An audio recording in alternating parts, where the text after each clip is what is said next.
And now, a Western adventure of old-time radio drama, premiering on July 8th, 1950, and running through September 14th, 1952. Movie star Joel McCrea stars as Texas Ranger Jace Pearson, who uses the latest scientific techniques to identify the criminals, and of course his faithful horse Charcoal to track them down.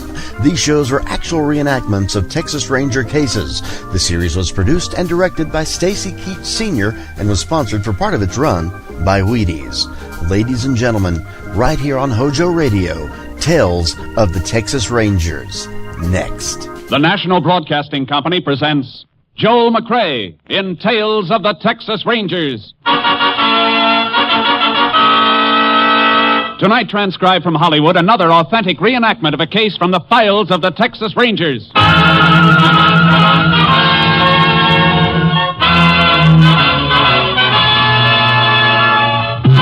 Tales of the Texas Rangers, starring Joel McCrea as Ranger Jace Pearson.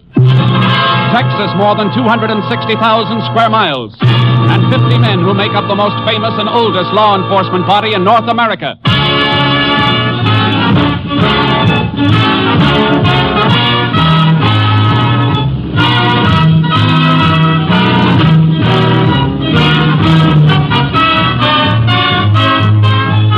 Now, from the files of the Texas Rangers come these stories based on fact. Only names, dates, and places are fictitious for obvious reasons. The events themselves are a matter of record.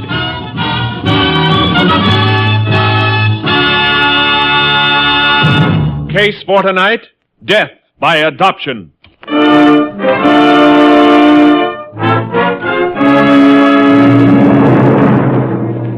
It is 9:45 p.m. on a Saturday night, September 1937. The business district of Central City, Texas is dark, except for the office of Harry Cashman's used car lot.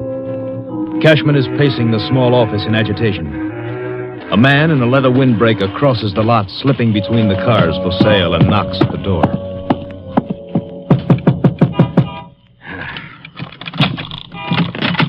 Well, howdy, Mr. Cashman. Glad to see you waited for me. All right, spit it out. What do you want this time? I'm kind of short on folding money. Thought you might be a pal and help me out again. You know what this is, don't you, Stryker? The Lord called it a shakedown.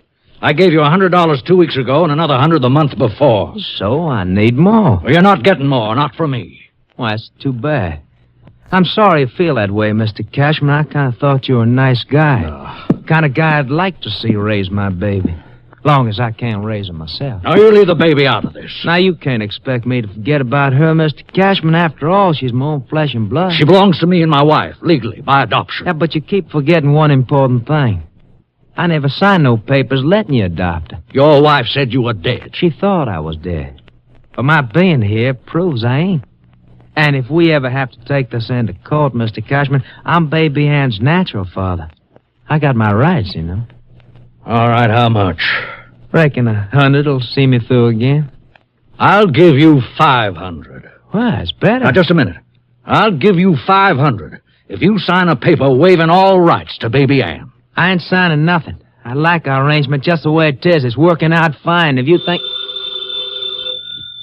Well, go ahead, Mr. Cashman, answer it. May be business, and I'd like to see you do a good business. For the baby's sake, you understand? Hello. Harry, why aren't you home? It's almost 10 o'clock. Oh, I'll be home in a little while, Hazel. Something came up. You sound worried. Is anything wrong? No, of course not. The baby wanted to wait up for you. I let her stay up till 8:30, but by then she just kept rubbing her eyes and her nose and saying, "Where's my daddy?" till she couldn't hold her little head up. Well, I'm sorry, Hazel. Give her a kiss for me. I'll be home in a little while. Harry, are you sure there's nothing wrong? You sound like you're upset about something. Oh, it's nothing. I'm just tired. I'll see you in half an hour. Well, all right, dear. Goodbye. Goodbye, honey. That your wife? Yes. Never did meet her. Maybe we ought to all get together, have a little talk, huh? Stryker, if you try that, it's the last talk you'll ever have. What are you trying to do? Your baby's got a home, a good home, and we love her. We've been married 15 years, never had a child of our own. And now we've got her, and she's ours. Why, if we ever lost her, we'd have nothing to live for. Haven't you got a heart? Well, I can see I made a big mistake, Mr. Cashman. I should have started seeing you a lot sooner and a lot oftener. Now, what do you mean by that? That from now on, I'll be around every Saturday night to pick up my $100. And I'll take tonight's payment right now. Why, Don't be a fool, Mr. Cashman. I'm younger and a lot stronger than you. Now, don't get yourself hurt. Now, how about my money? All right, Stryker. There's your 100. And it's the last you're getting. Now get out of my sight and don't ever come back, because if you do, I'll go to the police. I'll spend every dollar I've got fighting you. I'll prove what you are. I'll prove you're not fit to have custody of Anne. Mr. Cashman, I do believe you mean that. I swear before heaven I mean it. So this is your parting gift to me, huh? Not much considering the size of the roll you peeled it off, huh?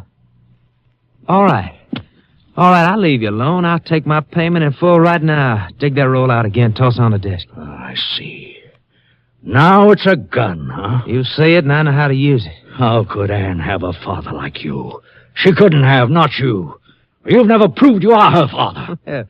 You're getting real bright tonight, Mr. Cashman. Now get the money up on the desk. I'm not going to give you another dime, Stryker. All I'm going to give you is what you deserve. Get away from that phone. I'm going to call the police. You ain't calling anybody. Rot. Maybe I'm stronger than you think. But you ain't stronger than Now, give me that money. Maybe you should have confided in your wife. You see, you're still the only one who knows about me, and you ain't never going to tell anyone else. Thanks for the final payment.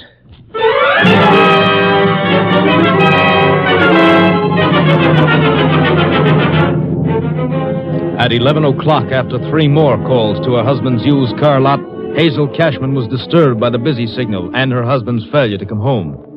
A phone company check showed the line was not in use. Hazel Cashman called the police. They found Harry Cashman's body and requested aid from the Texas Rangers.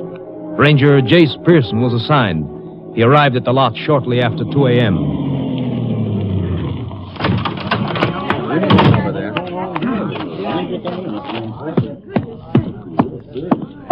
I'm afraid that's all the information I can give you, man. Howdy, Ranger. You must be Jace Pearson. That's right. You in charge here? Yeah, Dan Simmons, chief of police. Fellas, I'll talk to you later. I see you've already lifted some fingerprints. Huh? How'd you know? Oh, dusting powder on the glass top here? Yeah, crew just left. Prints aren't going to be much good, though, I'm afraid. Too many people coming in and out of a place like this, signing papers on that desk. What's that over there, Chief? What? Oh, that yellow spot on the carpet? Yeah. I noticed that before. Seems to be a piece of chalk that was stepped on. A few little pieces not quite ground in. I don't see a blackboard or anything around here. Any of the for sale signs on the cars marked with chalk? No, they're all marked with cardboard cutouts. Well, the floor is pretty clean otherwise. The waste paper basket's empty. Yeah. This place was swept out after the day's business. That chalk got ground into the rug last night after the place was cleaned. Yeah, I can see that now. The phone hanging off the hook like that when you got here? Uh-huh. Cashman struggled with whoever killed him. Must have been trying to make a call. I don't know, Jace. Body's just where we found it. A good 8 feet from the phone. He might have staggered over there and fell, but the fight started right here by the desk and the phone. Got some reason for being so sure of that? The desk was moved a little in the fight, Chief. Look at the carpet. Deep worn spot where the desk usually rested. Carpet's bunched up around the base, showing the desk was pushed, not lifted and moved for any reason. You're right. I can't see that it helps us any, though. Gives us a little picture of the action, that's all. Mm-hmm. I'm going to get some of this yellow chalk in an envelope. You're going to send that to your lab at Austin? That's right. They can analyze it. Maybe come up with something. It's worth a shot. Doesn't seem to be much anything else to help us, though. Robbery motive for murder is usually the toughest one to crack. Did Cashman make a habit of carrying a lot of money? Yeah, had to in this business. People selling cars in a hurry need a fast dollar. He usually had a couple of thousand on him. All we found in his pocket was 86 cents and change. You finished here? Yeah. I'd like you to put a man to work on that filing cabinet. Get a record of all sales. We've already checked that. Every car Cashman had's accounted for. Nothing's been stolen from the lot. I wasn't thinking of a stolen car. I just want a list of recent customers. Oh. Somebody might have bought an automobile he wasn't happy with and come back to get even. Could be, but I'm afraid that's a blind alley, too, Ranger. Cashman gave a mighty good guarantee on everything he sold, and he stood behind it 100%. Just the same, let's check it. I want to examine every reason he might have been killed 100%.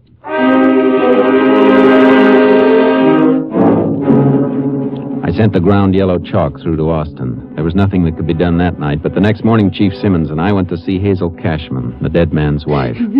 We don't like to ask you questions at a time like this, Mrs. Cashman, but... I understand, and I want to help you if I can. Probably isn't much you can tell us, but any little thing might help. Your husband ever have trouble with anybody? No. Aside from the money he carried, do you know of any reason why anybody might have been out to get him? No, there was never anybody who didn't like Harry. What am I going to tell the baby? How am I ever going to make her understand that her daddy won't ever come home again? Would you answer that for me, please? I don't want to talk to anybody now. Why, sure, ma'am. Maybe for us anyhow. Had to leave this number at headquarters. Hello? Yeah, Simmons speaking. Go ahead, I'll write it down. We were going on a picnic today. Last night I made the sandwiches and everything. We were going to leave right after church. I knew something was wrong when he didn't come home. I knew it. Take it easy, ma'am. All week long, Harry was teaching Ann how to say picnic. She was just learning to pronounce it. No. You've got to get a grip, ma'am, for your baby's sake. Yes, I know. All right, thanks. We'll be in soon. I better get back to headquarters, Jace. Unless you have something else to ask Mrs. Cashman. No. You shouldn't be alone, though, ma'am, especially when your baby wakes up. I called a neighbor just before you came. She'll be here in a few minutes. That's good. Goodbye, ma'am, and thank you. Goodbye, Mrs. Cashman. Goodbye. Find out who killed my husband. He never hurt anybody. Never. We'll do our best, ma'am. That's the rush back to headquarters, Simmons. One of my boys pulled in a suspect, Jason. Oh? Fella who worked for Cashman, a cleaning man named Mo Smith. What do they got on him? Well, he cleaned the office last night at about 8:30 and 9 o'clock. Cashman usually closed before then on Saturday nights, but Smith admits Cashman was still there when he cleaned up. Well, he's not trying to hide anything there. No, but there's something else. Mo Smith was on the town last night, threw a big party and threw a lot of money around. Still had a few hundred on him when he was picked up. And my man checked on that, Jace. Smith is usually dirt poor. I see. He's going to be worth talking to. You can say that again. I'd have told you inside the house, but I didn't want to say anything in front of Mrs. Cashman. That was best. How old is their baby? Just 2 years old, Jace. Why? You look kind of funny. How old are the Cashmans? Well, I'd say Harry was about 55. Guess Mrs. Cashman must be in her 40s. Oh, I see what you mean. The baby's an adopted child. I thought they were a little bit old to have a child of that age. Yeah, they never had any of their own. A couple of years ago, they took in a poor girl who'd lost her husband. Ann was her child. Cashmans took to the kid right off. Then the mother got sick, and when she knew she was dying, she agreed to let the Cashmans adopt the baby. No kid ever got a better break, believe me. I gathered they were pretty crazy about her. Plenty crazy. Why, if that kid even sneezed, Harry Cashman would be ready to charter a plane and fly her to Mayo Clinic. They wrapped their lives around her, just like she was their own. When you feel that way about a kid, it is your own. Loving them is what makes them belong to you. Yeah, you can say that again. Say, any messages from my headquarters in that phone call you took? Oh, Jace, I forgot. I was too hot about my man picking up Mo Smith. Your lab phoned in a report on that chalk. Any lead? Well, I don't know under the circumstances, but it wasn't an ordinary piece of chalk. Analysis showed that it's a special type that surveyors use for marking. Surveyors, huh? Yeah. Isn't likely that a janitor would be carrying the kind of chalk used by surveyors. Oh, it might have come from any place, Jace. A customer might have dropped it. It was dropped and stepped on after the office had been cleaned. Maybe our case against Mo Smith isn't going to be as strong as it looks.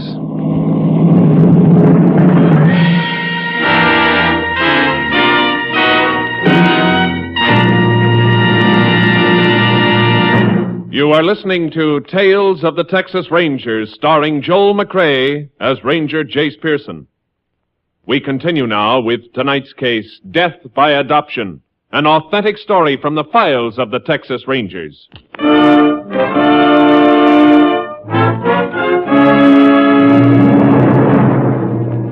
At the city jail, Mo Smith was being held in an anteroom. The day was cool, but beads of sweat stood out on his forehead. If he was innocent, he didn't look it. I began to forget about the surveyor's chalk. Come on, Mose. Where were you last night? I was at a party, Mr. Simmons, at my own house. And where were you before the party? I was working for Mr. Harry Cashman at the used car lot. Everybody knows I work there.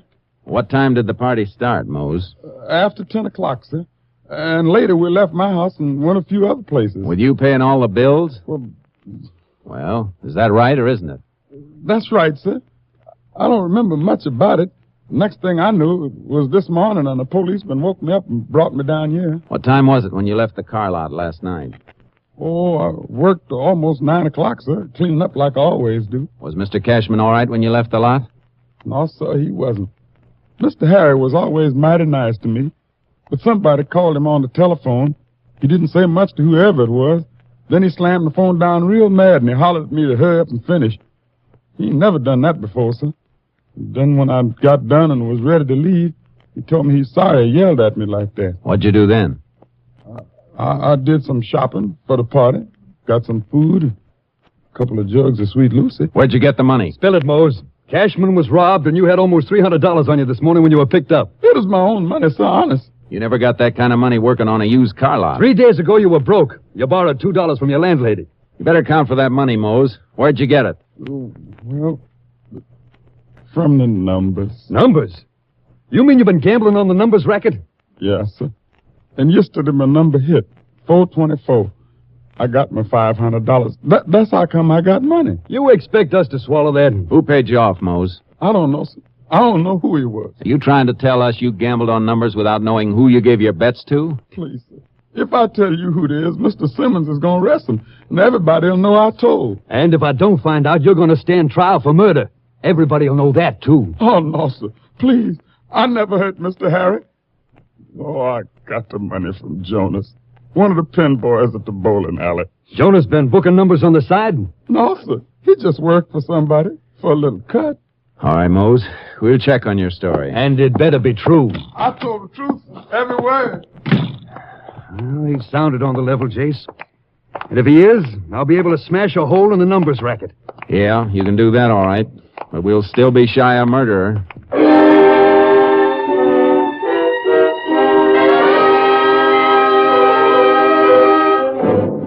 Simmons staked out the bowling alley where Jonas worked as a pin setter. Mose Smith had told the truth all right. The pin boy confirmed it when he was arrested for possession of slips made out by bettors playing the numbers. We were back to a single clue again, the yellow chalk. We've checked the only surveying crew in the city, Jace. Every man working on it had an alibi. All surveyors aren't in the city. That killer could have come from any place in the county. No road building projects underway, and only other surveying crew we've been able to trace is the mapping crew down in the Big Bend. Not going to be easy to get to. I'll get to him. Wherever this car won't take me, the horse and the trailer I'm towing will. Huh? You leaving right away? As soon as I can drop you at your headquarters.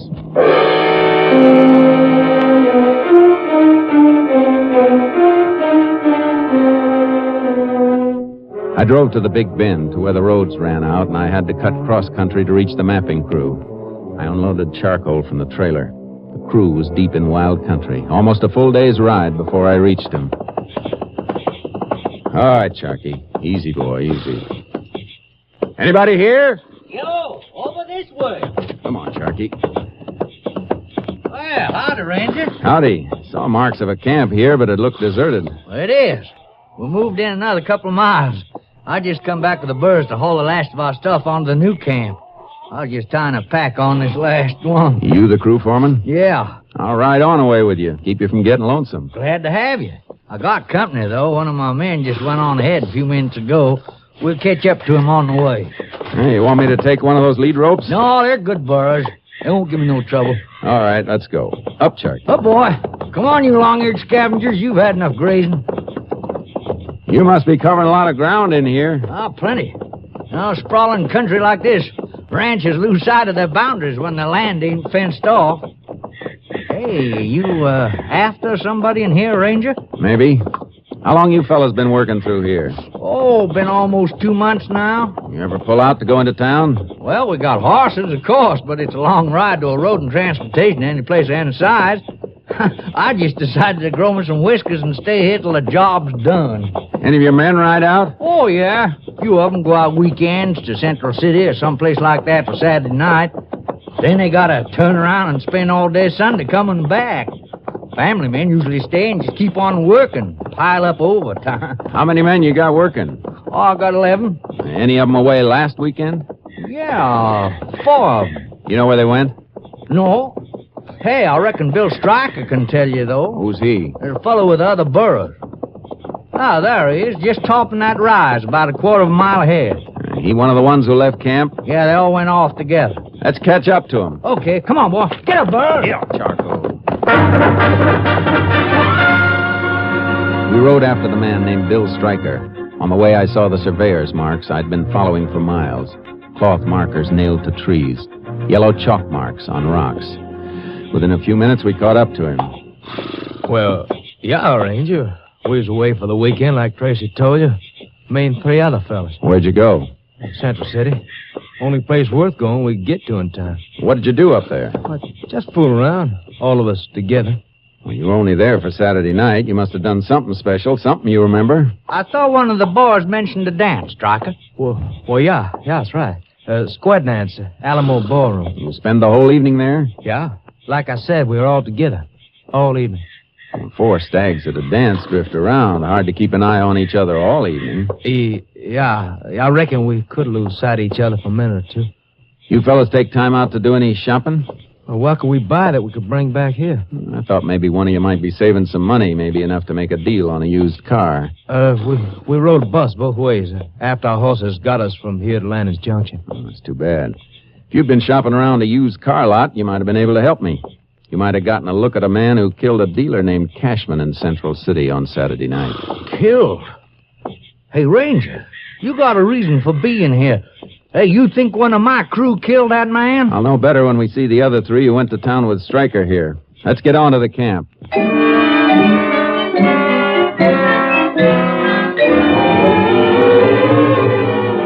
It didn't help. They all told the same story. There were gaps, times during the evening when they drifted away from each other, but they couldn't pin it down to any specific time on the clock.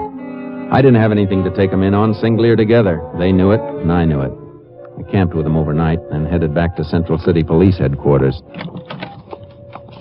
Oh, howdy, Chase. How'd you make out? No good, Chief. We haven't turned up anything new either. Just a chance armed robbery, Chase. That's what it must have been. My feelings still buck at that, Simmons. Mose told us that Cashman was upset about a phone call. Stayed at the lot long after he should have gone home. There must have been a reason. Like what? Like somebody who wanted to see him, telling him to wait there. Yeah. Mose said the call made Cashman mad. Why'd they wait for somebody he was mad at? Maybe because they had some kind of a club they could use to make him wait, whether he liked it or not. You're still digging for something deeper than an armed robbery motive, then. That's right. Well, nobody's given us anything to back up any other motive. I know, but a man doesn't make a telephone appointment to be robbed and murdered. He makes it for something else. I'm going out to see Mrs. Cashman again.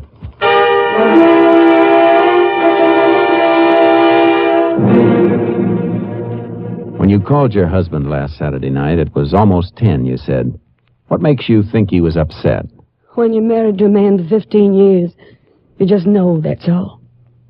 But he said there was nothing wrong. Anything like that ever happened before? His not coming home, acting upset? Yes, it did.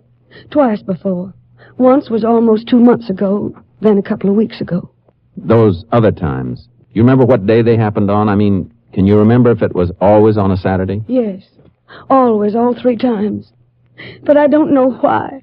I don't know what was bothering him. Oh, how'd he react? He was nervous, irritable. It surprised me the first time. Harry'd never been that way with anybody. He snapped at me, the hired girl, apologized later, but the only one he didn't snap at was the baby. He just seemed to want to hold her in his lap. Just sit there and rock back and forth, holding her. And then during the night, he kept getting up, going to a crib to look at her. I see. Ma'am, did your husband ever say he was worried about somebody trying to take little Ann away from you? Why, no.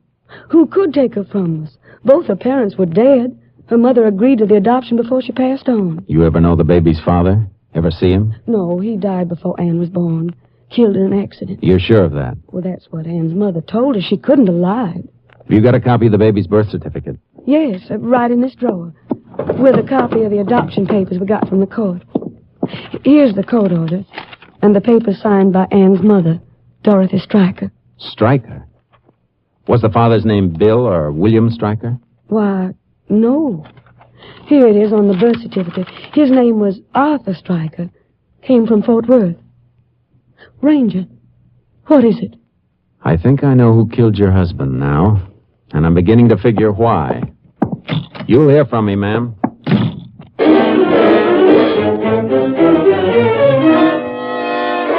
I headed for the Big Bend, making a radio check with KTXA, asking the station to contact the Fort Worth police on possible relationship between Arthur and William Stryker. The answer fit. They'd been brothers. But William Stryker had a criminal record. It was late afternoon when I mounted charcoal for the ride into the surveying camp. I reached it at about 3 a.m., dismounted, and slipped into the office tent. Tracy. What the? Shh, quiet. It's me, Pearson. Boy, you scared me. Shh. Oh. Why'd you come back? Not all your boys were square dancing at Central City. Where's Stryker sleeping? Oh, Stryker, huh? That's right. Out back, near where the horses are hobbled. We better be careful, Ranger. He's got a gun. Good. A test can give me the final proof I need if it's the same gun that killed Cashman. I'll come with you. If he wakes up before I get to him, you hit the ground and stay there, no matter what happens. Don't worry. I'm a surveyor, not a hero. There, under that tree. Branches and the moon got it all in shadow, though. He's not here. Somebody's trying to get away with one of the horses. Come on. Oh, he must have seen you out in the moonlight crossing to the tent. Get away from that horse, Stryker. You're in the light now. I can see you, too. It's something you won't say. Oh, Ranger, you're hit. Drop. Got him. Be careful. Might be a trick. Are you other men? Stay down. Don't move. Oh, it's no trick, Ranger. Oh, he's hit more than once and bad. I don't want to die. Don't let me die. Better get whatever first aid stuff you have. Try and patch him up. You're going to need some work, too. I'll be all right. You men can get up now. Need a couple of you to make a litter. I need it to take him in. Easy, Ranger. I got you. Oh, men will have to make 2 litters. You need one yourself.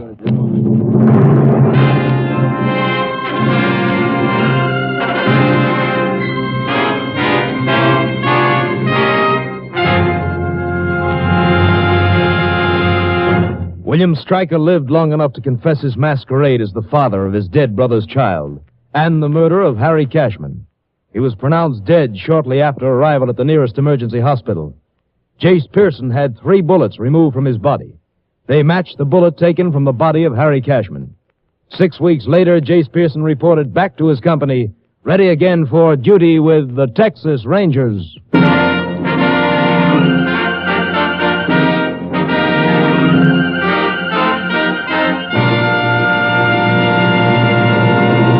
And now, here again is the star of our show, Joel McCrea. There's a story about one of the first Texas Ranger captains whose outward appearances seemed to be little more than a boy.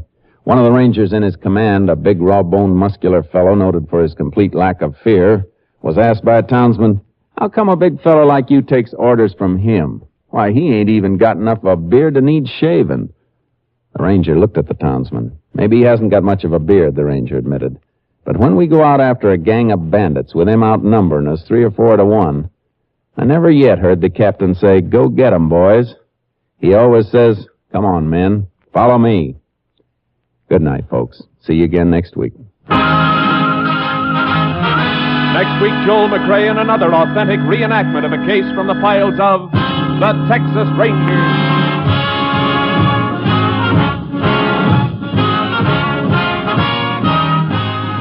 Joel McCrea is currently seen starring in the Universal International Technicolor production Frenchie. Tonight's cast included Tony Barrett, Joe Kearns, Tom McKee, Roy Glenn, and Barbara Luddy. This story was transcribed and adapted by Joel Murcott, and the program was produced and directed by Stacy Keats. Hal Gibney speaking.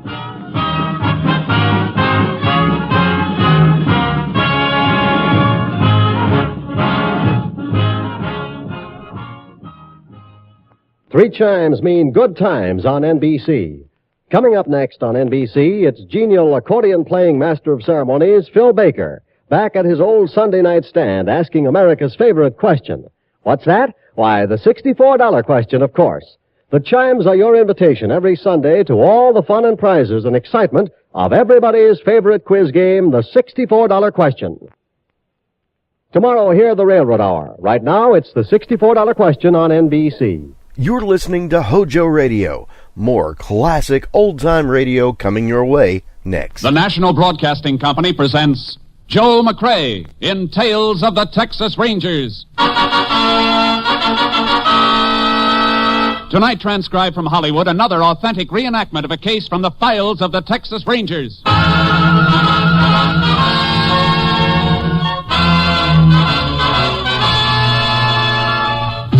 Tales of the Texas Rangers, starring Joel McCrae as Ranger Jace Pearson. Texas, more than 260,000 square miles, and 50 men who make up the most famous and oldest law enforcement body in North America.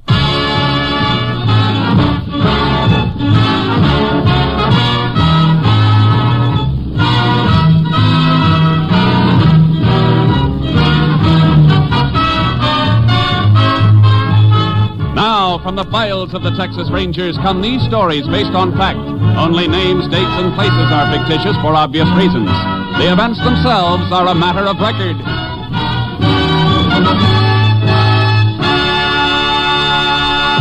Case for tonight, Breakdown.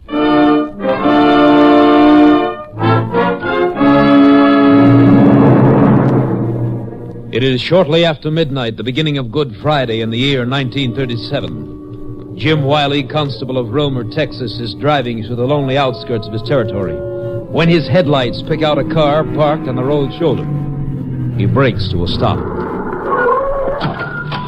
Having some trouble? This heat conked out on me. I've been trying to get it started for half an hour. Well, maybe I can get it going for you. I know a little something about cars. Okay about trying? You bet. Go ahead.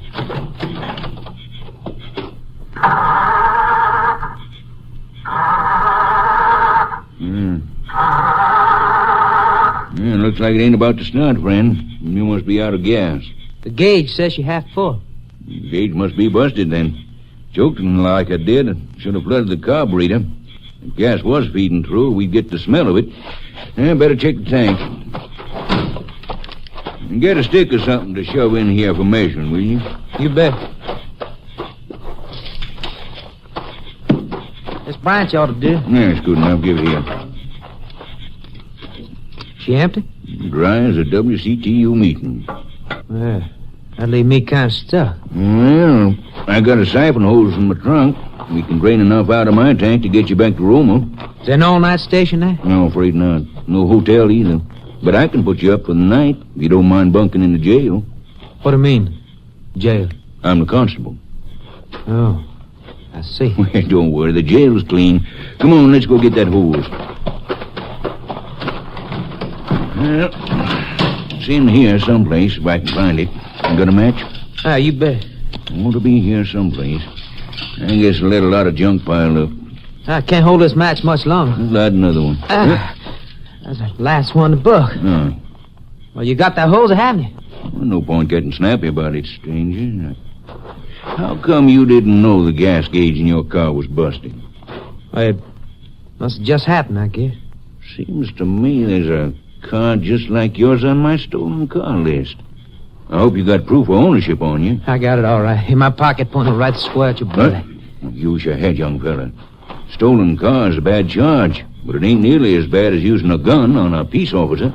Now, you better hand that gun over and come with me. Why, you hick, you small-town rube cop. You stinking rube cop. Go ahead. Reach for it. Reach for it so I can kick a face in. Go ahead. Don't be a loco. You can't get away with this. I've heard that before from other dumb cops. You never should have told me you're cops, you know. You never should. Something coming on your face. Come on your face. Get in that brush. Now you look, if they stop, you're going to get it right through the middle. You'll pay off for this. Help! Help!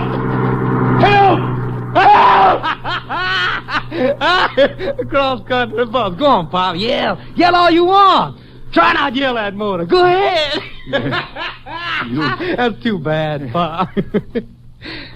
Nah, you and me gonna make a trade. bullet from this gun in exchange for your car. What's the matter, Pop? Don't you like it? You'll get caught.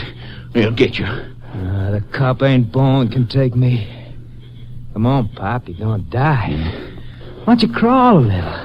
Why don't you beg a little? Maybe I'll change my mind. I said... Reckon you could kill me, but you ain't scaring me. I'll make it easy for you, Pop. But you gotta beg me a little. You don't, I'll give it to you through the kidney, and that ain't nice, Pop. Takes a couple of hours to die that way. And it hurts, Pop. I know. I watched a cop die that way once before. You gotta know what he's doing. That's it, Pop. Pray louder. Let me hear you. You're the one I'm praying for. You must be crazy. Praying for me? You rube cop. Let's see who you pray for in the next couple of hours. It hurts, don't it, Pop? And it's gonna get worse. You don't pass out till right near the end. Enjoy yourself, copper. Have a good time.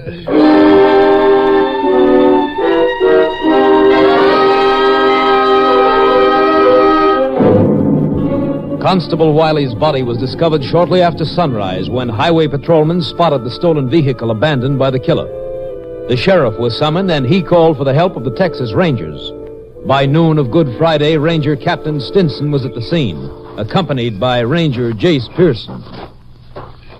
Wiley didn't die easy, Jace. Look at that. Yeah. Tried to crawl out to the road on a blood trail. Must have been in agony every inch of the way. Do you have any family? An invalid wife, 2 daughters, and 3 grandchildren. The man who did this might just as well have shot them, too. They'll feel the same pain Wiley did, only longer. With an alert out for Wiley's car, we might get a break. Killer may have been spotted in it somewhere along the line. I doubt it. He probably got where he wanted to go and ditched it before sunup. Medical examiner figured Wiley's been dead since about 3 a.m. Must have been shot a couple of hours before that. Gives the killer a good start, all right, Captain. Yeah. Let's get back to the road. We've got one thing going for us, though. The man we're after may have left some prints on the car he abandoned when he took Wiley's. Lab men flew in before we got here. They ought to be coming through with a report soon. Well, Steve Clark is in town waiting for it. He'll bring it out. I want you and Steve to stay on this case until it's cracked. It's one I'd enjoy cracking. Only lead we've got is that the abandoned car was headed west. Well, that's something, at least. You and Steve can start off in that direction. Hey, here's Steve now. Oh, yeah. Howdy, Steve. Howdy, Jace, Captain. You get the lab report? Yeah, Captain. It'll rattle your teeth. Here. Killer's been identified by fingerprints lifted from the car he ditched. Wiley was killed by Rex Lang. Rex Lang? Rex Lang? Yeah, no doubt about it. The prints were as clear as a bell. There's a copy of Lang's record attached to the report. I don't have to see that. I know it by heart. I wonder how long he's been in Texas. Well, he might have been here for a year or more. Last report on him was when he killed a policeman in Great Falls, Montana. Before that, he pulled jobs in Nebraska, Wyoming, and Iowa. He's blazed quite a trail. Yes, and I want that trail to end in Texas. It's the first time he's paid us a visit. I want it to be the last. He's not easy to catch. According to that report, he's been jailed only once, Idaho State Reformatory, when he was 16. That's about 8 years ago. Yeah, and in that 8 years, he's killed 6 people, 4 of them peace officers. The first one was the guard at the reformatory. Lang butchered him when he escaped. Look at this record. Look at it. Sent to the reformatory for beating his young brother half to death with a stove poker. Is that Lang's picture clipped on the report? Yeah, a mug shot taken at the reformatory. Well, that'll help us. I don't know, Steve. A big-boned 16-year-old kid. And we're looking for a 24-year-old man. He could have filled out plenty by now. Be hard to recognize. Well, there ought to be some description since then. Ought to be, but there aren't. All the witnesses he's left are dead ones. Is this the complete report? Yeah, that's it, Captain. Oh, except this. It probably doesn't mean anything. The sheriff picked up this empty matchbook that was just lying in back of where Wiley's car was parked here on the shoulder. Lab checked it for prints, but they couldn't pull anything off of it. Well, it might have been thrown from any passing car. Yeah, I guess so. Let me see it. Advertising on the cover. Grand Bowling Alley in Pintado. Pintado's about 70 miles west, Jace. And that's the way the car was headed. He couldn't pick up matches before he got there. Not unless he'd been in Pintado before and was headed back there again when he tripped over Wiley. Well, that's possible. Our trail leads west anyhow. Won't do any harm to check around Pintado when we get there. You're towing a double horse trailer, Jace, so you and Steve might as well ride together. Suits me. I'll load my horse and put him in with charcoal. There's something about Rex Lang it might pay to remember. He was a ladies' man back where he came from, Pocatello, Idaho. All right, boy. Back up. Even when he was 14? Yeah, even then. It was a high school girl who smuggled in the knife he used to kill the reformatory guard. And there have been indications that he had a woman lookout with him on burglaries where his prints have been found. I'll get my trailer open for you, Steve. Thanks, Jace. Company for you, Charky. No. You stay in, boy. Now you climb in, boy. Come on, attaboy. Okay, Jace. I guess we're ready to roll. You'll hear from us, Captain. Jace, Steve. Yeah? What's the matter, Captain? You both know Lang's record. A killer with a crazy hate for all peace officers. So understand that what I'm going to say now is not in order. If you corner him, you'll have a mad dog on your hands. But I'd like to have him taken alive. That may not be easy, Captain. I know, but Rex Lang has become an idol to young punks and reform school toughs all over the country. Now, if we can put him on trial, convict him in a court of law, and have him executed by the state, it'll show those kids that society is strong enough to stamp him out like a flea. There's nothing glamorous about dying in an electric chair. But if you have to finish him in a fight, he'll still be an idol. They'll say Rex Lang was so tough we couldn't take him, we had to kill him. I understand, Captain. So do I. Now remember, it's not in order. I want both of you back alive, too. That's all. Come on, Steve. Let's go.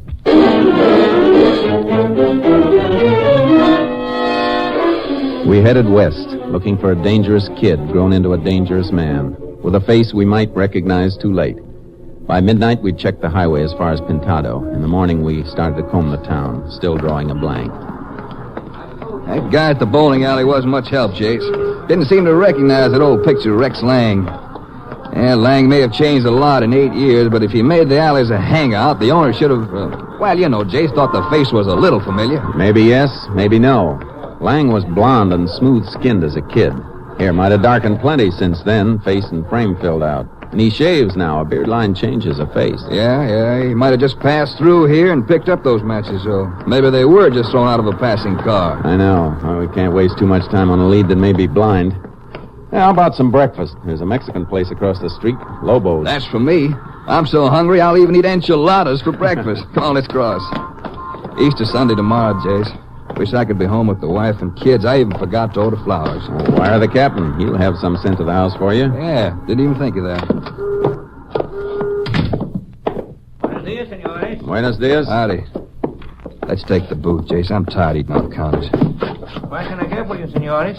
Here is the menu. I have everything. Fruit juice, couple of scrambled eggs easy with bacon, coffee and toast. Si, senor. Let's see. Buenos dias, senorita. I will be with you in a moment. You bet. Here I am starving. I don't even know what I want. Say, why don't you wait on the lady while I'm thinking it over? Of course, senor. Take your time. I thought you were hungry enough to eat enchiladas for breakfast. Yeah, the man double-crossed me. He gave me a choice. I just want a container of coffee to go, Lobo. Si, senorita. You want it blind? No, creamy sugar. And I guess I'll just double your order, Jace. Now, what's the move when we leave here? I haven't figured it yet. You want me to put it in a sack? You bet. How much? 10 cents, senorita. You know, Jace, maybe we should go back. Wait a minute, Here Steve. you are. Huh? 15 cents change. Gracias, senorita.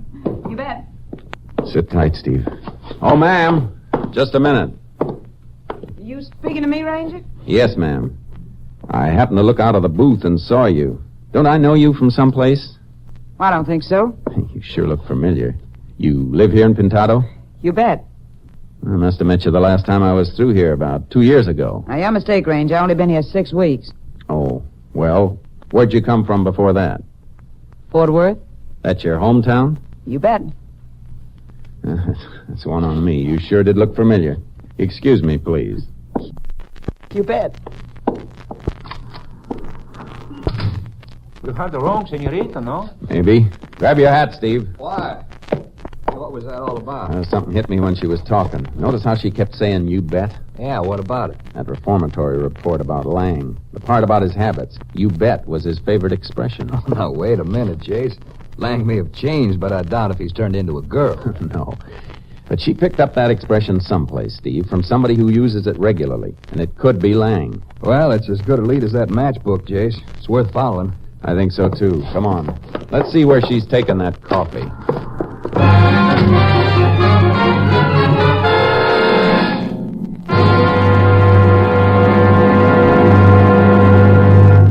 You are listening to Tales of the Texas Rangers, starring Joel McCrea as Ranger Jace Pearson.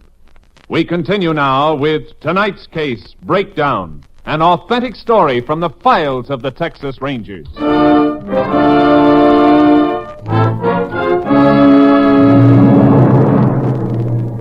We followed the girl, hoping she was taking the coffee to Rex Lang. The hope exploded less than 2 blocks from Lobo's Cafe when she turned into the doorway of a jewelry store, not far from where my car was parked.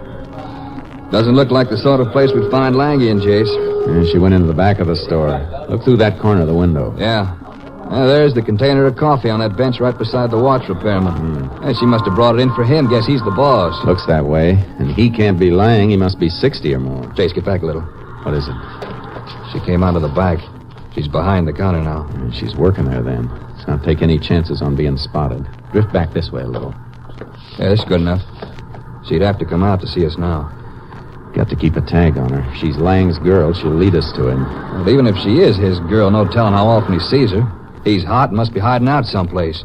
We could burn up a week or two and then find out we're sending out dogs at the wrong tree. We won't waste any time. Not if we can get some information about her. I'm going to get to a phone. You stay right here on this block, though. Walk the corner with me. Yeah. Jace, if she was Lang's girl, why should she be working? If she was working in the laundry, that's a question I couldn't answer. But I can think of a good reason why she might be working in a jewelry store.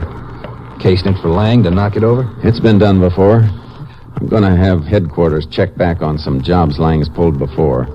See what you can find out along the street here. She's a mighty pretty girl, so it's a safe bet she's been noticed by other storekeepers along here. Maybe one of them knows her name and where she lives. Jace, we don't want to tip our hand by asking too many questions. Don't make them sound like official questions. Make them sound like you're just another man who's seen a pretty girl. Okay. But you ever mention this to my wife, and you and me are going to tangle. Get going. I'll make my call and meet you at the car later.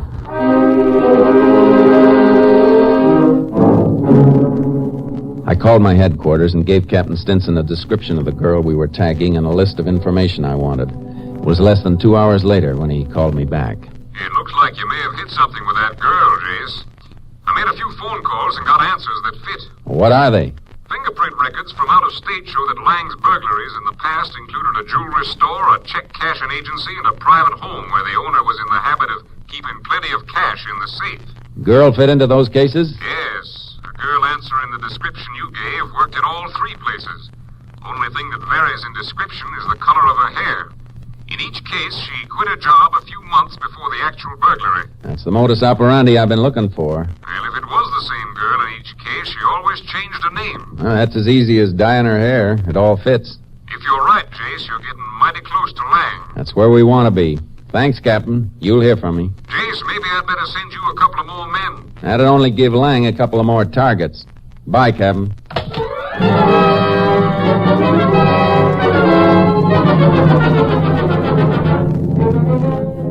The girl was shaping up like the extra joker in a poker game. By the time I got back to Steve Clark, he had a rundown on her. The name she was using in Pintado was JoJo Deering. That night, the stores were open late for the last-minute Easter shoppers, but finally the lights went out. We followed the girl to her home and staked out to wait. 5 minutes later, she came out again. Hey, Jace, look. She's changed her clothes. Yeah, wearing jeans and a jacket now. Yeah, but why? I don't know. She's moving for her car. I'll let her stay about a block ahead. Don't want to tag her too close with this horse trailer behind us. Right. Yeah, she's pulling out now. So are we. Steve, I got a feeling we're moving in for the finish. Why? The way she's dressed. Not the way she'd dress for a date in town, but it is the way she'd dress to go to Lang if he was holed up in some off-trail spot. Works during the week, goes off to meet him on Saturday nights. Yeah, Jace, it adds. We'll know soon enough. She's turning for the highway out of town.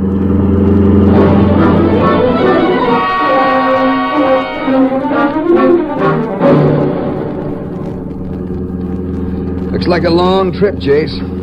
Hey, where is she? Took a turnoff up ahead. You reach in the back and get a Tommy gun. Well, the captain said he wanted Lang alive, remember? I know. But if we have to stop that car later, she picks Lang up. I want to make sure we can put it out of commission. Okay. Hey, for crying out loud, I'm sorry, Steve. Sharp turnoff there. Grab a look at the map. Where does this road lead? I don't need the map. This is State 61. Nothing down here for more than 100 miles except for a few run-down Mexican settlements. I'm gonna cut off my headlights. This road gets kind of rough, Jace. Can't help it. I can follow her taillight without her knowing we're behind her. Yeah, you're right. Hardly anything comes through here, she'd scare in a minute. We'd sure roll a lot easier if we weren't dragging that horse trailer. I got a feeling we may need it. No need for her changing her clothes like she did if she's gonna stay in the car.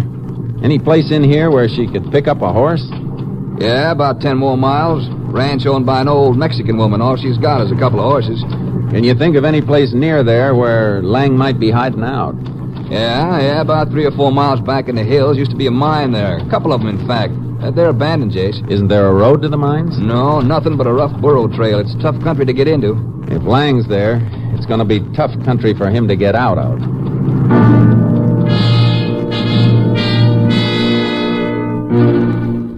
Just before we reached the old Mexican ranch, we let the girl's car pull out of sight. We parked for 10 minutes, then drove to the ranch. Her car was there, all right, almost hidden in a clump of brush behind the barn. And there was a fresh horse trail leading into the hills. We unloaded our horses and followed it. Only about another half mile to the mines, Jace. She's heading right for them, all right. Something about this that bothers me, Steve. What's that? She stuck to the burro trail all the way. That's just what I don't like. The only approach, and Lang wouldn't be at the end of a clear trail unless he had some way of guarding it. You mean he might have an ambush staked out along here? A man who hasn't been caught or even described in 8 years doesn't leave his guard down. I don't know. He can't stay awake 24 hours a day. Reckon not.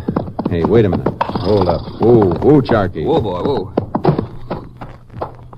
See something, Chase? Yeah. This brush at the side of the path's been trampled. Not long ago, either. Just bobbing back into its natural position. Horse was waiting in there, and now we got 2 sets of tracks on the path. Well, that means he expected the girl. Waited here to meet her. Looks that way. Better get down and lead your horse. Right. Come on, boy. Come on, Charky.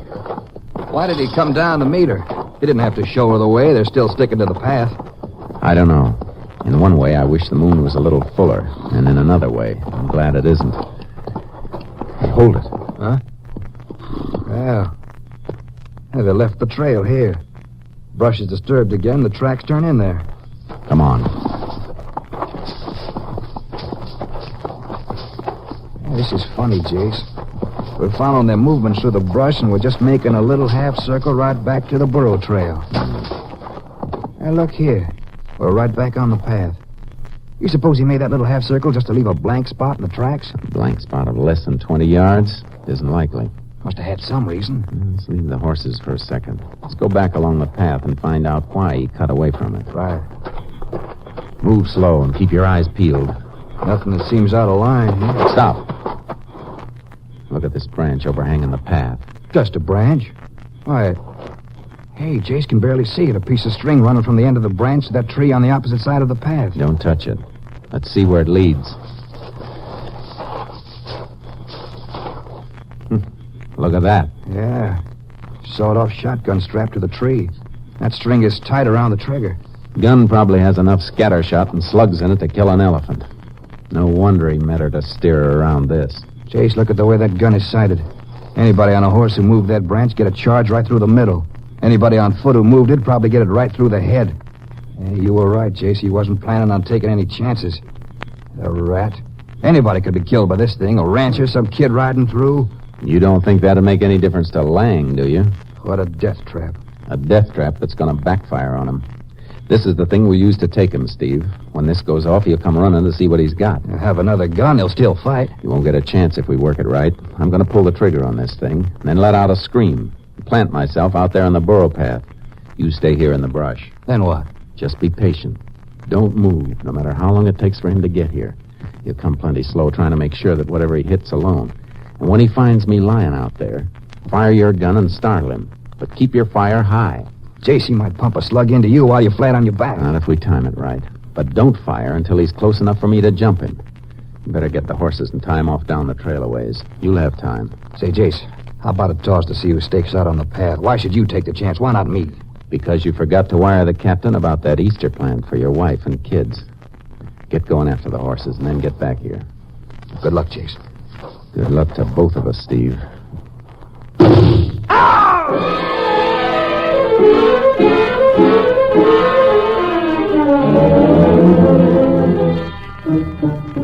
planted myself in the path and waited.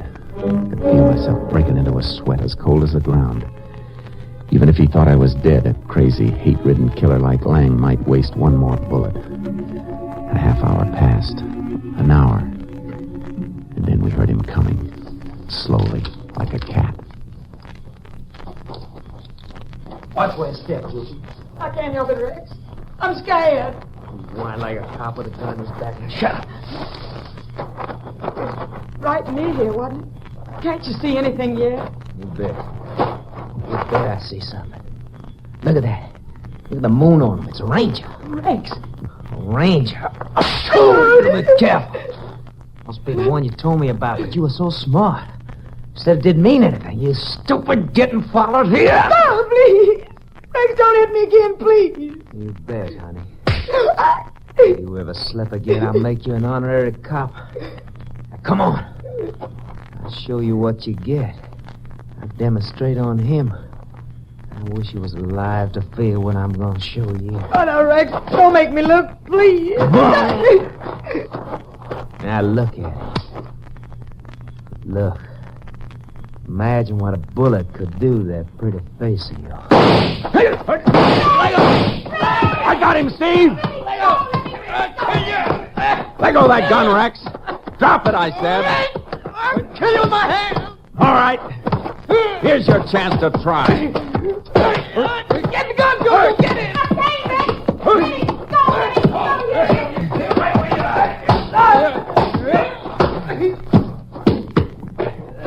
Hey, you want to get up, try again, Rex?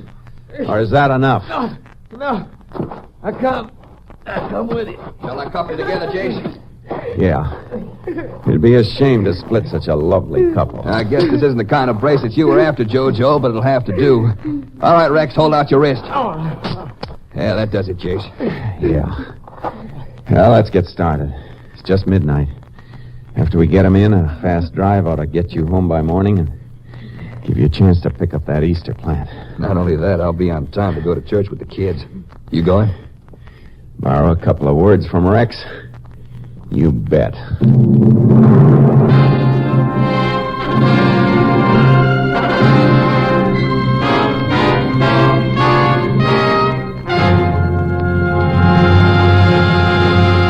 Tried as an accessory in the many crimes committed by Rex Lang, JoJo Deering was convicted and sentenced to a 50-year term in the women's prison at Goree. Lang, tried for the murder of Constable Wiley, slobbered and pleaded for mercy, but the jury gave no heed to his pleas as the prosecution brought his vicious record to light. Found guilty of murder in the first degree, Lang was sent to Huntsville Penitentiary, where on the morning of November 4th, 1938, he died in the electric chair.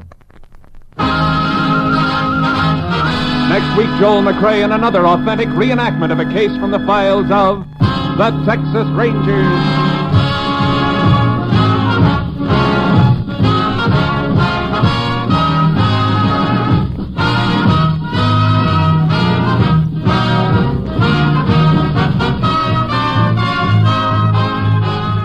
Joel McCrea is currently seen starring in the Universal International Technicolor production Frenchie.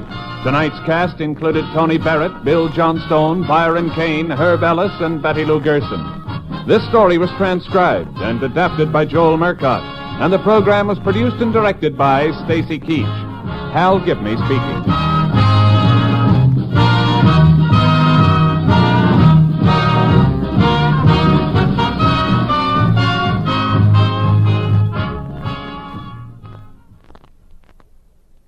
Three chimes mean good times on NBC.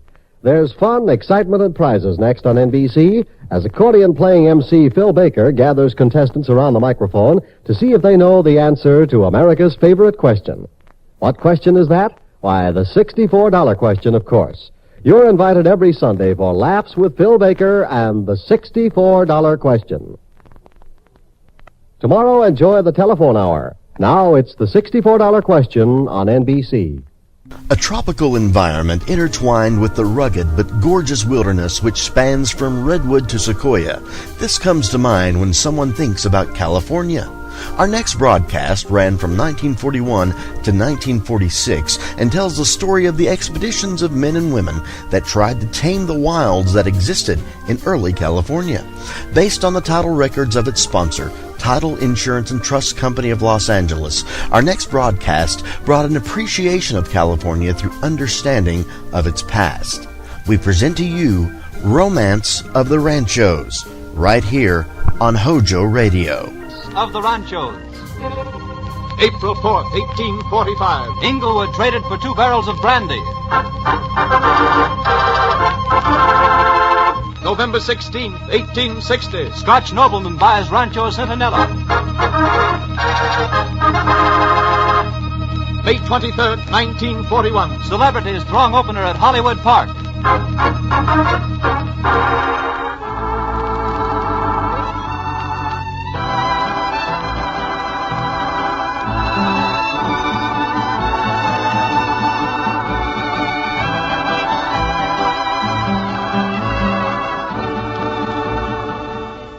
The Title Insurance and Trust Company of Los Angeles presents The Romance of the Ranchos, dramatizing the thrilling adventure which signalized the growth of Southern California from the days of the Dons to the present. Each week, our wandering vaquero, Frank Graham, uncovers another tale of the early days of the Southland, recreated from the pages of history.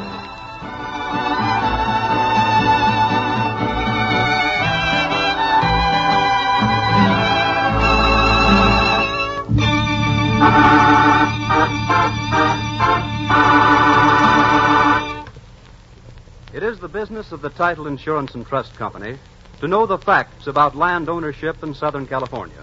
And believe me, that means a lot of facts to know when you consider that the early day ranchos, comprising what is now Los Angeles County, have been split up into more than 1.5 million separate parcels of assessed real estate.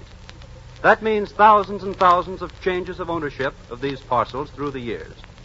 Keeping track of all these and of the milestones in the lives of the myriads of owners, deaths, wills, divorces, deeds, mortgages, foreclosures, judgments, and so on, is the big job of the Title Insurance and Trust Company.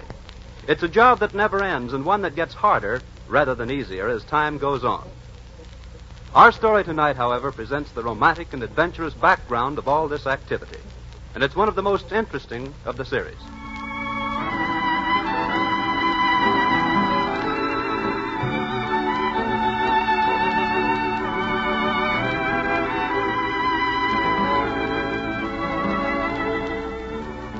And here is our wandering vaquero, Frank Graham, to tell the story. Buenas noches, señoras y señores. Our story tonight deals with the land we know as the modern cities of Inglewood, Hawthorne, El Segundo, and Redondo, Hermosa, and Manhattan beaches, steeped in the romance of the ranchos.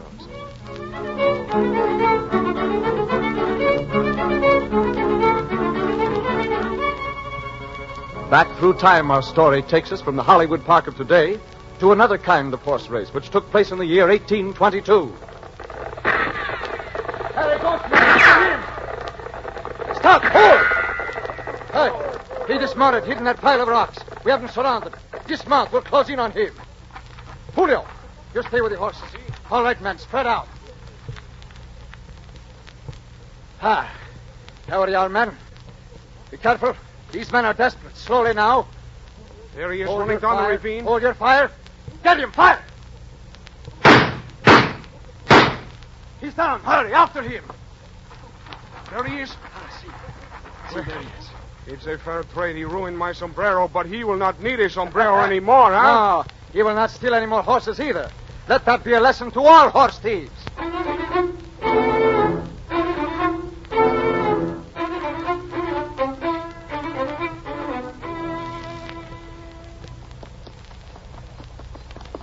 Hi there, Antonio. Did you catch the horse thief? See, that's him riding with Julio. Riding with Julio? Oh, I see. He's dead. Better he is than we, huh? See, good work. I've been waiting for you. I have news. News, huh? Well, wait a minute. I must rest a moment before I get excited again. Juan, see to this fellow, will you? See, Don Antonio. I fix him up. One wooden box. And see that the news is spread, huh? So that all horse thieves will know that I, Don Antonio Nacio Avila, will personally see to it they do not escape from the law. See, I will. Oh, you're a good catcher of horse thieves, Don Antonio. It is my duty as consular of the Pueblo. You do your duty so well that Capitan Noriega, military commander de Santa Barbara, has decided to reward you. Reward for me? See, that is the news I have for you. He has sent you permission to use the place called Sasual Redondo to build a corral and keep your stock. You mean the land by the round clump of willows? See, it is yours. This is wonderful news, wonderful. Oh, Madre de Dios, I'm so happy. I will make it my rancho. Rancho Sasual Redondo, the property of Don Antonio Ignacio Avila. Councilman of the Pueblo and horse thief catcher extraordinary.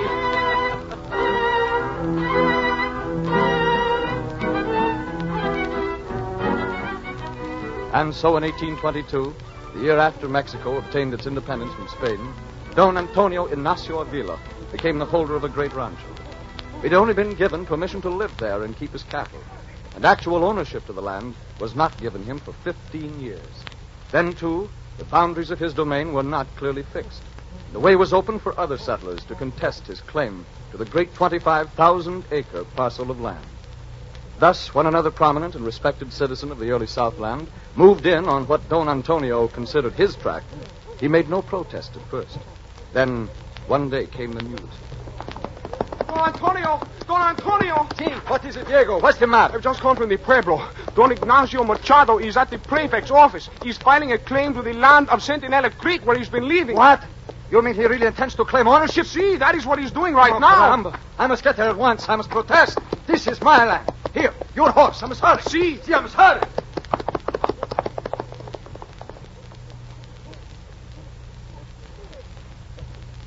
But, Senor Prefect, I protest. This is my land. Well, Don Antonio, that is what is not quite clear. The boundaries of your land have never been very clear. I hardly know what to say. Everyone knows that the land of the round clump of willows called Sasual Redondo is mine. That's just it, Don Antonio. I claim the land called the Springs of the Sentinel, not your Sasual Redondo. Oh, Don Ignacio, that you should do such a thing to me. It's the same thing. It is part of my land. I disagree, senor. If it is your land, why have you not used it, cultivated it? Because I was being gracious, letting you use it. But I didn't think you'd do this to me. You were being gracious. Senor, why have you not said something before? Why have you not protested before? For 3 years I have lived here, built houses, a corral, planted a vineyard. See, Don Antonio, he even built a reservoir and ditches for irrigation. No matter. It was not his land. That is a matter for the ayuntamiento to decide, not you, senor. And I say no, senor. Senores, please. This is an office of the law. You will have to call somewhere else. Pardon, senor. I did not mean to lose my temper, senor Prefect.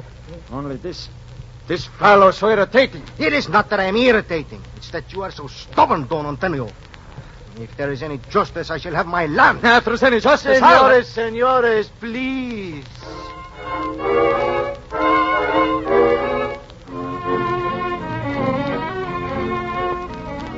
But Don Antonio didn't secure what he called justice. The Ayuntamiento, or City Council of Los Angeles, decided that Machado had valid claim to the land called Aguaje de la Centinela, or Springs of the Sentinel. And so the neighbors were forced to bury their quarrel. A few years later, in 1837, Governor Alvarado granted Don Antonio title to his land. And Machado received his grant in 1844 from the later governor, Michel Torrena. And then, a year later, Don Ignacio Machado finally tired of the country and decided to move into Los Angeles. At last, Don Antonio Avila saw a chance to regain possession of all the land for his family. And so he called in his brother, Bruno. You see, I've just had word that Don Ignacio has decided to move into the Pueblo. He wishes to leave his rancho Aguaje de la Centinela. See, but where do I come in? Why, Don Ignacio is looking for a house in the Pueblo. See, but... Well, my brother, you have a house in the Pueblo? See, I have, but I do not understand. Well, if you could persuade Don Ignacio to trade... You mean I give up my house for his little rancho? Oh, but Bruno, it is a fine rancho, very valuable. His vineyards grow fine grapes for vino. No, vino? See, it is rich land, You will enjoy the country life. That I will not. I am happy in the Pueblo. My house there, it is worth much more than this rancho. No, I think I stay. But Bruno, for me, for our family, think of it. This great rancho, once again ours, all ours. It will keep our children's children rich and respected, great rancheros. You must think of them. But, well, I don't know. I'll think about it.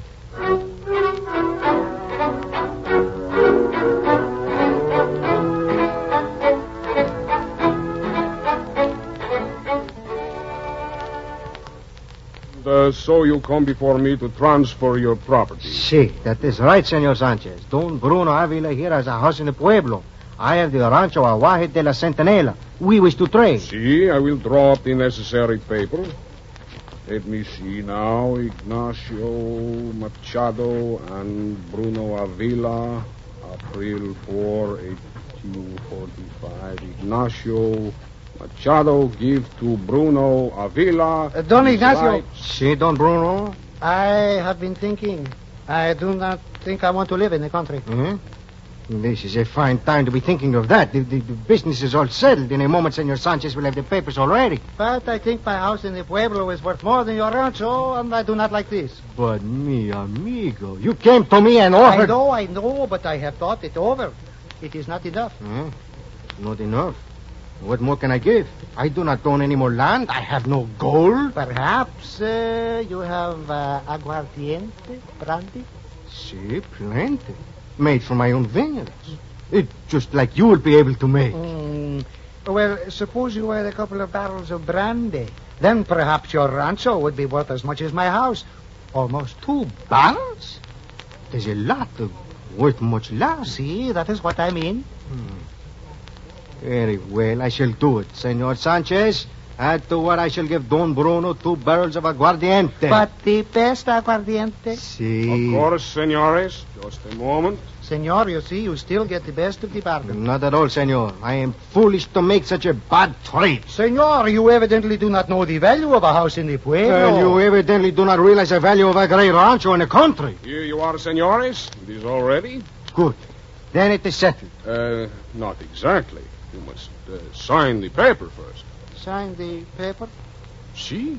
Put your name to it. But, senor, I do not know how to write. You cannot even sign your name? No. He cannot even sign his name. Then I will sign for you, Don Bruno. Gracias, senor. Here we are. There. Now, Don Ignacio? Will you sign now? You mean I must sign it too?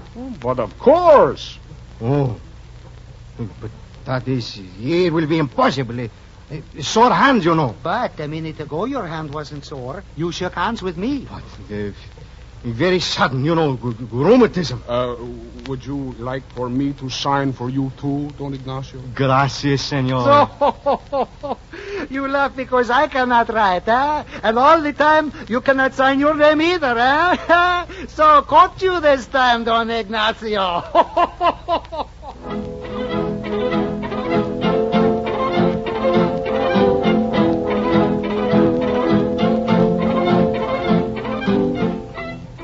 Once again, the 2 great ranchos were merged into ownership with the same family. In 1851, the new rulers of California, the United States government, appointed a land commission to pass upon the validity of Spanish and Mexican land grants. And finally, patents were issued to the Avila brothers. But a few years later, disaster was to strike for Bruno. He needed money worse than land. And so we went first to John G. Downey and James P. McFarland, Los Angeles' first bankers, and later to Hilliard P. Dorsey, from whom he borrowed money. Mr. Dorsey, I want $1,400. That's a lot of money, Avila. I'll have to have some security. See, I've thought of that. I'll give you a mortgage on the Rancho Aguaje de la Centinela.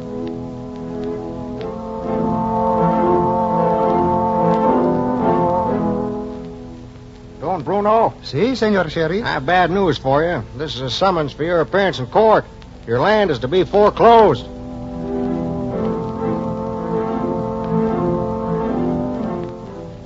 Don Bruno was able successfully to contest the foreclosure suit by Downey and McFarland. But when the debtor came into court to contest Dorsey's suit... And, so it seems to me, Don Bruno, from reading of the agreement between you and Mr. Dorsey, he has a valid claim against you. But, senor, before you said... In the case of Downey and McFarland, your wife did not sign the mortgage on your homestead. According to the law, she must. But this time, she did sign. But, Senor Judge, I speak only Spanish. It was written in English. I did not know what I was signing. I supposed that the rancho had been reserved for us. I'm sorry, Senora. Afraid the law can't recognize that claim. My decision is that Captain Hilliard B. Dorsey is entitled to a judgment of $3,359 and a decree of foreclosure.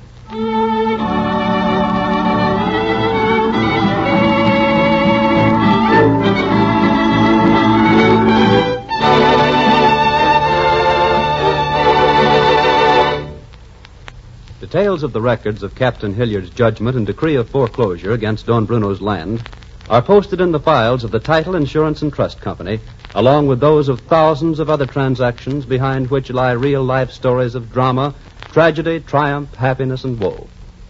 One of the many sources of land title information which the Title Insurance Company must check daily is the county's record of Superior Court filings. During 1940 alone, these included 56,565 separate actions affecting land titles, and the figure for the last 10 years is 515,294.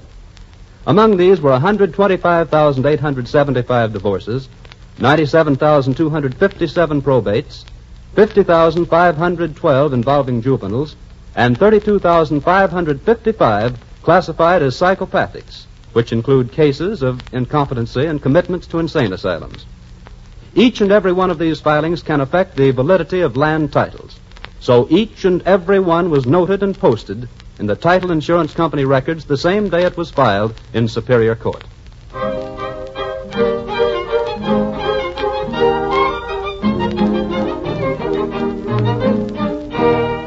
Once again, the Rancho Aguaje de la Centinela was split from Sao Sal Redondo in ownership.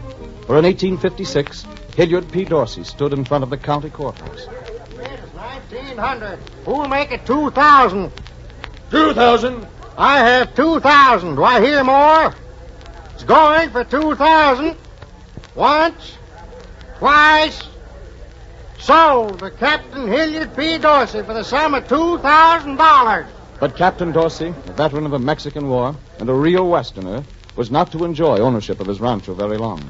For he had married Civility Rubottom, daughter of Uncle Billy Rubottom, who was one of the Southland's best-loved characters. And the captain and his wife, and his wife's relatives, had their disagreements. One day, Dorsey returned home. Civility! Civility, I brought company! That's funny. Perhaps your wife has gone outside. I didn't see her. Perhaps she's in here. Civility! Perhaps she has left you, senor. What'd you say? Oh, perdóneme. I did not mean anything by it. That's all right, Ramon. What's this? A note. Oh, probably telling you she has gone to the neighbors. No, Ramon. You were right the first time. She's run away from me. She's gone to her father's house in El Monte and taken our baby with her. Oh, senor, I am sorry, but surely her father... that does not mean anything. You don't know her father, senor. He doesn't care very much for me. Oh, that is too bad. Yeah, too bad for him. This is the last time I'll stand for his meddling. I'm going out there to his place in El Monte and bring her back. I'd like to see him try to stop me. Senor, you must be careful. Yeah? Let him be careful, senor.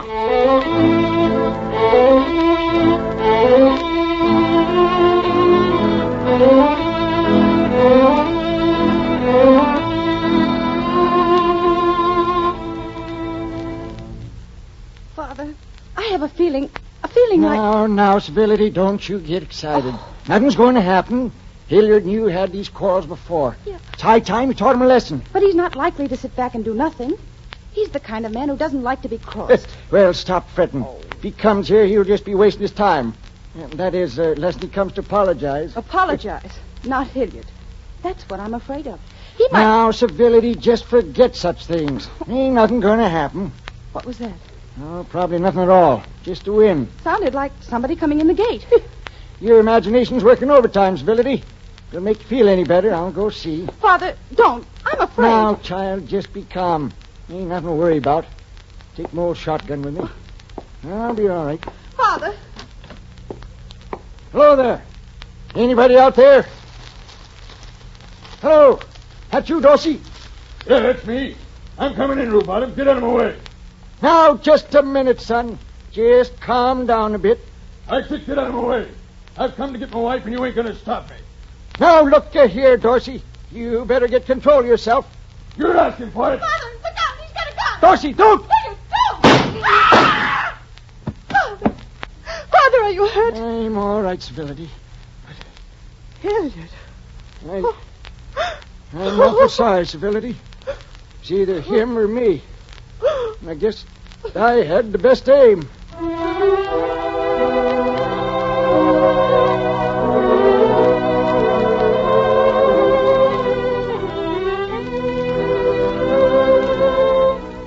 Hilliard P. Dorsey was dead, and his widow, Civility, had no taste for running the complicated affairs of the Rancho Aguaje de la Centinela.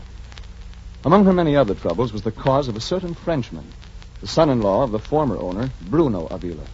He'd built his home on the land. But this is no longer Don Bruno's land. I own it now, and you have no right here. Mademoiselle, this is my home. I built it with my own hands. My wife, she and I live here, and you want that we should go? I do. This is my land. I need it for my own cattle. But where am I supposed to go, huh? I don't care where you go. We've let you stay here this long, and I can't let it go on any longer. Senor, I shall run him off, no? No, I want no violence. I'm sure the gentleman will see my position and leave of his own accord. That I will not do. This is my home, and here I stay.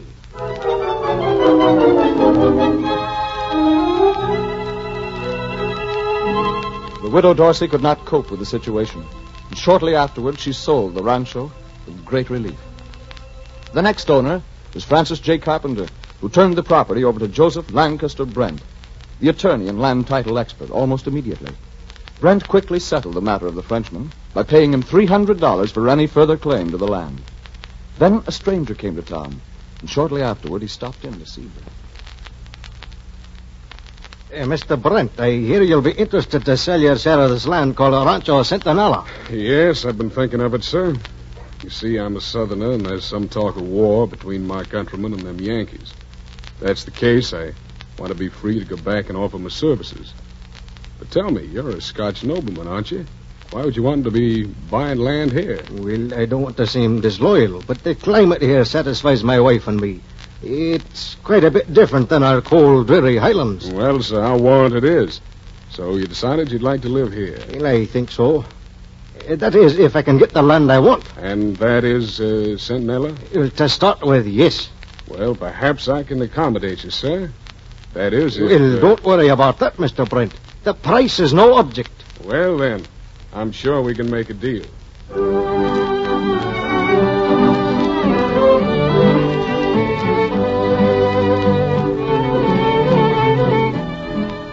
Joseph Lancaster Brent went off to become a great Confederate general, and Sir Robert Burnett of Craig's Castle, Scotland, took up his abode in Bruno Avila Adobe, which stands today. Shortly afterward, he bought the Rancho Sausal Redondo from the heirs of Antonio Ignacio Avila, and once more, these two tracts were combined into one great rancho. For 12 years, Sir Robert directed operations of sheep and cattle raising on his vast acreage. But finally, in 1873, it became necessary for him to return to Scotland. And with regret, he turned his domain over to another. How did you happen to come here, sir, all the way from Canada? Well, we were going to Jamaica for my wife's health, but I read a book called California for Health, Pleasure, and Residence, so I came here instead. So we have people advertising our land, huh? And now you've decided to stay? Yes. I've looked over a number of ranchos, but I don't mind telling you I like yours best. The cool sea air will be very beneficial for my wife's health, too. But you see, Mr. Freeman, I don't want to sell. I only want to lease. I'll even do that. I'll take a lease if you'll give me the first option to buy. It's a deal, Mr. Freeman.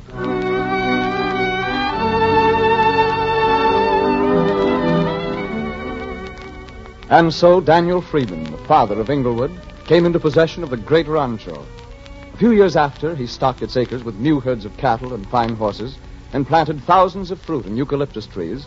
He was able to exercise his option to buy, and the march of progress was begun. Up until 1875, it had been thought that this land was best for cattle and sheep raising. But in 1875 and 76, the great drought parched the land, and sheep and cattle died like flies. Daniel Freeman fought to save his herds. Round up those strays, Ben, and keep them moving. Don't let them stop. Oh, Dan, it's no use. The poor creatures can't stand it. If I can only get them to the hills, they may find enough green foliage to save them. But you'll never get them to the hills. Not many, anyway. They're dropping like flies. You lost thousands of heads of sheep. I'll save the others if I can. No, it's not much use, Dan. You better do what some of the other ranchers are doing. Driving them over the cliffs into the sea. Pulling them out of their misery. Maybe, but I'm going to try the hills first. And, Joe, one thing I know. This country is going to grow and become a big shipping and industrial community. They'll need lots of farmland to supply them. And I'm going ahead with the times. This is going to be a barley farm next year.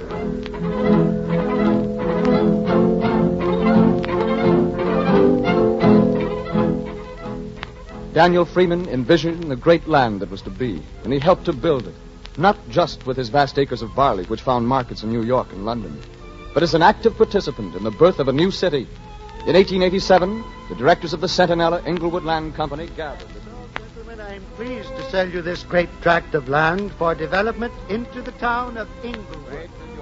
Mr. Freeman, we're going to build a real town. We're all set to buy and sell lots. Build a hotel, put in water and gas works, everything. Inglewood's going to be metropolis before you know it. Hey, look at this in the Inglewood Star. 1,500,000 feet of lumber will be delivered to Inglewood at once. 4,500,000 feet more coming. Lumber will be sold at cost to all who will build. 50 new buildings going up inside of 30 days. Railroads to Redondo Beach is in. Goes right through Inglewood. Why, there's nothing to stop us now. Why, we got grocery stores, hotels, livery stables, a brickyard, and we're even going to have a college. Yes, sir, the Freeman College of Applied Sciences. Sure, town lots and farms in Inglewood can be bought cheap today, but they'll never be cheaper. Inglewood's not a town on paper. No, sir. She's a real town. She's going to grow into a big, beautiful, and prosperous city. You bet. And Inglewood did grow into just that. Today, it's a prosperous community of over 30,000 people. Its tree-shaded streets of homes and gardens, watered by the same springs of the Sentinel, which attracted Antonio Ignacio Avila.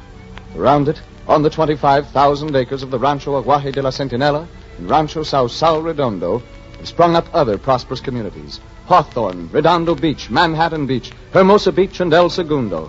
On the romantic domain of the Avilas stands the Douglas Aircraft Company's El Segundo Division and the North American plant furnishing wings for the defense of our nation.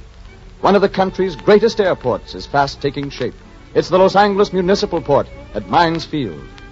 And true to the traditions of Don Antonio Avila, that great horseman and catcher of horse thieves, and to the spirit of Daniel Freeman, breeder of fine horses, it is still intimately associated with the sound of running hooves. For it is the home of that modern mecca of horse lovers, Hollywood Park. Such is the story of progress, and such is the romance of the ranchos.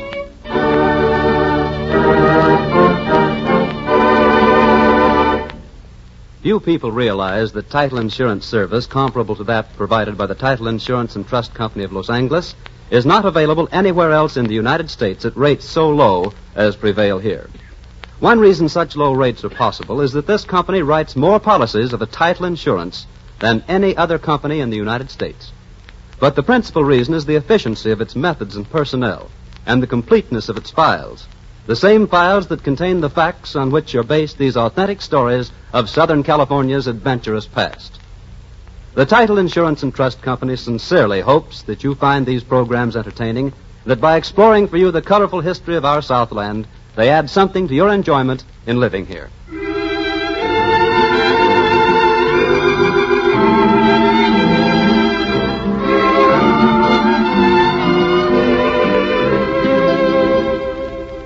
And what's the story for next week, Frank?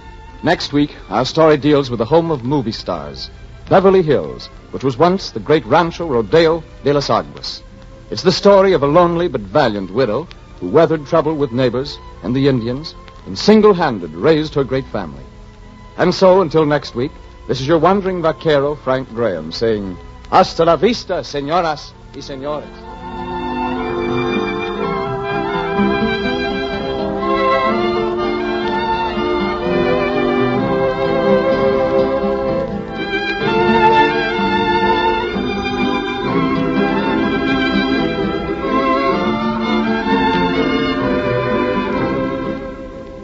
Romance of the Ranchos, featuring Frank Graham as the Wandering Vaquero, is brought to you each Wednesday night at this time by the Title Insurance and Trust Company of Los Angeles.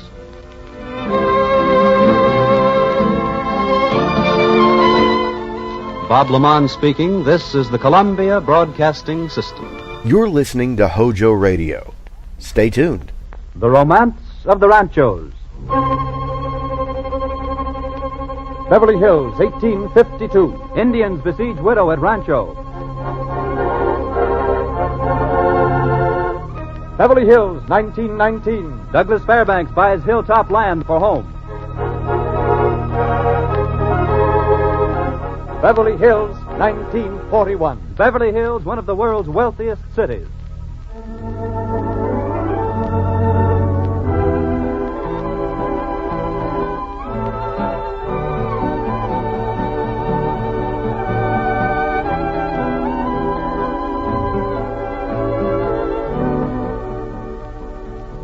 The Title Insurance and Trust Company of Los Angeles presents The Romance of the Ranchos, dramatizing the romance and adventure of the history of our Southland.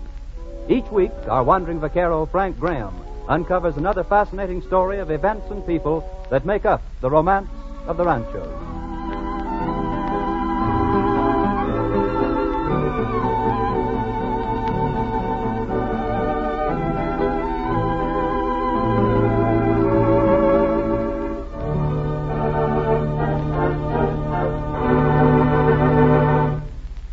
The interesting historical facts which form the background for our drama tonight were obtained from the vast files of the Title Insurance and Trust Company of Los Angeles. And those files are growing at the rate of approximately 1,500 documents every business day. For the essential facts affecting land ownership must be gathered from these recordings and from the records of some 50 different public offices and transferred to the Title Insurance Company records daily in order that the company can ensure your ownership of property against any other's claims. However, it is from the older records that the facts forming the basis of these radio stories are taken.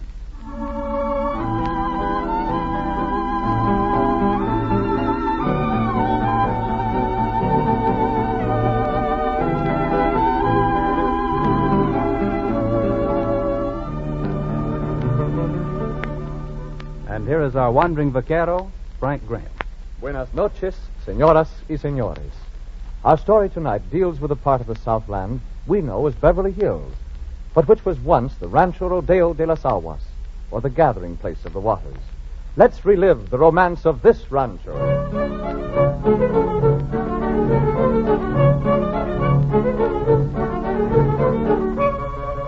It was about the time of the end of Spanish control of California, 1821, that Maria Rita Valdez and her soldier husband came to live on the Rancho Rodeo de las Aguas. They built a home near the present location of Sunset and Alpine in Beverly Hills. For a few years, their life was peaceful. Then, one day in 1828, Jose Antonio Carrillo, alcalde of Los Angeles, visited the rancho.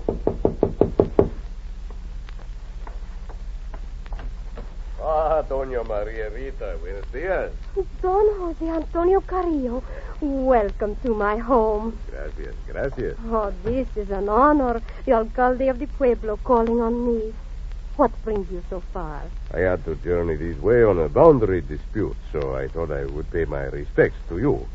Express my sorrow at the loss of your late esteemed husband, Sargento Villa. Thank you, senor. I would have been here before, but my duties kept me so busy. I know, senor. It is quite all right. Is there anything I can do to assist you? No, I do not think so, senor. Unless you could help me to get a grant for this land. You see, I have no real title to it, although we have made it our home for these 20 years. See, of course. I shall be glad to do whatever I can. Oh, gracias, Don Jose. I should feel safer. You are alone here? No. My kinsman, Luciano Valdez, he lives on the land, too. But here in this house? Oh, no, senor, you forget. I have children. See. 9, is it not? It is not, senor. It is 11.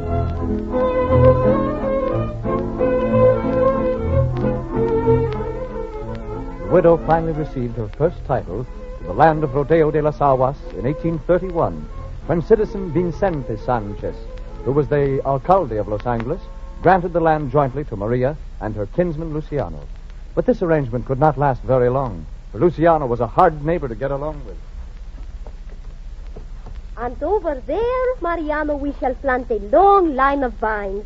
Oh, this cañada will be our vineyard, and you shall help me care for it. Oh, see, Mama, it will be very fine. Here, Maria. What is going on here? Buenos dias, Luciano. What do you mean, what is going on here? Are you planning to plant vines in my cañada? Your cañada? I don't know what you mean. This is my land as much as yours. I have spent 3 months clearing this cañada so that I may plant my vines. You shall plant no vines here. This is my cañada, and I mean to keep it for my own use. Luciano, oh, how can you do these things to me? I say nothing when you move your house near mine, obstructing the front of mine. I even let it go when you run my cattle off the only watering place on the land, and they wander off onto my neighbor's ranchos. But this is too much. Too much? See, it is too much. When I find you trying to use up my land... It is not your land.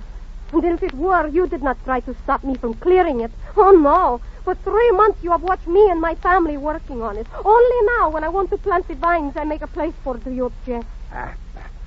You wish to complain about me, huh? Well, go ahead. I dare you to. Who would listen to you? A foolish woman. Why, you cannot even read or write. Just because you can read and write. Just because you were once schoolmaster of the pueblo. Is that any reason for you to lord it over everybody else? I am a man of culture. It is beneath me to associate with persons of such little education. You will kindly remove yourself from this cañada. I have told you it is mine, and that is enough. Madre de Dios, what am I to do? Oh, Maria, don't cry. I'll fix him. You leave Madro alone, Diablo. You leave her alone. No, Mariano. No, Mariano. Stop it, huh? Here, stop that young rascal. Mariano, you must not. No, stop. You leave your mother here. You leave my madre alone. Go. Oh, my head. Stop moving, mother. Stop. Oh. There. You won't come back for a while, Madre. Mariano, you should not tell. No, Madre. I'm sorry. I won't do it again. Unless he comes back.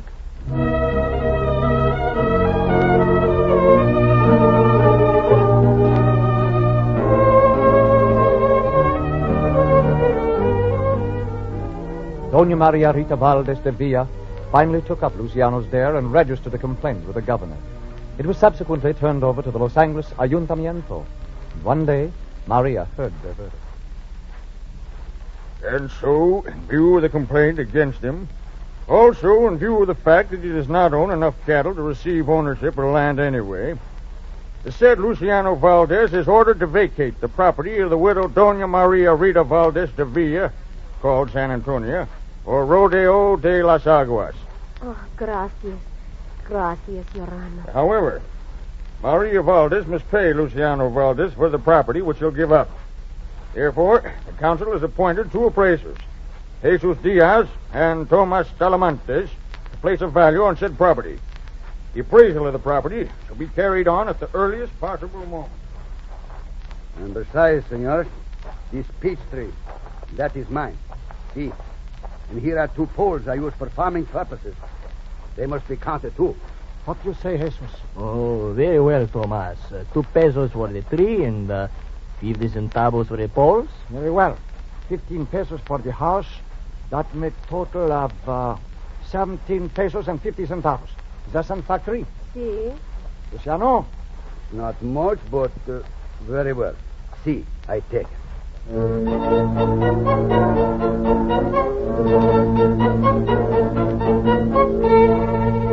For $17.50, the dispute was settled. And now, Doña Maria Rita Valdez was sole possessor of Rancho Rodeo de las Aguas. But her only title was from the Los Angeles City Council, and she wished the legal protection of a grant from the governor. And so it was that she talked with Francisco Villa, major domo of the Mission San Gabriel. But, senor, the governor, he will not make a grant to me unless there are 150 head of cattle grazing on the rancho. And there are not, senora? No. I have little over 100, and I have no money to buy more. Do you think the governor might overlook the cattle? I hardly think so, senora. It is the law. However, there may be another way to arrange it. But how? Suppose I arrange for you to borrow enough cattle to make up the difference. Oh, senor, is it possible? I think so, senora. I shall take up the matter immediately. And, too, I have another idea. We shall send your kinsman, Captain Villa, straight to Governor Alvarado to present your petition, and that should help your case. Ah, Senora, I do not know how to thank you. You needn't, Senora. I am happy to help you. You have spent many years on this land. You have put much work and toil into it. It is only right that it should be yours. And I shall see that it is.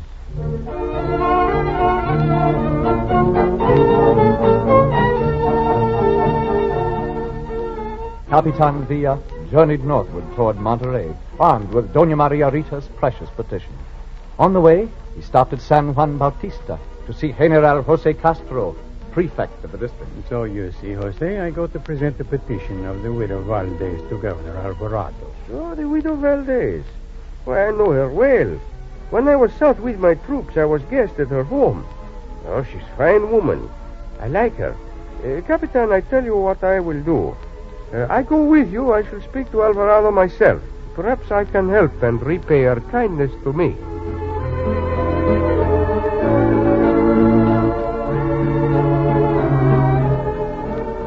With such powerful friends helping her, the grant for Maria Valdez was assured. Soon, Capitan Villa brought the precious title papers back to Los Angeles. The future looked brighter for Maria Valdez, but more misfortune came quickly. In 1846, news came that the American armies were closing in on Los Angeles. At the time, Maria Valdez was staying in a house she owned on Main Street in Los Angeles. Late one evening, her son rushed to her.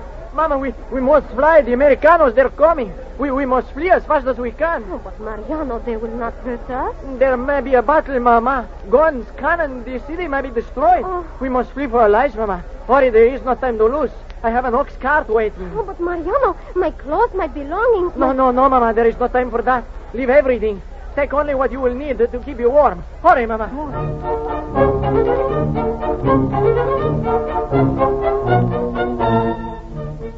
Wildly, many Los Angeles residents fled before the American army.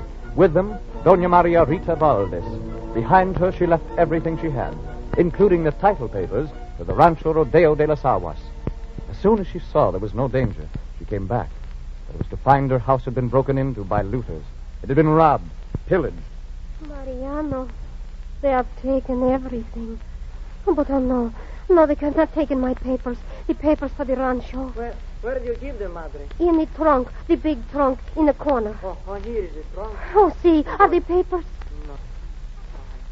I'm sorry, Mama. The trunk is empty.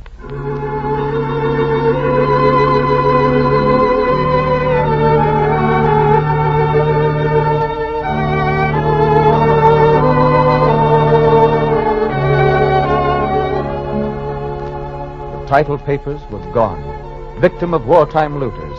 California, Indian, or American, no one knew which. Their loss was felt deeply. When after California became a state in the Union, the Board of Land Commissioners met to pass on all land titles in California. Maria Valdez had no proof of ownership. But once again, loyal friends came to the support of the aging widow. One by one, they testified on her behalf. Jose Antonio Carrillo. See? The Rancho Rodeo de las Aguas has belonged to Doña Maria Rita for many years, at least since 1828, for it was in that year that I visited her. Her soldier husband had just died, and there she was with her 11 children. Francisco Villa. It was in 1839, some years after her relative Luciano had moved from the rancho, that Doña Maria Rita wished to obtain a grant from Governor Alvarado. I had already obtained for her enough cattle to make up the necessary 150 head. Jose Castro. See, Capitan Villa and I went to see the governor in Monterey, and he graciously acceded to our request. He gave me the title papers, granting to Doña Maria Rita about 1 league of land. One by one, friends and relatives offered their help. And finally, after many weary days of waiting, the board announced the decision. Doña Maria Rita Valdez de Villa, it is the decision of the United States Board of Land Commissioners that your claim to the title of the land known as the Rancho Rodeo de las Aguas is confirmed. The land is yours, madam.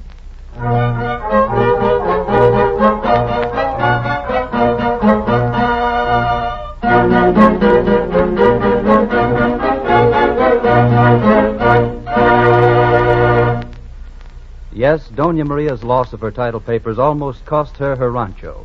Her title was in doubt for years until the Land Commission finally determined that it was valid. This was not an uncommon situation in those early days. There were no public offices in which title transfers could be recorded. In fact, ownership of land frequently passed by a mere transfer of possession without any written document. When California was admitted to the Union in 1850, one of the first acts of the state legislature was to set up public offices in which records of title transfers might be kept, and to require that all transfers must be by deed or other written instruments. The theory was that an intending purchaser of property could then examine the public records and determine that the seller actually owned clear title to the land. Unfortunately, it is often impossible to establish true ownership of property from these public records. Deeds and other title documents are sometimes lost or destroyed, sometimes never placed on record, sometimes defectively acknowledged or executed, sometimes forged or executed by minors or incompetents, so that even though they have the appearance of valid legal documents, actually they are not. For these reasons, some further assurance of ownership is required by persons dealing in land today. The policy of title insurance meets that need. It stabilizes land titles, makes them marketable, enables you to know that you really own the title you pay for.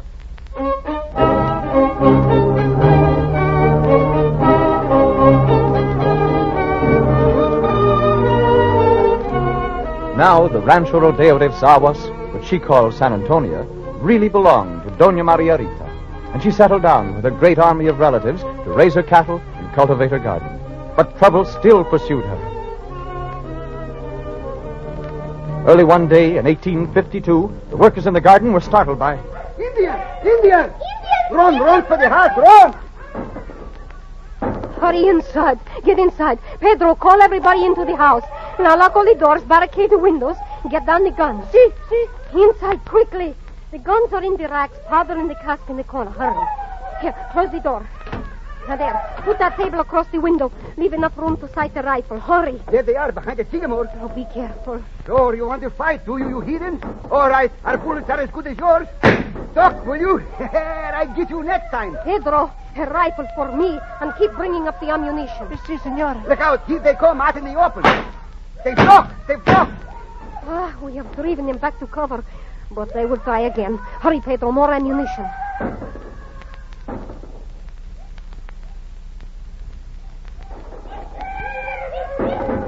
Pedro, more ammunition. We've held them off for 3 hours, but I don't. The ammunition is running low. We cannot hold them off much longer, senor. We must.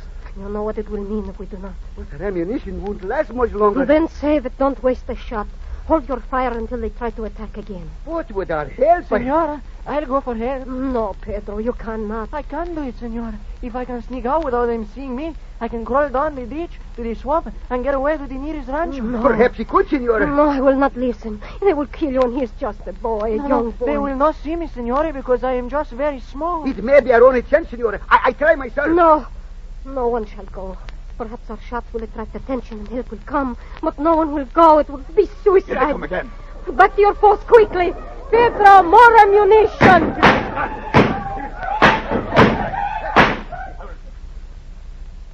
We've driven them back into Grove again. Thank heavens there are only 3 of them. We must be prepared for their next assault. Pedro, bring more powder. Pedro! Oh, where is he? Pedro! Oh, senor. He is gone. He has slipped out the door while we were busy fighting. Look, there he goes, creeping down the trench. Madre de Dios, do they see him? I don't know. They haven't made any move yet. Oh, they're shooting at us. He's almost to the swamp. They can't see him from there. He's hidden by the trees now. He's getting up. He's running. They haven't seen him. They haven't seen him, senora. Now we have a chance.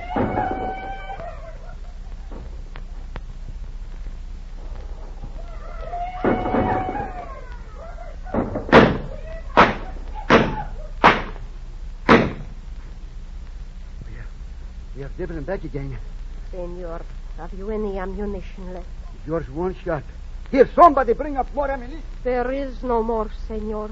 What? No more? Then when they attacked again... See. Oh, what has happened to Pedro? He has only been gone an hour. It might take him that long to get to the nearest rancho. No, he is a fast runner. He should be back by now. But he is not. Senora, this one shot.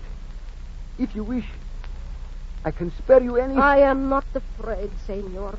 I have not lived here all these years without being used to facing death. You are a brave woman, senor. I salute you. They're creeping up again, senor. We cannot fight them now. This is the end, senor. No, listen. What is that? The Indians have stopped. They're running the other way. They're making for the hills. Look at horses. It's help coming. Hey, they got through. Look at them. The rancheros charging at full speed. We're saved.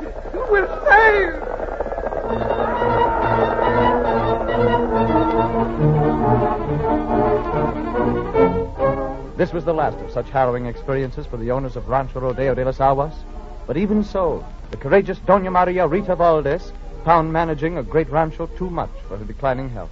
And so, in 1854, she sold her land to two neighbors, Benjamin D. Wilson, famous in early California as Don Benito, and Henry Hancock. The full price for the site of what is now Beverly Hills was roughly about $1,300.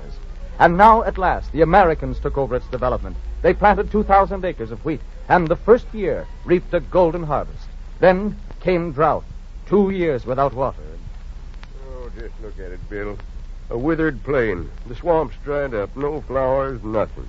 Yeah, Ben's pretty sad. Your wheat crop's ruined. Ruined? Well, there isn't any wheat crop. I'm afraid this ranch is going to be a white elephant. Don Benito, senor. Yes. I've been looking for you. Well, yes, what is it, Jose? Two senores from Los Angeles. They're at the house to see you. Yeah, well, what do they want? They are from the Pioneer Oil Company. They want to see you about this land. They think there might be oil here. Oil? Man, oil here? Why, Ben, you'd be rich. Holy smokes, oil. Where are they?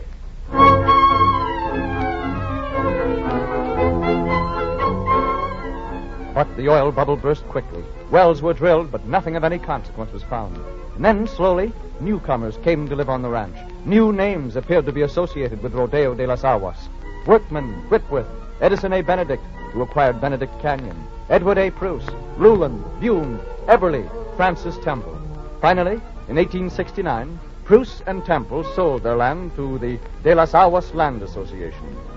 Ambitious plans for a town called Santa Maria were never realized. The association gasped for life for a short time and then peacefully expired.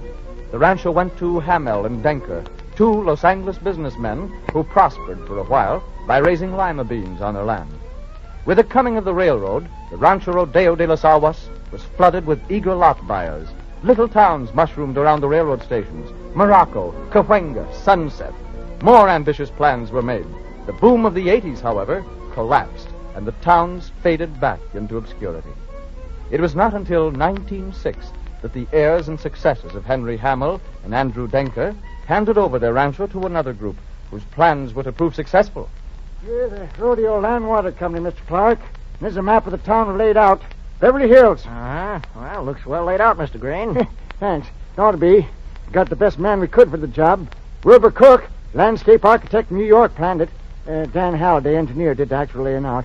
Pretty name, too, Beverly Hills. Yeah, I had something to do with that myself. See, I read a newspaper account of President Taft's visit to Beverly Farms in Massachusetts. Well, I liked the name so much, I just rushed right down here and persuaded my associates to name our town Beverly Hills. Since this was Hurley land we were subdividing. Well, yes, it's fine. I'll tell you. I like your new town. I'll take 2 lots I looked on. Let's see, it's Crescent Drive, isn't it? Yeah, that's right. So, well, I guess I'll be your first customer. I'll buy 'em.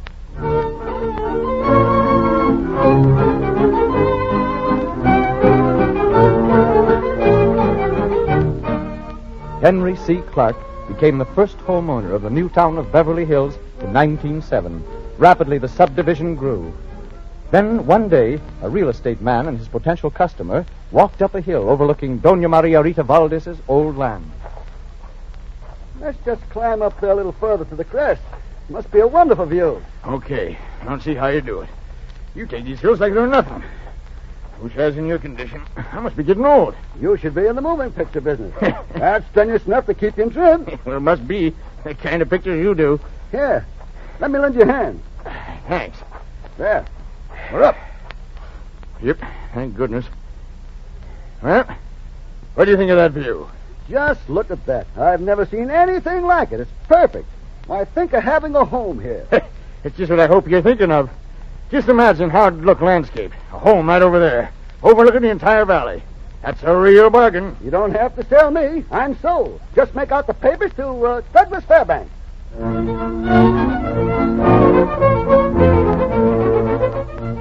When Douglas Fairbanks bought the site for Pickfair on April 22nd, 1919, he started the great movie star invasion, which has made Beverly Hills one of the most celebrated residential communities in the world.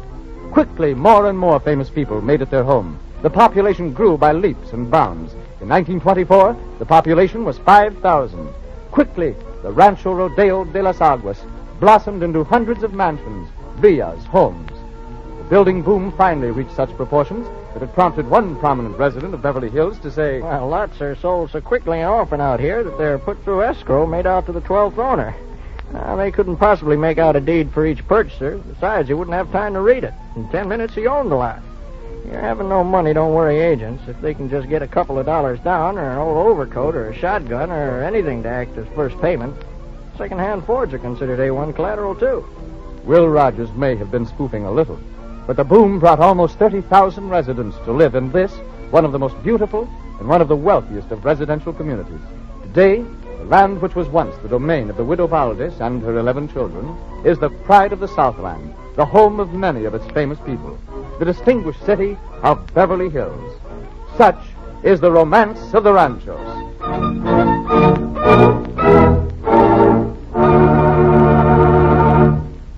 Frank Graham will be heard in just a moment, but first here's something to think about.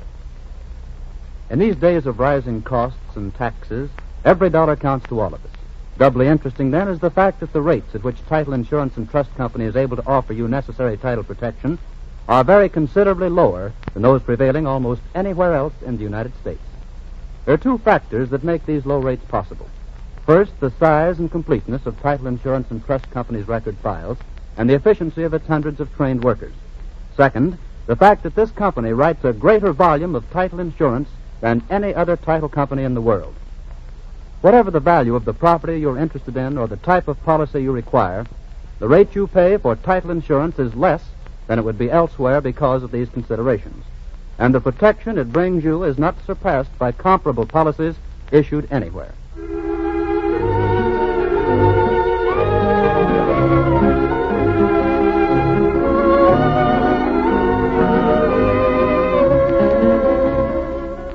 And what's the story for next week, Frank? Next week, we're going to take you for a visit to the ranchos San Pedro and Palos Verdes, where a dispute between two of the great families of early California blazed for many years. It's a story I know you'll want to hear. So be with us again next Wednesday night. Until then, this is your wandering vaquero, Frank Graham, saying, "Hasta la vista, señoras y señores."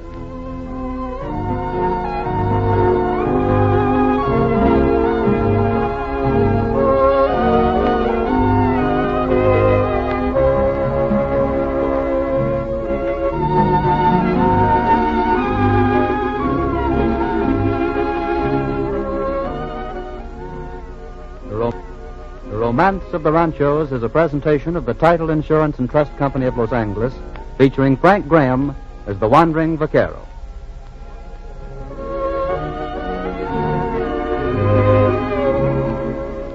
Bob Lamont speaking. This is the Columbia Broadcasting System. By the mid-1950s, when our next program began, most of the actors on the West Coast were doing some sort of television or movie work, so the program was rehearsed and taped for transcription during the evening. Once a week, the cast and crew got together at CBS Studio One in Hollywood to tape the show. In 1956, this was the last radio production studio in use in California. Our series aired 41 episodes from January 22, 1956 to October 28, 1956. We present to you Fort Laramie, next on HOJO Radio. At the gallop, ho!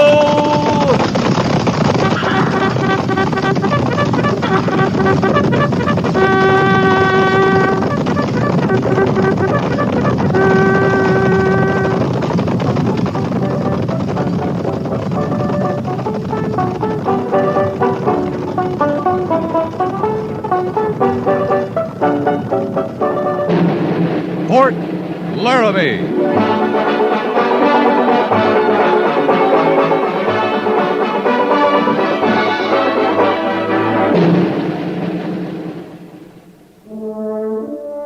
Fort Laramie, starring Raymond Burr as Captain Lee Quince. Specially transcribed tales of the dark and tragic ground of the wild frontier. The saga of fighting men who rode the rim of empire. And the dramatic story of Lee Quince, Captain of Cavalry.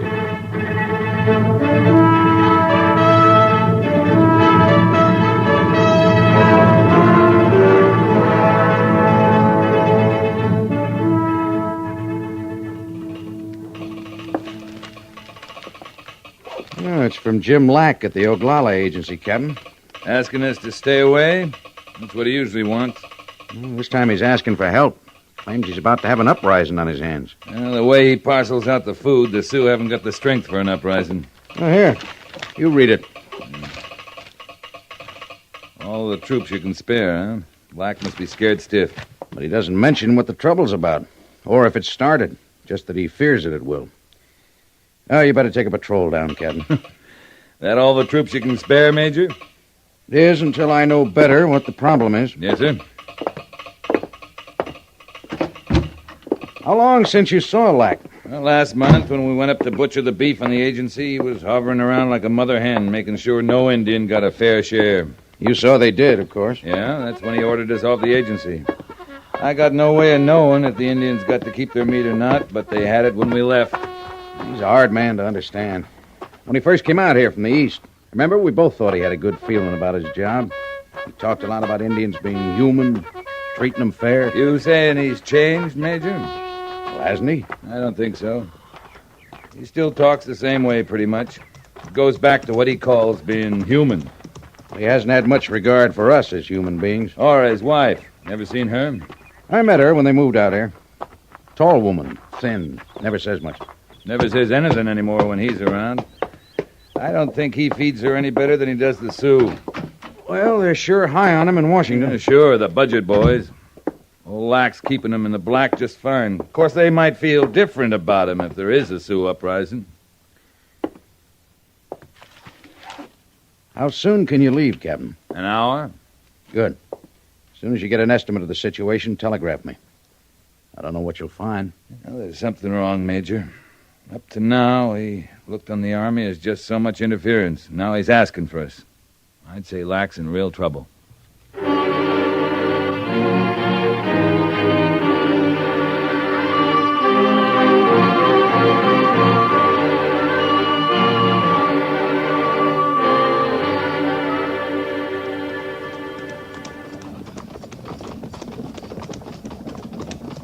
Looks like we got a delegation ahead, sir. At least they're waiting for us, not charging out to meet us. Ah, it looks like Red there. Yes, sir.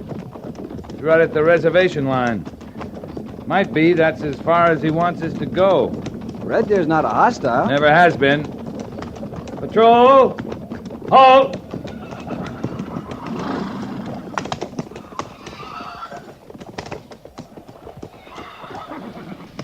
Greetings, Red Deer. Greetings, Captain. You do not come our way in long time. I was here last month. You were off hunting. Hunting no good. Red Deer no longer find good hunting grounds. Too much white man. Oh, sorry to hear that. Many moons ago, you tell Red Deer white man leave reservation to Indian. That's right. Indian to have fine hunting grounds, good lodges, plenty food. Now lodges no shelter for squaw and papoose. Old, many holes in walls. Bring wind and snow against us. No good food. Now no hunting ground. You powwow with Mr. Lack? No good. Red Deer go make talk. Lack he not listen. If Red Deer talk, Lack he take food away. Make less. Not good. That why you rode out from the agency to meet me, Red Deer? Lack no like army to come. When army come, bad for Indians. We've never bothered you, Red Deer. Not you. But when army come, lack get mad. When lack mad, bad for Indians. Is there new trouble on the agency?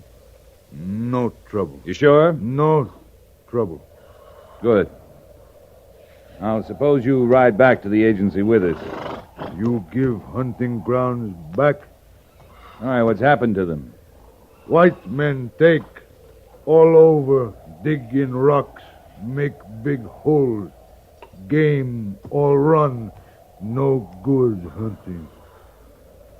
Miners? Dig in rock, make big hole. Sometimes. Not good for hunting ground. No, not good. All right, Red Deer, ride back with us. We'll make powwow with Mr. Lack. No trouble? No trouble. Then come.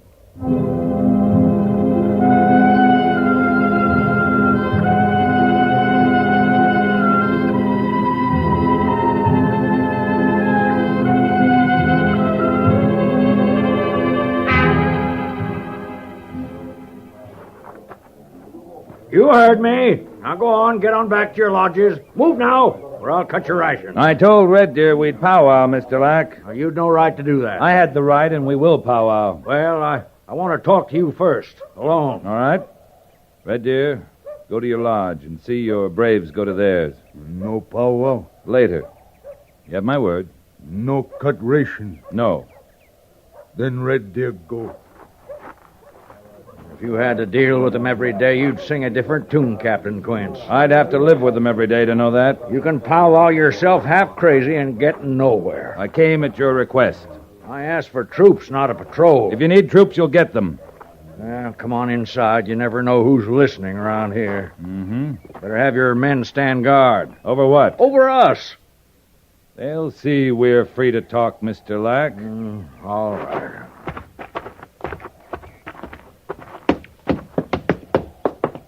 Go on in. Oh, morning, Ms. Lack. Captain Quince? Go on, get on back to your kitchen, Clara. Captain and I have a lot to settle in a hurry. Yes, James. Oh, you'll tell him about... I'll tell him everything, Clara. Now, go on.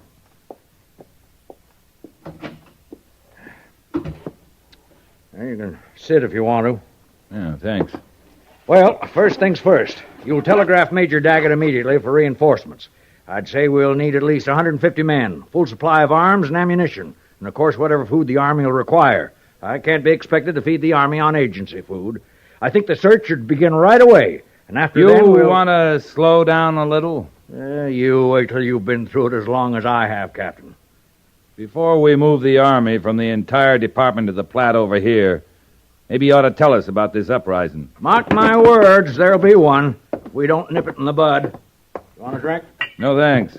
Well, they've been growing sullen, without cause, mind you, for the last few days. I've cut their rations each time there's been a disturbance. Disturbance? What kind? Oh, delegations, committees, I guess they are. Why? Every time I look up, 2 or 3 chiefs are waiting on my front stoop with some new grievance. Well, these grievances. They're what you're calling a disturbance? That's what they are. I was thinking more like a demonstration of some kind. I think that's next on their list. Why? Because of the guns. Now that they're armed, I say we can expect shooting trouble any day. You know they got guns? Of course I know it. That's why I called for the Army. I want you to disarm them first, and after Where'd they that... get the guns? Oh, Captain, you're the most obstinate man I've ever encountered. I'm head of this agency. It should be enough for you that I say they have guns. But it isn't enough. Yes, I can see that. When this agency was established, it was agreed that the Braves could keep their guns if they were hunters. That was before my time, Captain. I'd never have agreed to that. No, but the Army agreed to it, Mr. Lack. All right. Then you may as well know I changed all that. Shortly after I came here, I was quick to see that no good could come of savages under my control having guns. You took them away. For disciplinary reasons, yes. What happened to their hunting?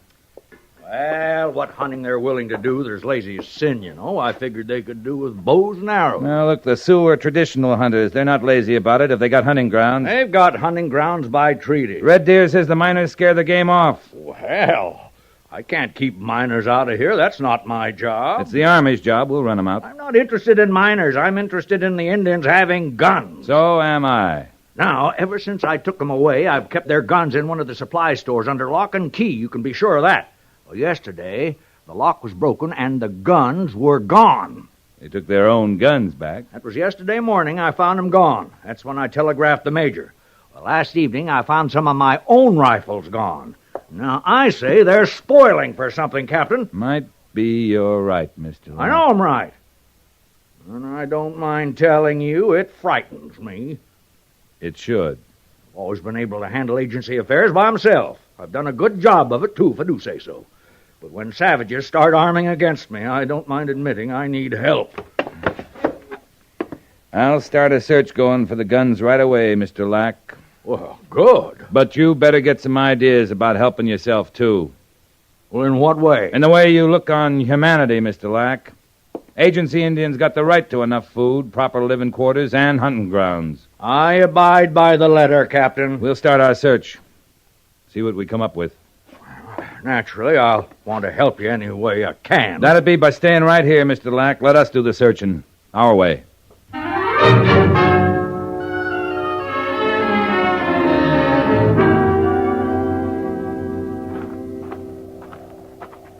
Mr. Lack said that store building there next to the laundry was where the guns was kept, Captain. Did you speak to Red Deer, Sergeant? Well, he said he'd meet us here. Good. Captain, I don't know quite how to say this, but I don't just warm to searching engines for guns that are rightly theirs. Well, not all of them are rightly theirs. Some of them belong to Mr. Lack. This is the building? Yes, sir. What you doing Here, Red? white captain, he will say, no bother, white squaw. Something wrong, Mrs. Lack? Red Deer just startled me, Captain Quince. I didn't hear him come in, and then suddenly there he was. We asked him to meet us here, ma'am. Yes, so he said. Red Deer, no bother, white squaw. No, of course he didn't. I'm just edgy, Captain. We all are, and... Well, I've just never got used to their moccasins. You can't hear 'em, you know. You just can't hear 'em at all. If you've got business here, ma'am, we won't bother you. Not at all. I was just looking for some soap. I thought we'd stored the surplus here. Guess we've used it all. Mr. Lack keeps a very close check on supplies, you know. I'll bet he does. Yes. Well, I'll go now. Oh, ma'am. Yes, Captain. I was wondering, is this supply store kept open as a rule? Anybody can come and go? Oh, deed not, no. No, Mr. Lack keeps it bolted at all times. He and I have the only keys. Then you unlocked it just now, before we came. Yes. That's how Red Deer got in without my hearing him. Thank you, ma'am. Thank you very much. I'll see it's locked immediately. You're finished, Captain. Yes, ma'am.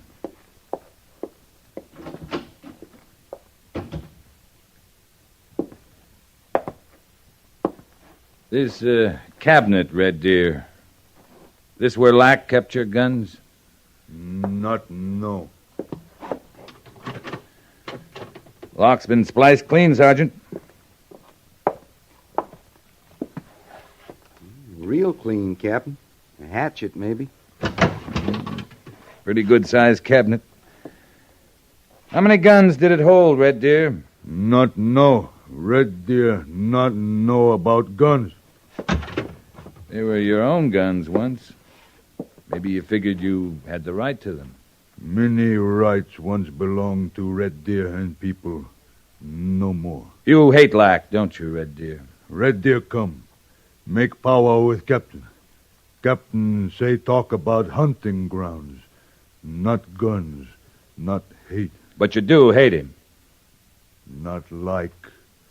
Lack give Indian bad lodge. Not much good. Now no good hunting.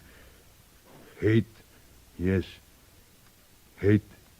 Enough to want to kill him? Maybe kill. Red Deer not need gun to kill Lack. No, you wouldn't, would you? Well, if you didn't take the guns yourself, Red Deer, you know who took them? Many questions from Captain. No powwow. We don't want to search your lodges, but we will if we have to.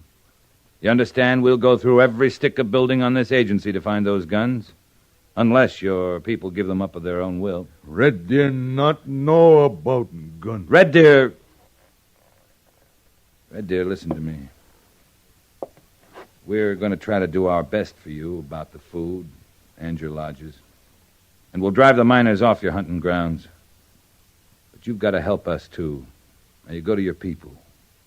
Tell them to give up these guns, or we'll come looking for them. How much time? Till tomorrow morning. White soldiers camp on agency tonight. Yes, we'll have to. Red Deer go to people. Make talk. If find guns, bring to Captain. Stack them in front of your lodges. If do this, Captain not take papoose from Indian. Oh, where'd you get an idea like that? Red Deer go to people. Now, who's going to take their kids from them? Nobody. But I'll sure find out who threatened it.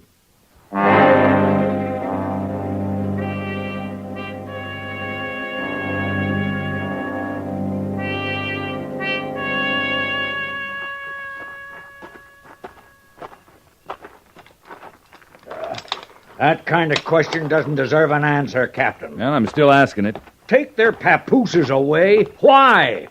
What in tarnation would I do with their mangy kids? The point is, they got the idea you mean to take them. Well, not from me, they didn't. I'd steal guns, too, if I got that kind of threat. What kind of man do you think I am? I've had a look around today, Lack. I've seen what they live in, seen what they eat. I know what kind of man you are. I do my job. I keep Indians in their place. I run an agency with a strong hand because that's the only thing they can understand. But I've never told them I intended to take their children. Now, you can believe that or not. Got all the food stuff locked up tight now, have you? All of it. You can go around exchanging honor pledges with them if you want to, Captain. Give them your word on this and that. But I keep their food for them. And that's something they understand. You're wrong, Lack. No man understands starvation. I'll say good night to you, Captain. And sleep well, Mr. Lack. Yeah.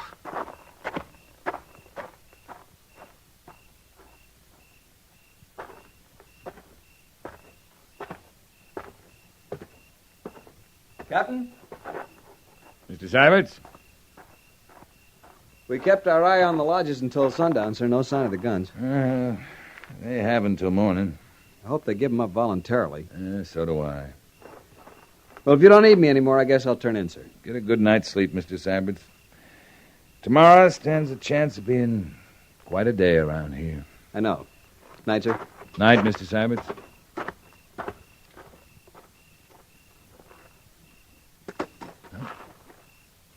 Over here, Captain.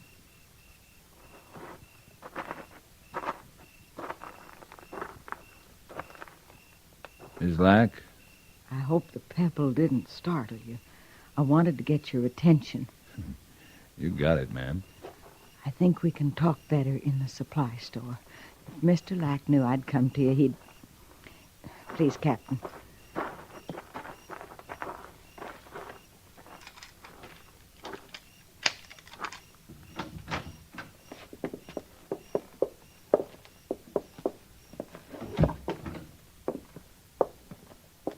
We don't dare light the lamp. Whatever you say, ma'am. I'm so much to blame, Captain. I want you to know I know that now, but at first I thought it was only right. After so much wrong, Captain, I thought... And Mr. Lack's not easy to talk to. He's never easy. Whatever you did, Mrs. Lack, I can believe you thought it was right. That's kind. That's kind. I'm not good with talk. I think a lot, but I never say. I never dare say. Mr. Lack isn't one to listen. I guess I didn't make the Indians understand me very well. What did you tell them? About the school. Just the women, of course, the squaws. They're all I see, really, in the laundry, mostly. Mr. Lack never comes there, and sometimes we talk. About the school. I thought if they couldn't see any hope for themselves here, that it would mean something to think their children would have a better chance. I told them maybe we could start a school. And they took it you meant to take their kids from them, huh? I guess I just didn't say it very well. It was after that they took the guns? Yes. It's a terrible thing I've done, Captain. Some terrible things have been done here, ma'am. But what you tried to do was a fine thing. Children, they're a mother's full hope. A woman will bear anything, knowing her young will have it better and easier. And I don't know what's possessed me speaking so free. Nothing wrong with speaking free. I'm a childless woman, Captain. I've not the right. I'd best get back to my quarters now. I wanted you to know. Will it help? Your knowing? I think it will, Mrs. Lack. I'm much obliged.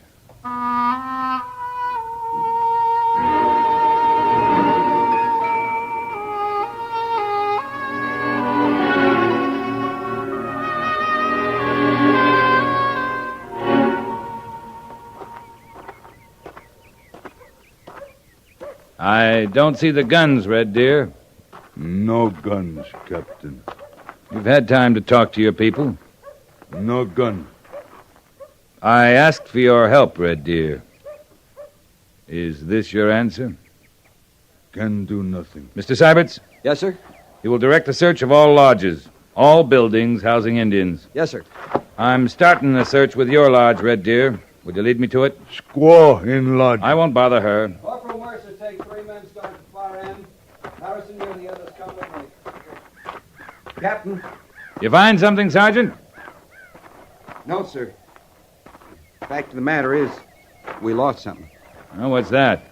Miller and Kincaid, Captain. They was too sheepish to speak out till now. During the night, their rifles was took. Red Deer? You look, Captain. You no find.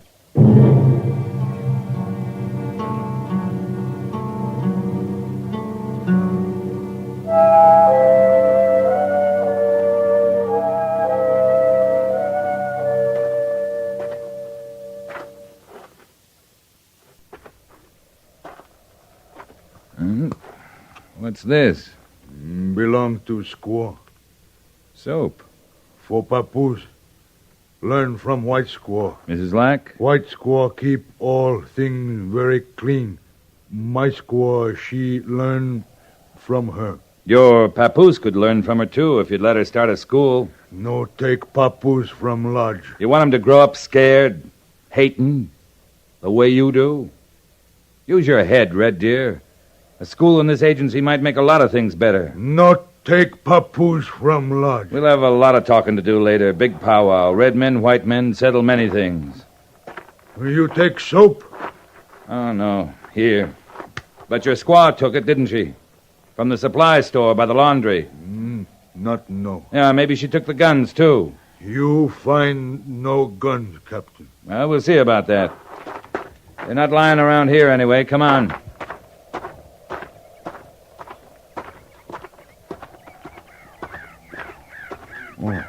All people taken from lodges. Why? We're gonna find those guns, Red Deer. Red Deer, some sort of privileged character, is he, Captain? He'll stand search in due time, Mr. Lack. You'll conduct the search yourself, Captain? Of course. I'll walk right along with you. All right, you walk along with me. But save your talking for the Indian Commission. Major Daggett will be sending one over as soon as he gets my report. Captain, you'd have my job? You bet I would, Mr. Lack. You'll walk with us, Red Deer. Yes.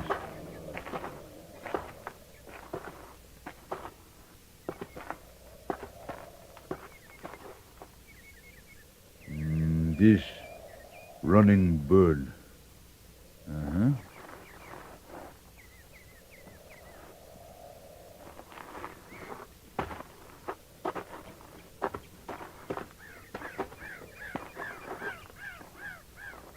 This many rivers.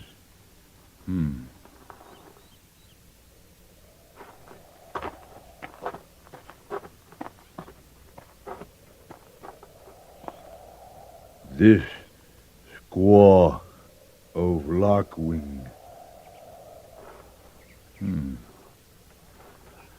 Sergeant? Yes, sir. Sergeant, walk toward us along that line. Take a good look. Yes, sir. Well, what is it, Captain? You didn't see Mr. Lack? I saw nothing.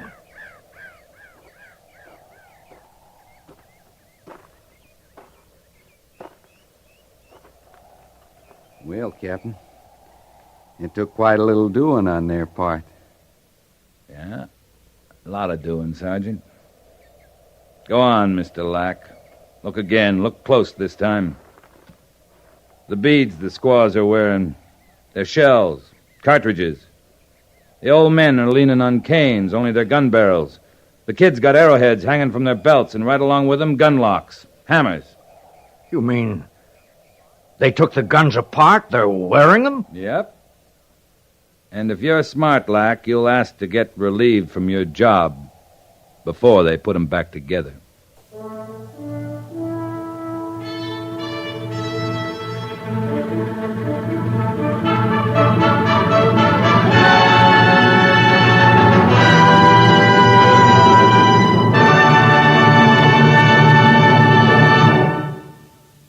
Fort Laramie is produced and directed by Norman MacDonald and stars Raymond Burr as Lee Quince, Captain of Cavalry, with Vic Perrin as Sergeant Gorse. The script was specially written for Fort Laramie by Kathleen Height, with sound patterns by Bill James and Tom Henley, musical supervision by Amerigo Marino. Featured in the cast were Joseph Kearns, John Daner, and Vivi Janis. Jack Moyles is Major Daggett, and Harry Bartell is Lieutenant Seiberts.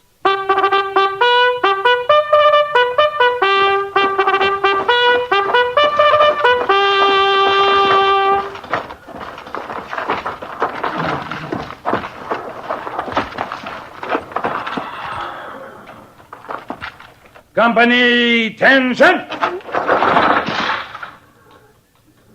Dismiss.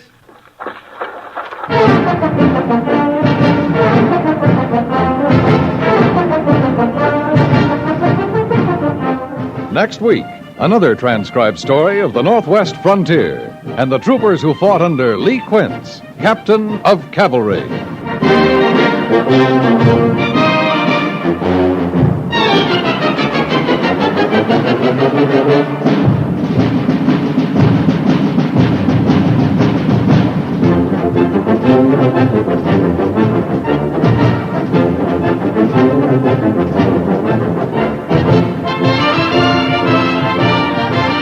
The songs, the comedy, the exciting guest stars, and the problems that come up wherever the Kingfish happens to be may keep Amos and Andy spinning, but they'll keep you smiling each Monday through Friday evening as you listen to the Amos and Andy Music Hall. For good company, and for a barrel of fun, too, make the Amos and Andy Music Hall a nightly stopping-off place. You'll find it on the air 5 nights a week on most of these same stations.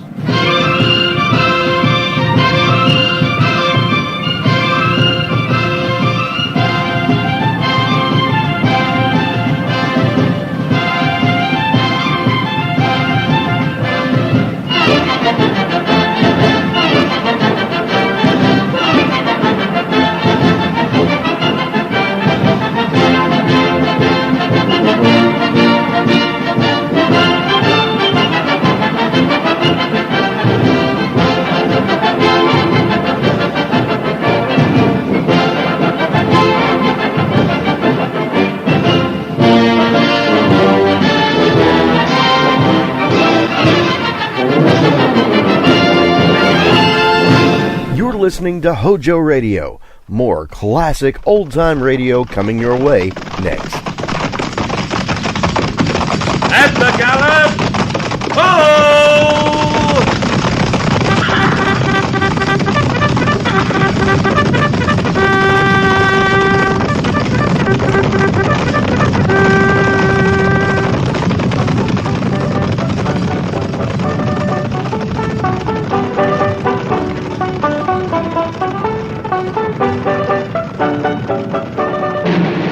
Fort Laramie.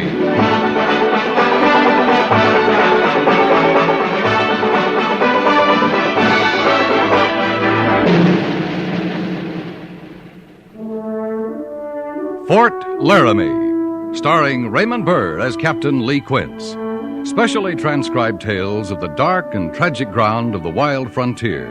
The saga of fighting men who rode the rim of empire. And the dramatic story of Lee Quince, Captain of Cavalry.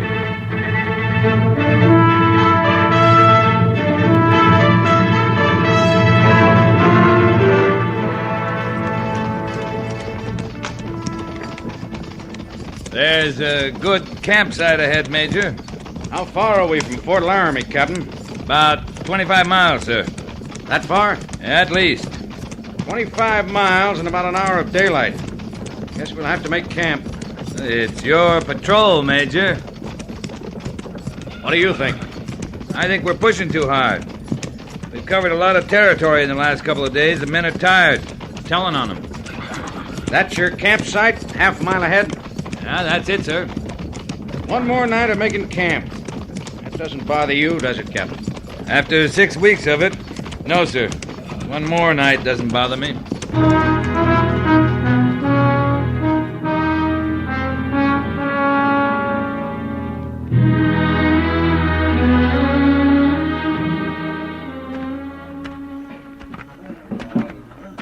This is what I'm talking about, Lee.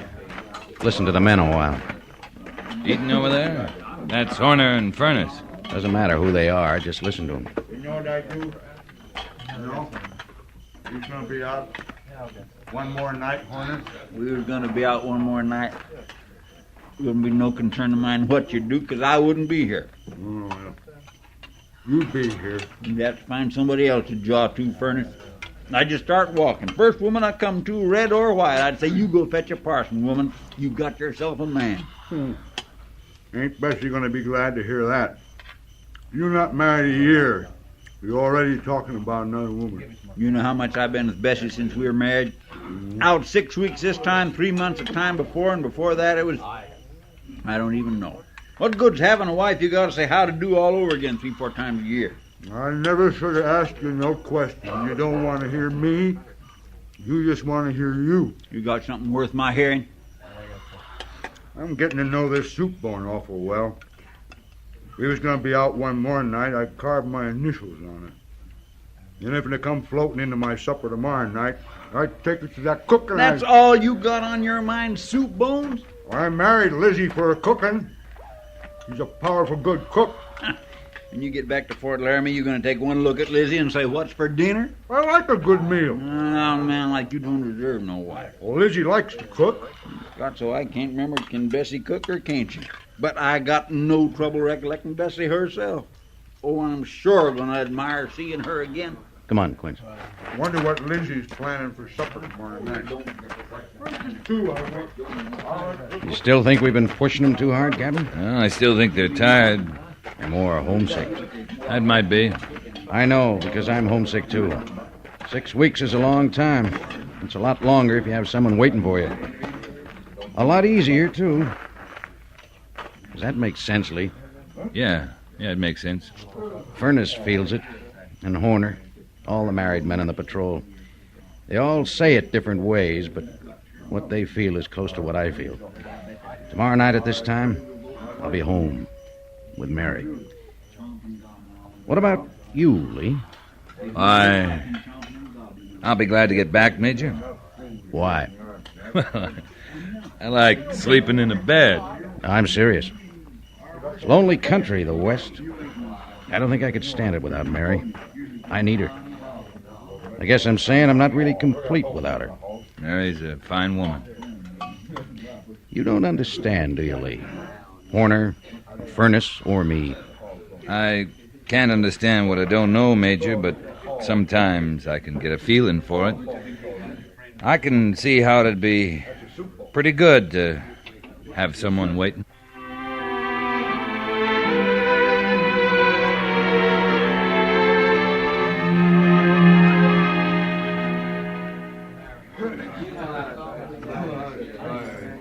Patrol!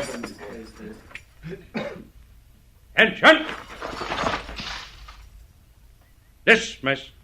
Lizzie, what you got for supper? It's Bessie. Bessie, girl, is that girl? Mary. What you got for supper? Quince? Yes, Gorse? Oh, you ain't forgetting about tonight.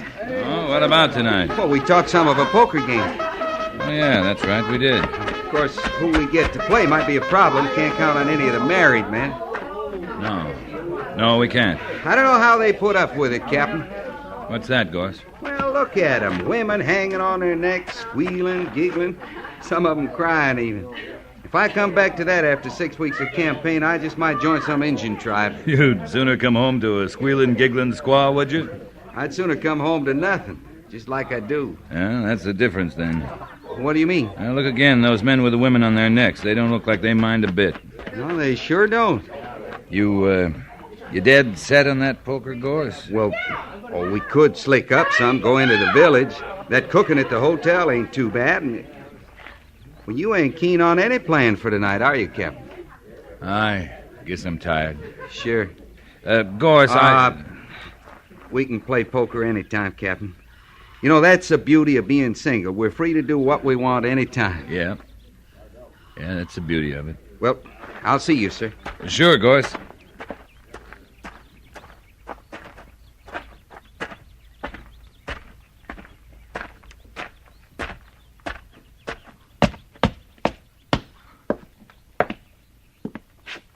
Calico's prettier, I think, but nothing will wear like that blue drilling. Not here, it's the wear that counts. I know, but Tom likes calico. Oh, my. Excuse me, Mrs. Doolittle. Oh, of course, Willa. Hello, Lee. Miss Willa? I heard you were expected back today. You look tired. You look fine. Do I? Just fine. Miss Willa, Yes, Lee? I guess you're busy. Well, just a little. Dad's in Cheyenne for a few days, but I'll be closing up in a little while. You want to take dinner with me? I'd like that. Yeah. Yeah, I'd like that, too. Well, You sure look fine, Miss Willa. Do I? Fine. About 7, Lee? Yeah, about 7. I'll be ready. Oh, Lee, I've got to get back to Mrs. Doolittle. Sure, you do that. Miss Willa. Yes, Lee? It's sure good to be home.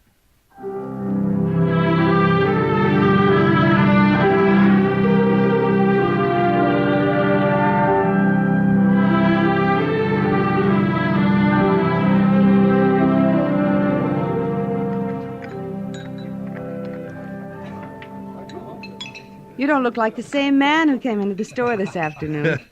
I'm bound to weigh less just shaving. I think maybe beards are for presidents, like Mr. Lincoln and Mr. Grant, not for cavalry captains. Well, not for this one, anyway.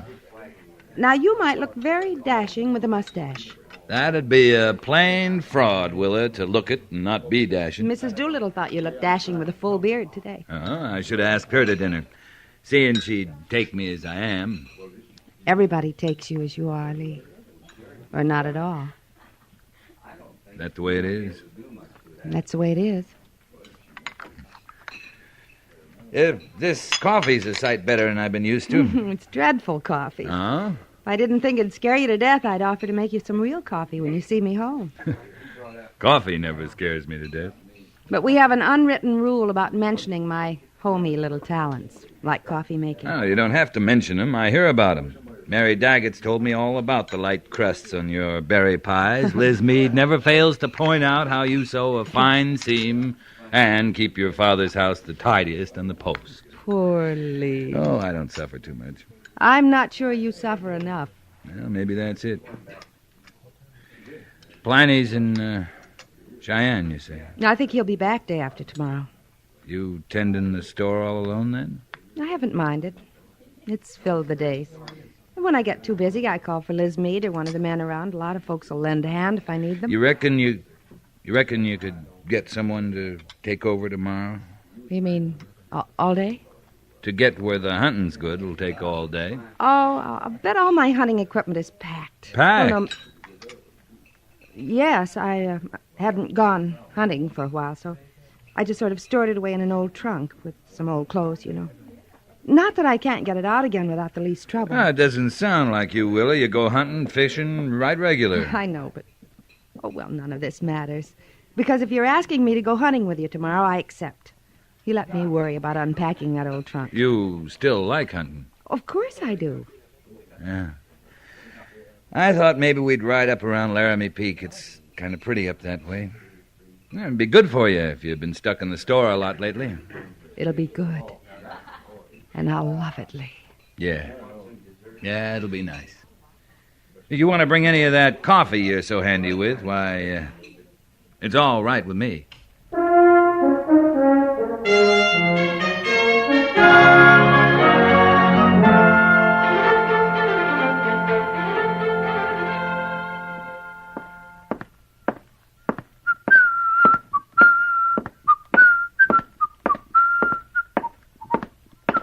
That you, Captain Quince?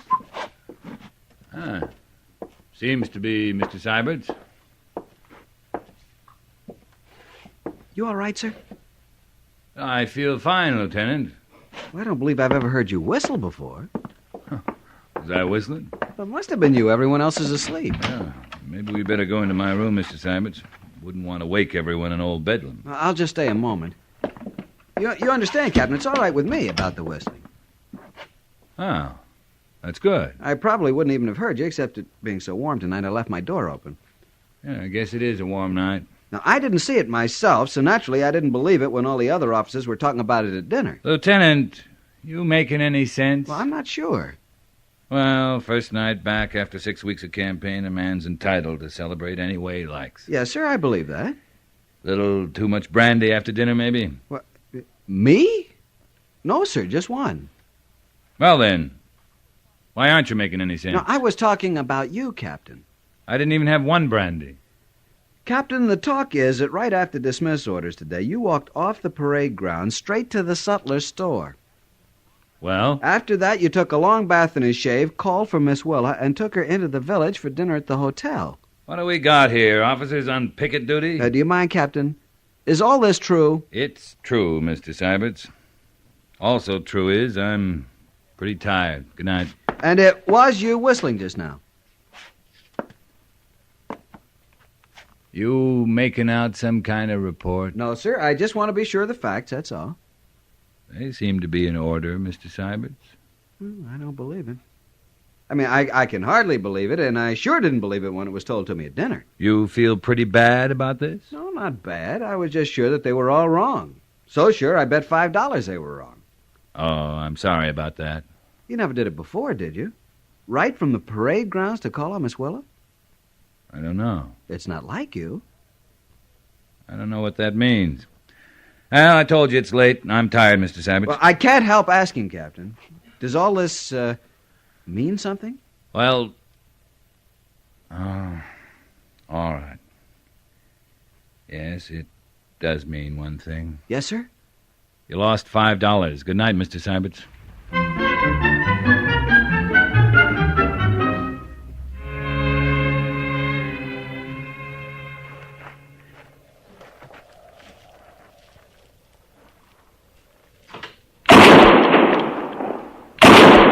Did you see that, Lee? Yeah, beautiful shot, Willa. Now, what am I going to do with an antelope? Ah, you could roast it. And feed all of Fort Laramie.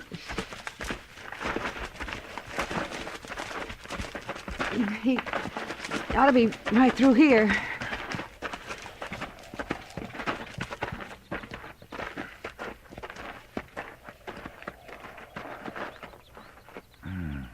Pronghorn antelope, Willa. And a beauty. Now all you gotta do is figure out how to get him back to the post. It's all been so pleasant today, I just supposed I had a gentleman with me. You got a hunter. There's a difference. I know. A fisherman cleans his own fish. A hunter takes care of his own game. When you take up rod and rifle, you're not a man or a woman. You're a fisherman or a hunter. You shouldn't complain, Willa. You're good at both of them. You want to rest a while? You won't hold it against me as being too feminine or anything like that. There's a stream over there. Some nice, soft boulders to stretch out on. I'd think you'd be tired, Lee, 6 weeks out in the country like this. I don't get tired of country like this. Don't get tired of rifles, sidearms? Oh, that's a difference. Hunting people, hunting game. Well, which boulder looks best to you? This one's fine. You, want some water? No, thanks.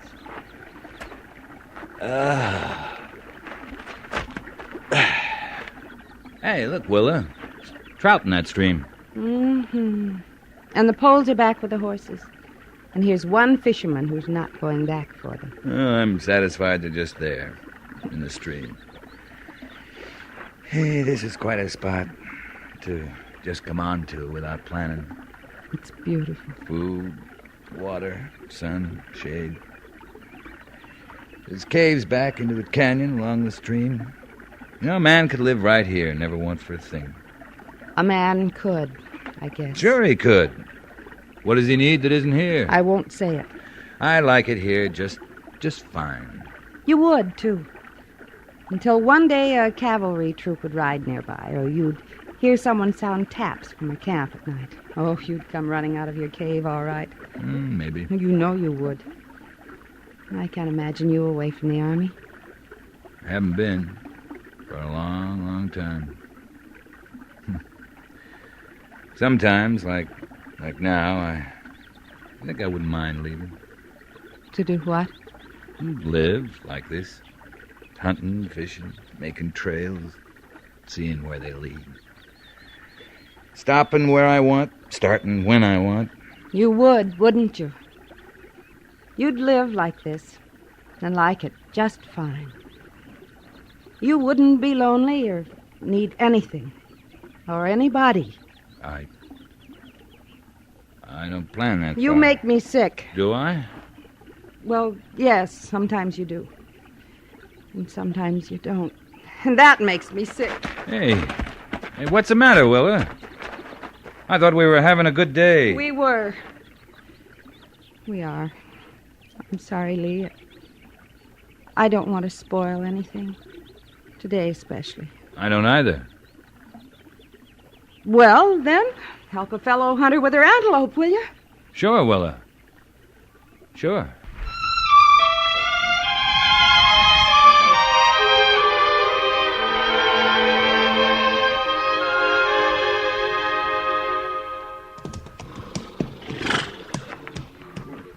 That's right here, Gorse, on the left forefoot. Sure is. She's telling us all about it, ain't she? The shoe's loose. Yeah, but the real hurt's under the shoe. Something's worked its way under there, pebble maybe. That's why she's pulled up lame. Uh-huh. Well, between the smithy and the men, they'll get her fixed up fine. Furnace! Yes, Sergeant? You see this mare gets to the blacksmith. Left forefoot, shoe's loose. I'll tell him, Sergeant. Mind she gets good care. That's Miss Willa's mare. I will. She sure sets it real pretty, too, Captain. Yeah, she does. You suppose she'll get rid of her now? You don't get rid of a mare because she pulls up lame. Well, I didn't mean that. I meant seeing she won't be here. And Pliny's not a hand to ride. Not that he can handle it. Seeing who won't be here? Well, Miss Willa. Now, why won't she be here? Well, if she moves to San Francisco, she won't be here. You act like I'm telling you something you ain't heard tell of. You are. But you've been with her clean since we got back. Yesterday, all day, out hunting. Well, don't look at me like that. I'm just telling you what Mrs. Meade told me. It's all right, Gorse. The way I understand, that's what Pliny's doing in Cheyenne, getting her set up on the train. Oh? You mean you was out there all day yesterday and she didn't mention this to you? Didn't you talk none? Yeah. I talked about living in a cave.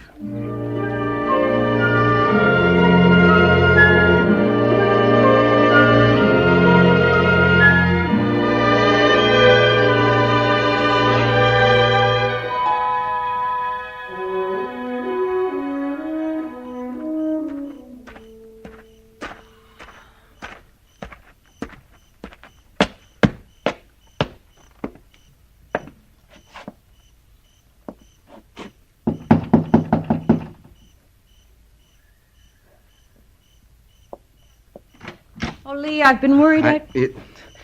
It's only me, ma'am. I come to tell you I can't find him anywhere. I wonder where he went. Oh, please come in, Sergeant Gorse. Thank you kindly, ma'am, but I ain't had my supper yet. Neither's the captain. Leastwise, not at Old Bedlam. I talked to Lieutenant Syberts over there. He says none of the officers have seen him since morning. You must be the last one to see him, then, at the stables. No, ma'am. Furnace said he'd come back later and rode off. He didn't say nothing, just rode off. About noon, that was. Funny. I started to say it's not likely, but it's just like him, isn't it, Sergeant? Riding off alone without a word to anyone. Oh, it ain't that he can't take care of himself, Miss Willa. No, it's not that. Well, please go have your supper. Thanks for your trouble. No trouble, ma'am. And don't you fret now, you hear? I won't. Good night, Sergeant.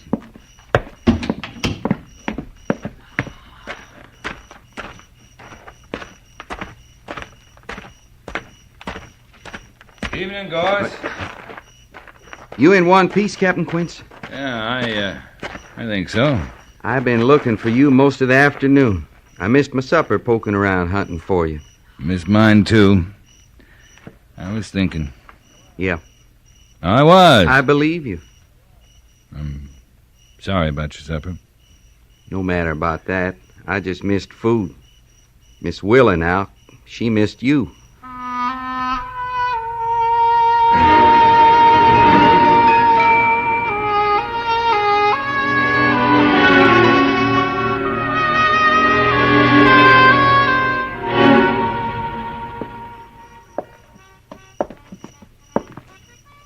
You sure you want to talk out here, Lee?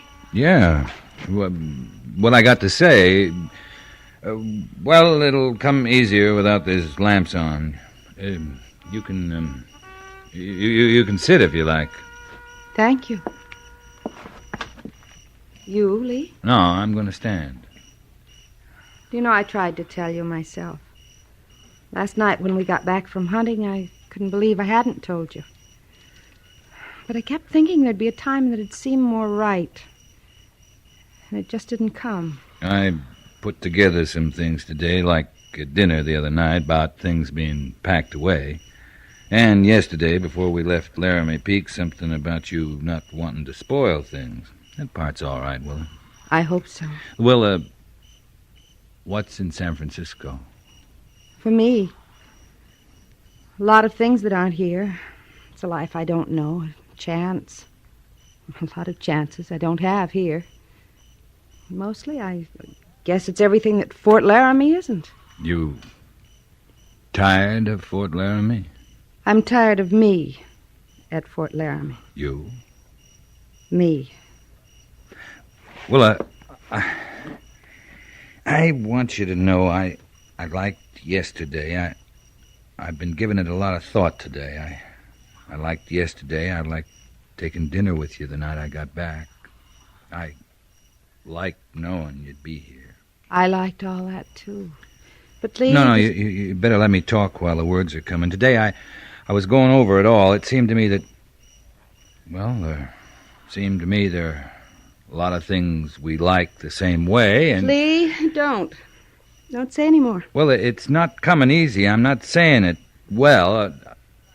What I'm trying to say is... I know what you're trying to say, and I don't want you to say it. You don't? Are you asking me to marry you, Lee? I'm coming real close to No. that. Don't come close. Don't say it. All right. How long, I wonder, I've wanted you to say it. I think I've prayed you to ask me.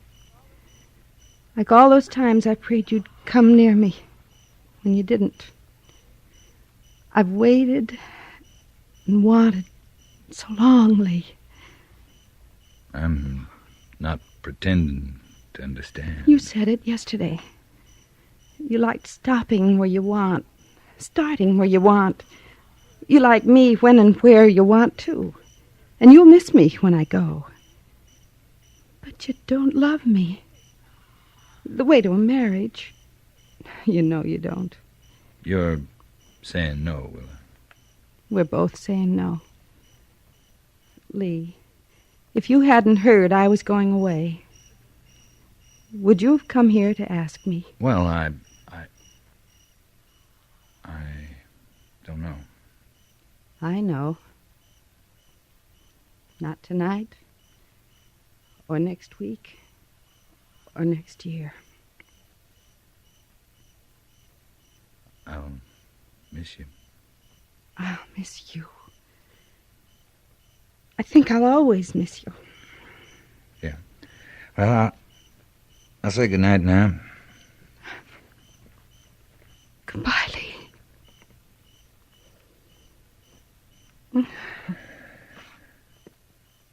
Bye, Willa.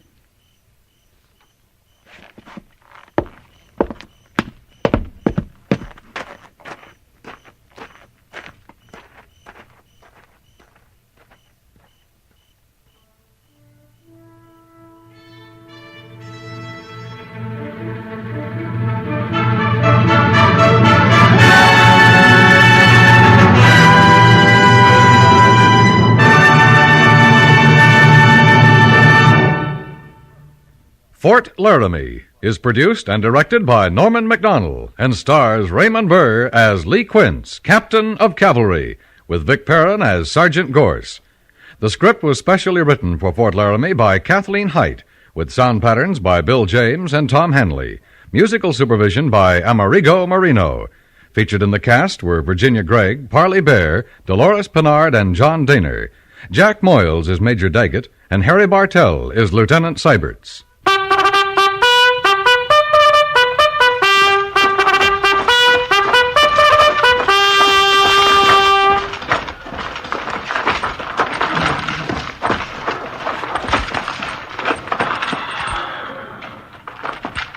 Company, tension! Dismiss!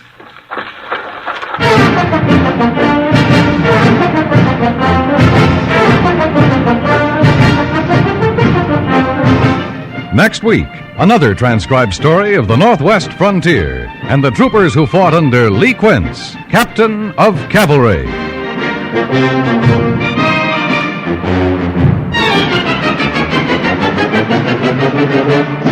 You'd fight for your right to vote. Any American would. But are you prepared to register to vote? In many states, voters must be registered if their political choices are to be counted. Make sure your vote will be counted. Find out where and when you may register to vote in your state. Give democracy a chance to work for you. This has been a public service message from CBS Radio.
And now, a Western drama series created by director Norman MacDonald and writer John Meston.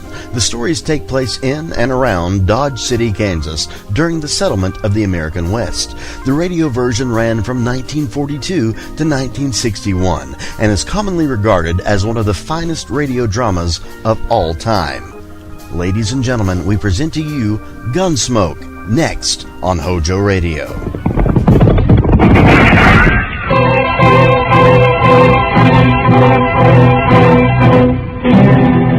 Around Dodge City and in the territory on west, there's just one way to handle the killers and the spoilers. And that's with a U.S. Marshal and the smell of gun smoke.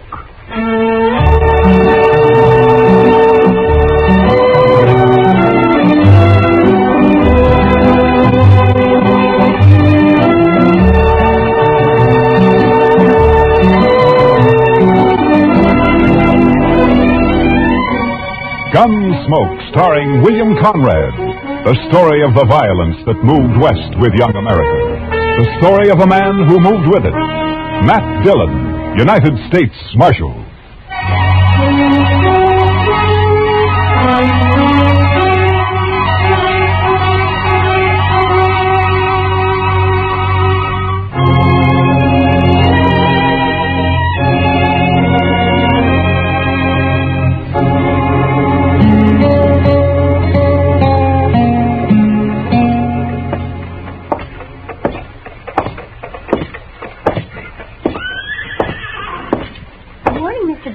Morning, Miss Adame.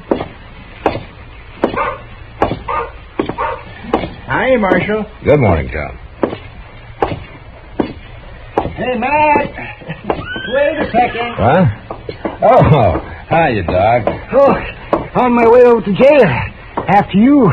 Oh? You heard about the Longhorn? No, what about it? You haven't heard, or you wouldn't ask.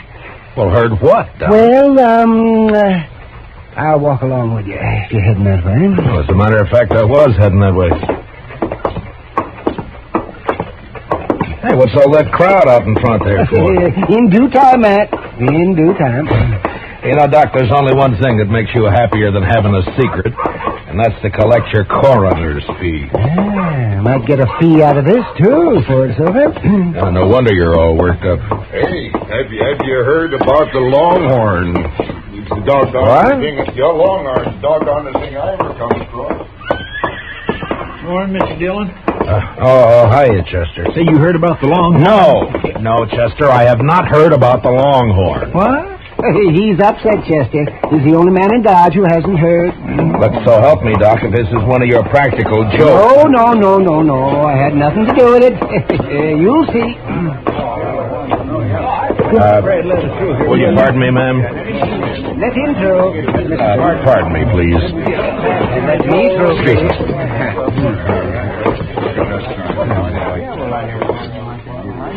Well, Mr. Dillon? What do you think of it, Matt? Aside from the misspelled words. The Longhorn been closed all morning? Yep, locked tight. That sign was on the door daylight. The Longhorn Saloon will open at 8 o'clock tonight with new management and a new policy. Everybody welcome. Signed the new manager, Mamie. Mamie? That's a woman, Max. Lately of Kansas City, St. Louis, and points east. Well, I don't know, Mr. Dillon.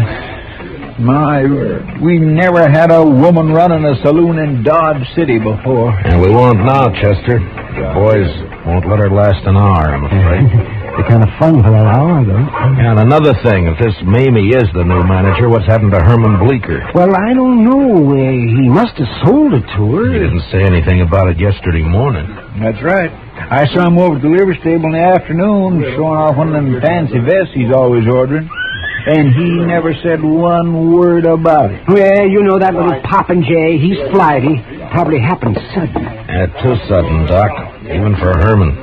Say, come think of it, I haven't seen him all morning. And he's usually strutting up and down Front Street, preening himself like a powder pigeon. He's probably upstairs there, sleeping in, getting ready for the opening tonight. We gonna be here, Mr. Dillon? Mamie, huh? Mr. Dillon? Huh? Oh, yeah, Chester. We're gonna be here.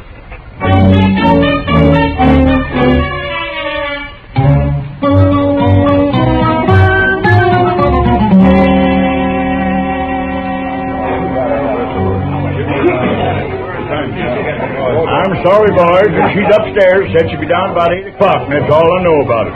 Now, if you want to order anything, let's hear it. And if you don't, just shut up. Say, the boys are acting kind of rambunctious, Mr. Dillon. Yeah, she'll wish she stayed in St. Louis and points east. Matt, I was talking to the bartender. I asked him what she looks like, and he said if he told me, I wouldn't believe it. Now, the fella I'd like to talk to is Herman Bleecker. Yeah, well, nobody's seen hiding hair of him. You know, Matt, I'm beginning to wonder, too. Howdy, strangers. What? Welcome to the Longhorn. I'm Mamie, the new owner. Mamie? My gracious sakes alive. 190 pounds if she weighs an ounce. Yeah, the bartender was right. I wouldn't have believed it. Boys, Looks like we're going to be doing business together, so let's get things straight right in the beginning. Now, in the first place, the minute you stick your foot inside that door, you're on my stomping ground. I'm the boss of this shebang, and don't you ever forget it. When I tell anybody to hop, he hops. Is that clear? Now, tell you what, I aim to give the squarest deal in town. All the liquor here is going to be aged over 30 days, and the dancing girls aged under 30 years. The liquor is straight, and the girls are graceful. There's only 4 aces in every deck, and the cards only read from the front side. You'll get a fair shake for your money, but there ain't going to be no fandangling. And another thing, mister! I'm talking. Well, so am I, you old battle axe. Excuse me, boys. Oh, looks like it started, Mr. Dillon. Yeah, wait a second. He paid for his drink? Yes, ma'am. All right, you wall-eyed little maverick. Come on!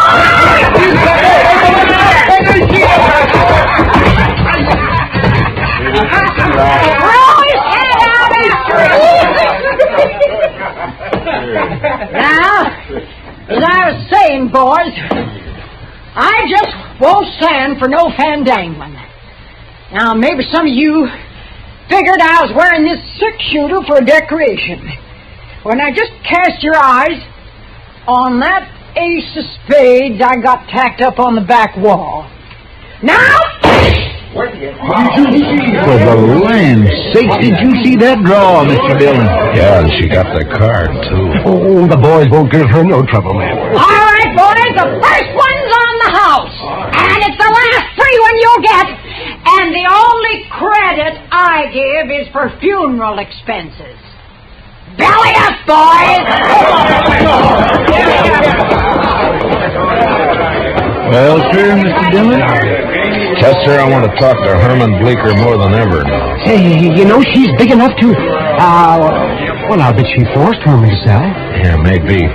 Doc, I'll be right back. I want to talk to her. Oh, that you was nothing, boys. Oh, you're the marshal, huh? Yeah, that's right, ma'am. My name's Dillon. Proud to shake your hand, Mr. Dillon. Well, thank you, Miss Mamie. Welcome to Dodge City. Mighty decent of you to express the sentiment, Marshal. I reckon you won't get much business around the Longhorn. I'll take care of any trouble that's around here. It'd be quite a change. The boys used to push Bleecker around every now and then. Oh, that runty little prairie dog. I didn't know he was planning to sell, Miss Mamie. He must have made up his mind in a hurry. Yeah? I made him an offer, and he took it. Just like that. He found himself some new living quarters, I suppose. Oh, yeah, he moved right out last night. Oh, I wonder where he's holed up. Huh? There are a couple of things I'd like to see him about. Well, now, I tell you, I'm afraid he left town, Mr. Dillon. I think he said something about taking the Santa Fe to St. Louis, now that I remember. Oh, I see. Well, that's too bad. I'd sure like to have seen him. Well, I'll probably drop in now and then, Miss Mamie. Sure! Anytime, Marshal. For you, it's on the house! Thank you. What'd you find out, Mr. Dillon?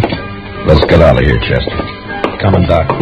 Sure. Oh, yes, with both ears a-flapping.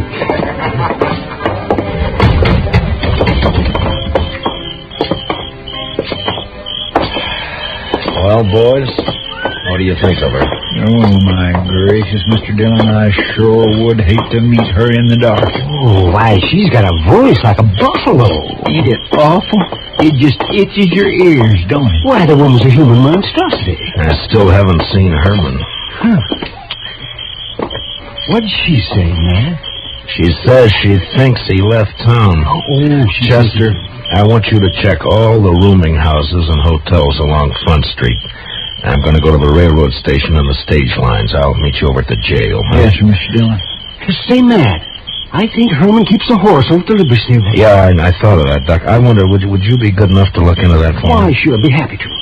You know, Mr. Dillon, She is an awful straight shot.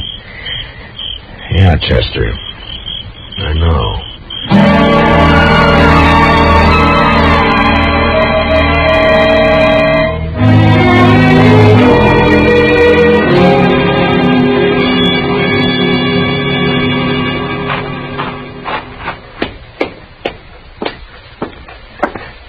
You here, Matt? Oh, yeah, come on in, Doc.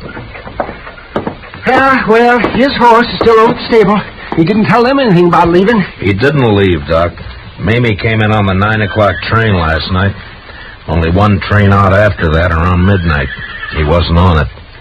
And he didn't buy a ticket on the stage either. Yes, see, now what did I tell you? Matt, that settles it. Yeah, of course he may have moved into one of the hotels. No, sir, Mr. Dillon, I'm afraid he didn't. Oh, well, what'd you find out, Chester? That nobody in this town has seen Herman Bleecker since around 9 o'clock last night. Matt, I knew I'd get me a fee out of this, one way or the other. Well, don't spend it yet, Doc. What? Buenos noches, señores. Oh, Manuel, come on in. Come on in. Gracias, señor Dillon. Well, what's on your mind? Pues, señor, I was at the railroad depot when I hear you ask about the little one, Senor Bleecker. No? And the other, the senora. Oh, there is much woman on that one. Well, there's no argument there, Manuel. Senor, last night I have seen something which is strange. No? I am come home very late, 1 hour, 2 hours before dawn. I was visit a friend, you understand? Yeah, I understand. You see, I walk home in much hurry, and it is very dark, senor, when at once I see this lantern in the arroyo behind the Longhorn Cantina. Oh, a lantern, you say? I am think, what is this?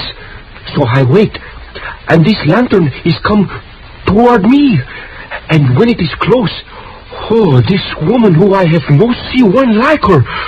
Oh, what a scare. Well, what was she doing in the arroyo? I do not know, but is one thing I forget. She has carried something in her hand. Well, what was it, Manuel? A shovel, senor.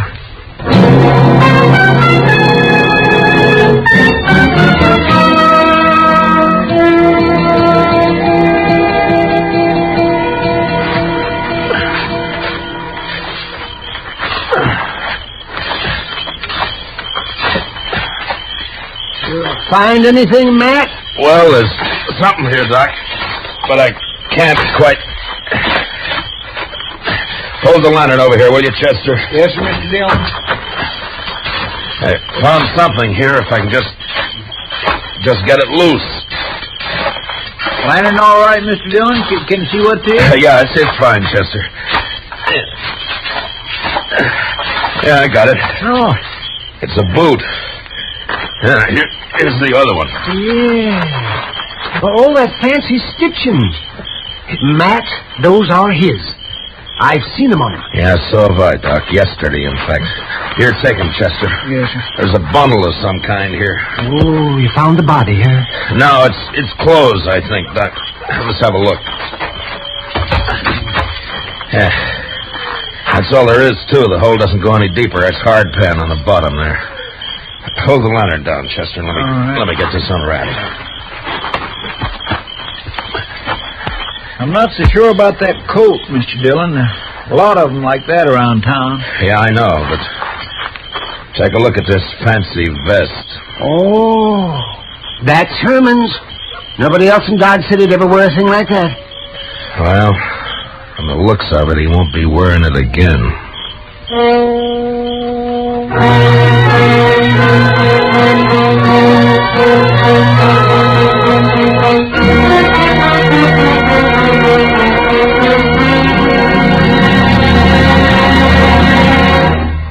We will return for the second act of Gunsmoke in just a moment.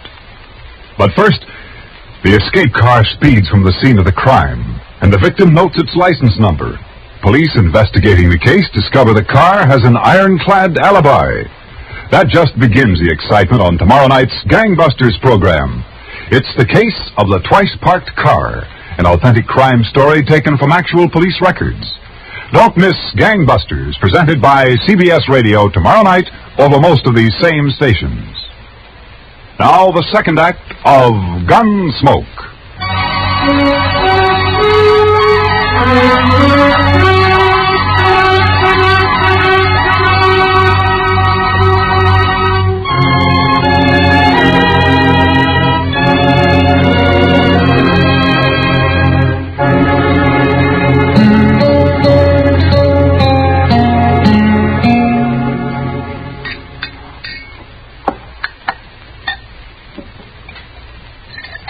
How you coming, Doc? Now, don't rush me, Matt. Don't rush me. I haven't made one of these blood tests in years. If you ask me, I don't see any use in making one now. Well, let me see. Pour the precipitant into here. What other kind of blood could it be, except human? Doc, I only want to be sure, that's all. All right. Let me see. 5 drops of the sulfate. You sure look uncomfortable, Matt.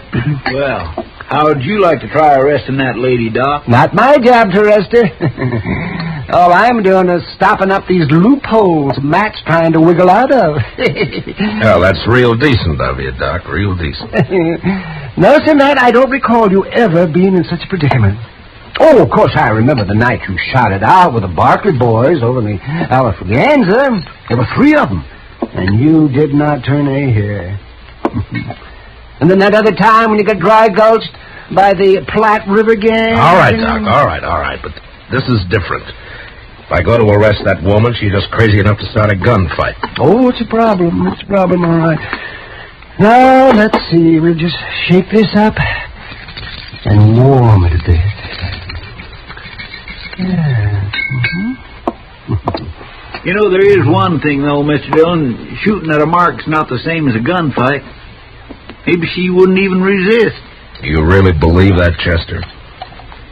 No, sir. Oh, she ain't a woman. She's a human catastrophe. She sure is from that. Well, there's still a chance we may be going off half-cocked here. That blood could have got on Herman's vest a dozen different ways. We'll soon see. Let's see. A couple of drops of reagent. 1, 2, 3, 4, 5. Yeah. And we'll look for the color change. So, turn up the lamp a little bit, will you, Chesterfield? All right, Doc. Oh. Wow. Yes. Well, Doc? Well, it's tough luck, Matt. It's human blood.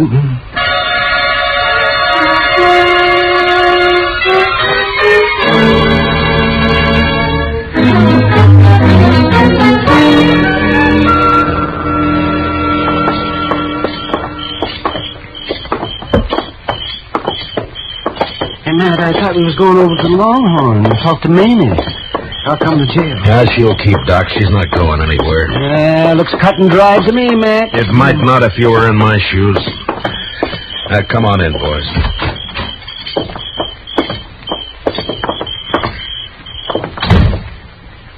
You know, Mr. Dillon, when I talked to the barkeep, Finnegan, he said that when he showed up this morning to open the saloon, that woman was already inside waiting for him. She told him to come back at 8 o'clock tonight. And he didn't see no sign of Herman Bleeker. Oh, well, there's another nail in your coffin, Matt. Doc, if you keep this up, I'm going to deputize you and take you along with me. He sure can have my job, Mr. Dillon. No, you don't. I will not lift a hand in anger against a woman. Especially that woman. I keep thinking we could still be wrong. Oh, somehow. real diehard. Look, now suppose Herman hurt himself some way. How?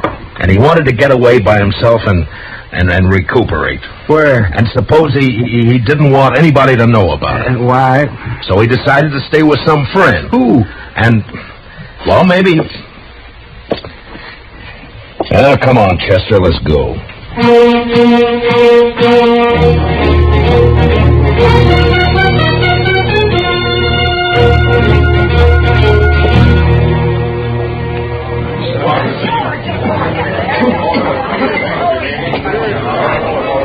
there she is at the end of the bar. What are you going to do, Mr. Dillon? Take her in, Chester. Maybe she will talk when she's arrested. I gotta get that gun away from her some way. It's not going to be easy. It's gotta be done. I've never drawn a gun on a woman yet, and I'm not starting now. If I could just manage to... I don't know. There might be a chance. Stick close to me, Chester. Yes, Mr. Dillon. Well, Marshal! Mighty glad you dropped back in. I was just wondering how you were getting along, Miss Like May. a kid with two tongues and an all-day sucker.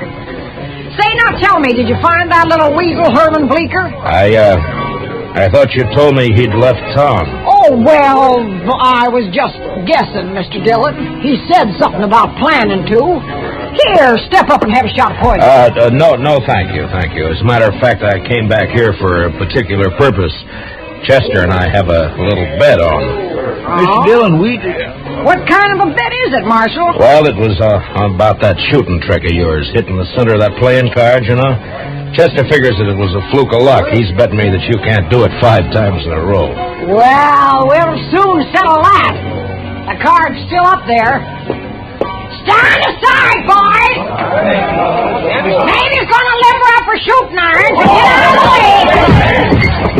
Get down there, Curly. All right. There's one. Couple of them. You're doing fine so far. How's it going down there, boys? All dead center so far. Say, you there, whatever your name is, what do you think of your bet now? Well, I guess I just kind of lost my head, Miss Mamie. Well, 3 down, 2 to go. There's 4. And 1 more. Oh, yeah. Well, what are you stopping now for, man? Well, I got some rules I go by, Marshal. One of them's never to fire my last shot and leave my gun empty. I see. Well, that's a pretty good idea, I guess. Sorry to lose your bet for you, Marshal. I'm convinced. Well, I guess that didn't quite... Chester. Miss Mamie, I guess you're not a gambler yourself, huh? Who says so? I'll take a fair bet at even odds any day of the week and twice in Philadelphia. Well, in that case, I'll make you one. I got a pretty fair gun here. Or at least I thought so till I saw yours in action. Wow. I'd say yours every bit as good as mine. Well, then how about a bet? Your gun against mine on a 1-cut high card, huh? Well, now, how? I didn't... Of course, it's all right with me if you'd rather back out on it. Who's backing out? You got yourself a bet, Mr. Dillon. Finnegan! Shuffle us a deck. Okay, Miss Mamie. It's a better a fight. Mamie never backs out. Here you are, Miss Mamie. Now, who goes first, Mr. Dillon? What? Ladies, always. All right. If your friend Lester will cut him for us once. It's Chester. Never mind. Cut the cards. Yes, sir. Ma'am. Now, let's see what we've got. Jack of spades. That's not bad. Plenty good, Marshal. Plenty good enough to beat anything you can... King of diamonds. All right. I'm beat. Fair and square. You won yourself a gun. Thank you. Here, Chester, will you take it? Yes, sir. And now the handcuffs. Here, no! Maybe you're under arrest. Why, you of all the sidelines and double-crossed and backhanded liars! Maybe. Now, you're going to stay fastened to me until I get you in a cell, so you might as well make the best of it. Why, you... And as far as that's concerned, you'll be safer in jail than out of it once word gets around. What? People here in Dodge City thought a lot of Herman Bleecker. That little sawed-off groundhog! That's no excuse for killing him in cold blood. What? You heard him, Mamie. You killed me. Bleecker! This is the biggest night of my whole life. To hear somebody finally shut Mamie up and make her like it. The marshal's a gentleman, you little weasel. He knows how to talk to a lady. And to hear you say how much the town thinks of me, Mr. Dillon. What's this all about, Herman? Well, I'll tell you what it's all about. Yes. This little grub worm ran out on me in Cincinnati 3 years ago. Like to broke my heart. I've been hunting him ever since, and last night I found him. I wailed the living daylights out of him. Yeah, he looks like it. But why did you bury his clothes? Mr. Dillon, would you want to be married to a man that dressed like that? She pretty near murdered me, though, Mr. Dillon. I've been up there in bed all day, just too bruised and embarrassed to hobble downstairs. Oh, we had our ups and downs, Marshal, me and Herman. You know how it is. Yeah. Chester, give me the keys to the handcuffs, will you? Yes, sir. I got them right here. And well, I guess they're over in the... What's the matter, Chester? Oh, Mr. Dillon, when we were digging out there, guess I must have lost them.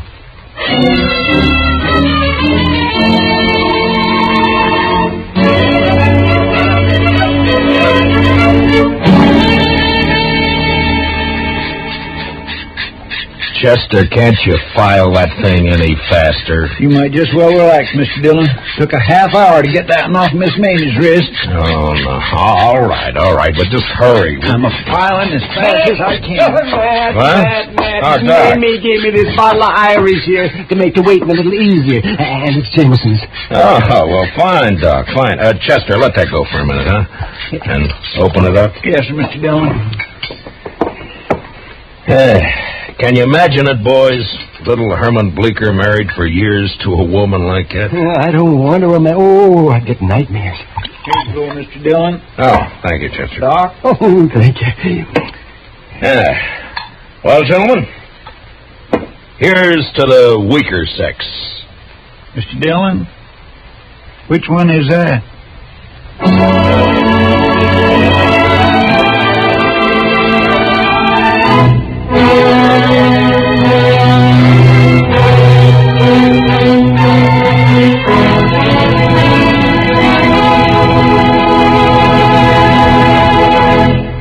Gunsmoke, under the direction of Norman Macdonald, stars William Conrad as Matt Dillon, U.S. Marshal.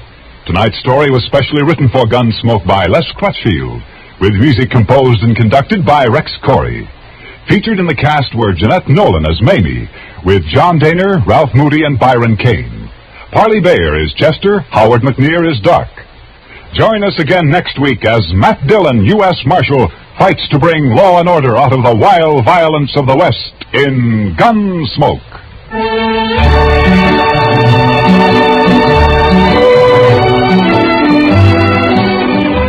As colorful as the Western Roundup and twice the fun, that's the Gene Autry Show, which comes your way every Saturday evening over CBS Radio. It's one of radio's most distinctive programs, flavored to taste with songs of the sagebrush and melodies of the mesquite country. The Gene Autry Show is 30 minutes you'll enjoy, packed full of comedy, songs, and the genial personality of the one and only Gene Autry. The whole Melody Ranch gang is on hand to entertain you tomorrow night, every Saturday night. So tune in the Gene Autry Show and hit the pleasure trail over most of the same CBS stations. Clancy Cassell speaking. And remember, Broadway is My Beat brings you startling mysteries Saturday nights on the CBS Radio Network.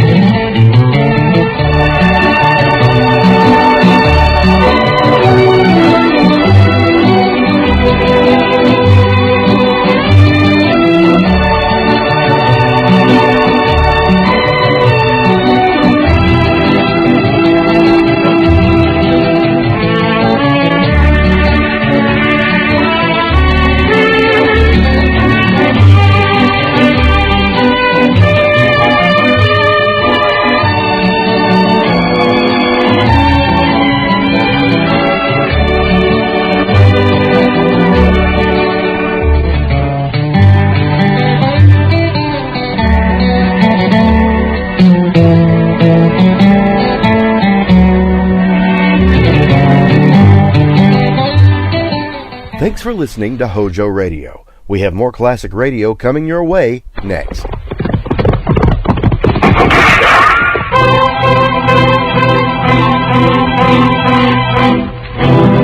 Around Dodge City and in the territory on west, there's just one way to handle the killers and the spoilers. And that's with a U.S. Marshal and the smell of gun smoke.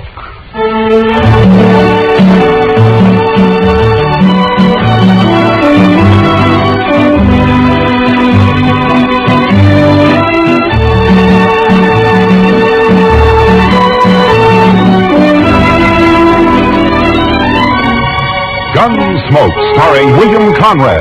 The story of the violence that moved west with young America. The story of a man who moved with it. Matt Dillon, United States Marshal.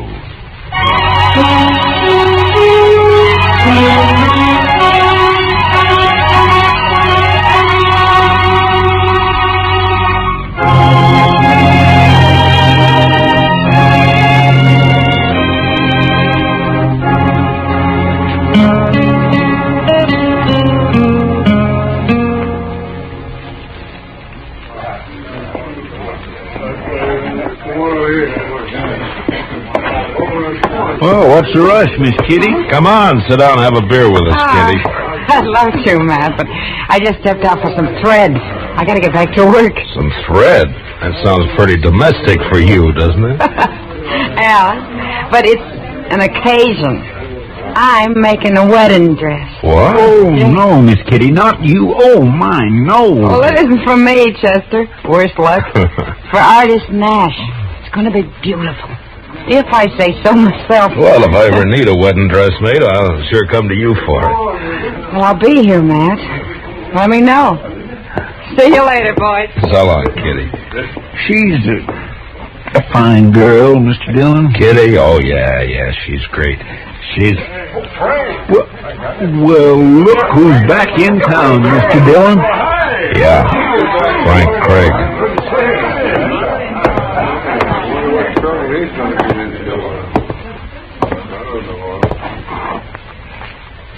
Hello, Marshal. Frank, I never expected you to come back. I don't know what to say to you. You might say welcome home. Yeah, I might. At least you're honest, Marshal. Sure. Where have you been for the last year? Out west? Wyoming, to be exact. And my sympathy for the peace officers of Wyoming. Man can change, Marshal. You grow up and get over his wildness and start to think about settling down. Some men can. Well, I'm one of them. I don't aim to cause any trouble, Marshal. Came back here to marry Artis and take her with me, that's all.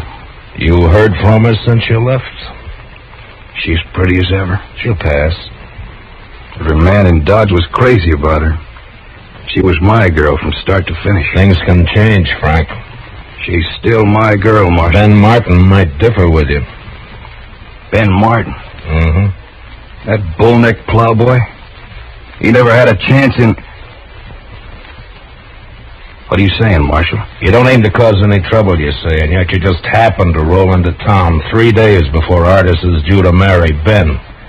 You claiming you didn't know about it, huh?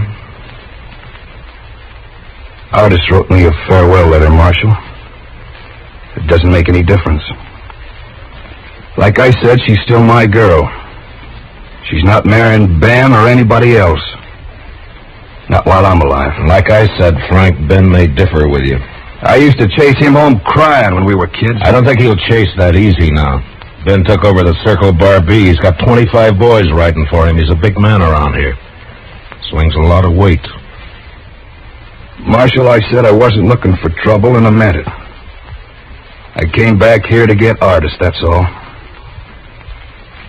If any man tries to stop me, I'll kill him.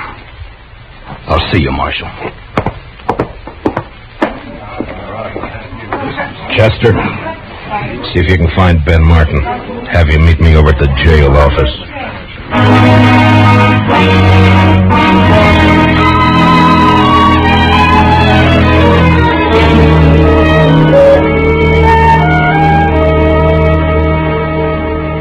I thought he was 1,000 miles away, Marshal. I Didn't think he'd ever have the nerve to come back. Well, Ben, the two of you are bound to run into each other, so I figured you'd better know about it. What's he expect, Marshal? Artist forgot him a week after he left town. Does he expect to force himself on her? Maybe, you know, Frank. With my money, he's a crazy, half-wild saddle bum who should have been hung 5 years ago. He says he's settled down, though, Ben. He's not going to settle down here. Look, Ben, I don't like killings. Now, hang on to that temper of yours. Sure.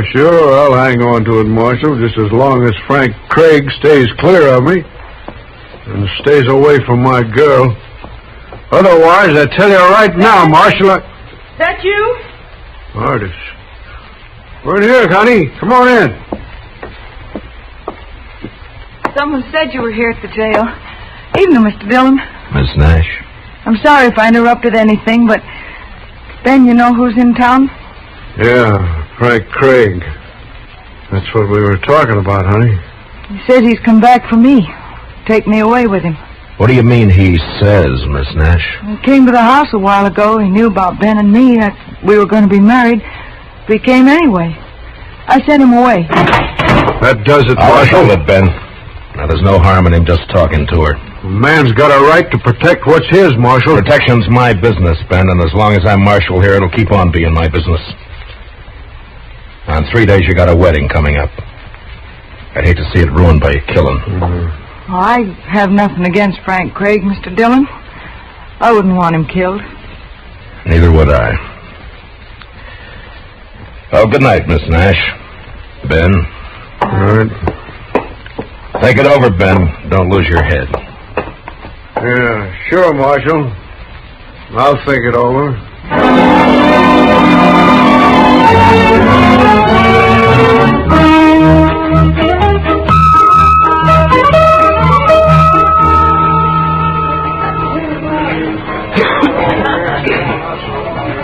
How long are we going to have to keep on riding herd on Frank Craig, Mr. Dillon? Oh, just till he and Ben meet face to face and have their say, I guess. My, that Frank Craig sure is a fancy dresser. Silver spurs, red silk handkerchief, yellow boots. Oh, well, now, here's the Marshal, right on the job. Hiya, Doc. Well, Matt, I hear we got ourselves a nice little killing coming up. You hope we have, you mean? Oh, no, it's not the fee. It's the romance of the thing. Yeah, sure. Young man comes back in the West to see his girl, finds she's on the point of marrying somebody Chester. else. Watch me for the play and keep me covered, huh? I don't know what you mean. Over there. Ben Martin and two of his boys, they just came in. I'm going to go over to the bar next to Craig. Now keep your head up. Yes, Mr. Dillon. You better give me some room, Doc. Oh, how are you, Frank? Yeah, I saw him come in, too. You've been standing over there watching me for 2 hours. Now you come up and speak. I fight my own battles, Marshal. Frank, the way I'm playing it, there's not going to be a battle.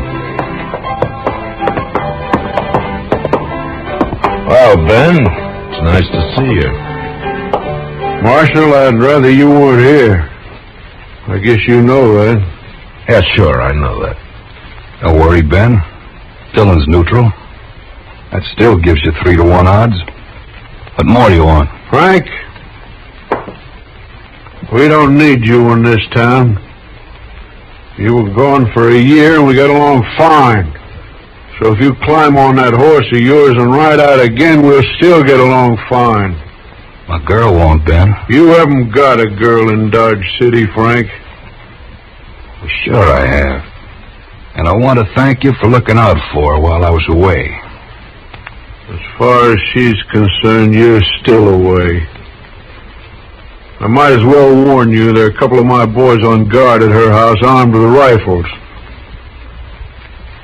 Ben, I never needed a guard to hold her. If you come within 50 yards, they got orders to kill you. They'll be there from now until the wedding. Oh, yeah. That wedding. I'm afraid that's been called off, Ben. You see, Artis and I have other plans. We got a wedding of our own coming up. Well, you dirty darn. Now, if either one of you draws, he's drawn against me. I wouldn't draw on him, Marshal. I feel kind of sorry for him. So help me, Shut up, Marshal. both of you. Now, you both had your say. And each knows how the other one stands. Well, here's my stand. If Ben wants to keep a guard at her house, it's all right with me. You've had a fair warning, Frank, so stay away. I wish he would try to bother her. And on the other hand, Ben, Frank's got as much right to the run of the town as you or me or anybody else. Sure, as long as decent citizens hide their valuables. You can't go by rumors, Ben. Nobody ever proved a case against him, you know that. Piece of stout rope would prove. I wouldn't try it, Ben. If you and your boys want a drink now, go on over to the Longhorn. Stay out of the Texas Trail here from now on.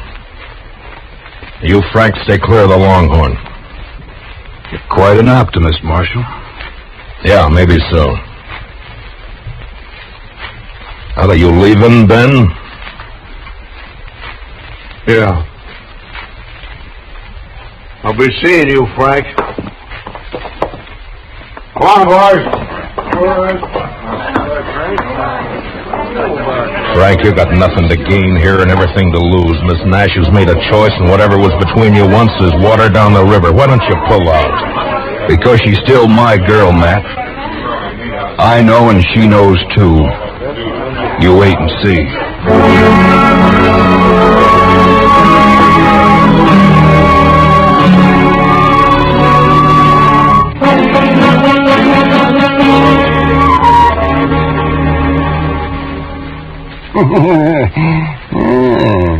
Your move, man. And let's see now. If I move there, you'll move there. Jump with my king, block the whole corner. Nah. But if I move here...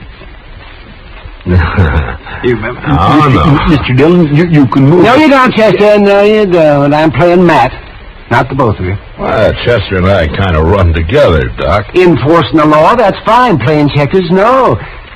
Matt, it's still your move. Yeah, I know.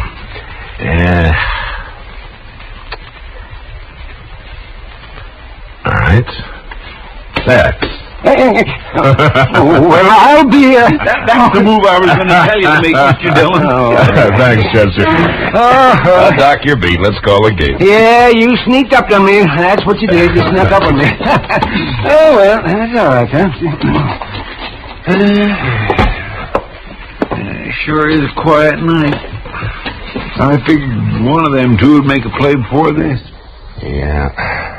And if we can get past noon tomorrow with Ben and Artis married, well, even Craig ought to know when he's beaten. I don't know, Matt. He never did when he was here before. Well, then he better learn. Trying to get a girl to change her mind is one thing. Bothering a married woman's another. You know, Mr. Dillon, it seems to me Miss Artis Nash is the one that could put a stop to all this. If she'd just speak her mind out plain... Oh, Kitty. now what's the matter? Kitty, what's Matt, the... they want you over at the express office right away. You too, Doc. Oh, what's wrong? Hold up, Matt. Somebody shot the clerk. He's dying.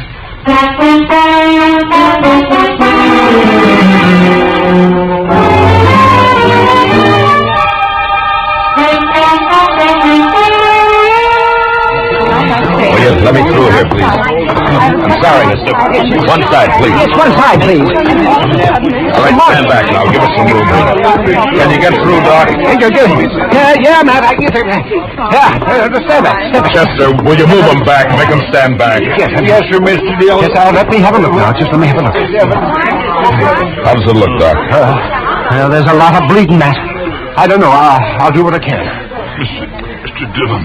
Easy now, fella. You're going to be all right. It was one man, Mr. Dillon. Wearing a mask over his face. Red silk handkerchief. A red silk handkerchief. Oh, Frank Craig's the only man who's... Yeah. I know.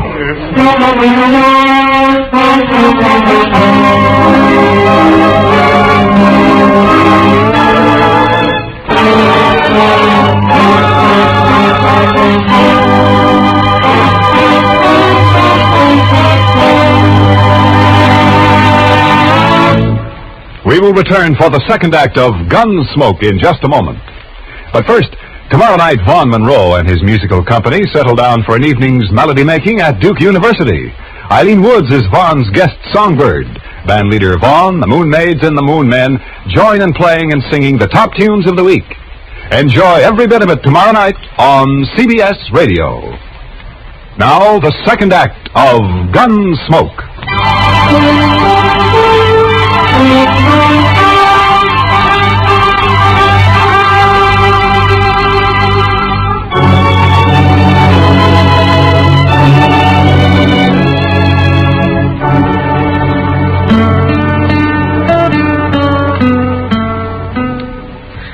It's pretty late, Mr. Dillon.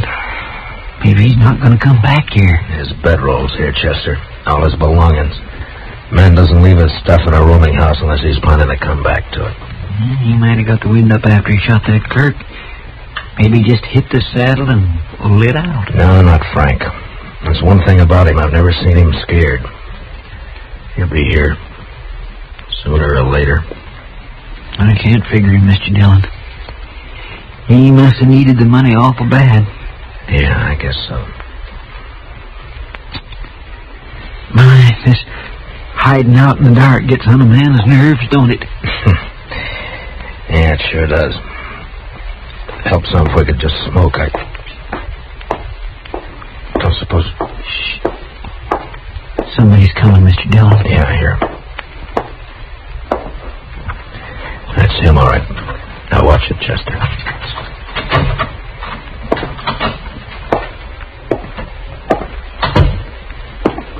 All right, hold it, Frank, and don't move.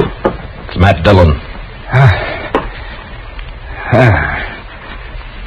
Thought it might be somebody else. Light the lamp, Chester. Yes, Mr. Dillon. Frank, I understand you left the Texas Trail right after dark. Nobody's seen you since. Where you been? Just friendly conversation, Marshal, or is this official? It's official. Then I guess I won't answer that. I see you're still wearing that red silk handkerchief. Any reason why I shouldn't be? Marshal, what's it all about? Murder. If that express clerk dies. I ask you, what's it all about? Where's the money, Frank? The way I seem to get it, somebody held up the express office and shot the clerk. You're accusing me. I didn't do it, Marshal. Where you been? Sorry, Marshal. You're under arrest, Frank. No, I'm afraid not.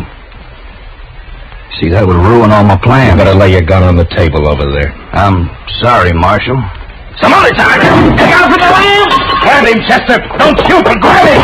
Oh, he went through the window, Mr. Dillon! Never mind, Chester. Grab a blanket. Let's get this fire out before it burns the whole place down. Come on!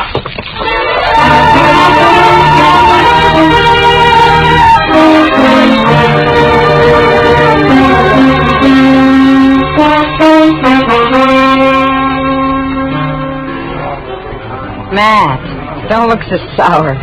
In an hour, it'll all be over. Kitty, I'd be a lot surer of that if I had Frank Craig locked up in jail. No trace of him, huh? Not a sign. Then forget about him, Matt. He could be halfway to Wyoming by now. Well, I wish I could think so.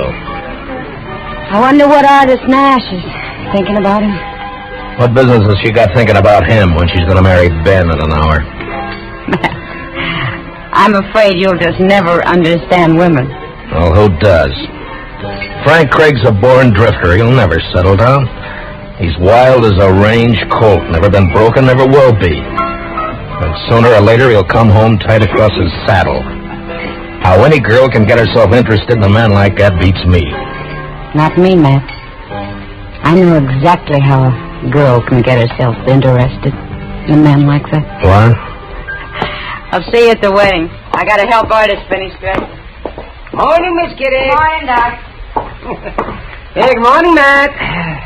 You working up your courage? What for, Doc? I'm not getting married. How's the express clerk? Oh, he's bad. He's getting worse. I don't think he's going to make it. What about Frank Craig? Nothing, not a sign. I think he's still around town somewhere, but we can't Morning, find Mr. Dillon. Well, Doc? Doc, look at that. Well, look, An alpaca coat, a borrowed shirt, green galluses, and the pink silk tie. Oh, well, Chester, I haven't seen a get-up like that since I hauled out of Boston. Well, I figured it was only due respect to the bride. Where's your gun, Chester? Oh, goodness gracious, Mr. Dillon, you can't wear a gun to a wedding. Well, at this wedding, even the bridegroom's wearing a gun, Chester. I'm wearing one, and so are you, so you better go get it. Meet me at the church.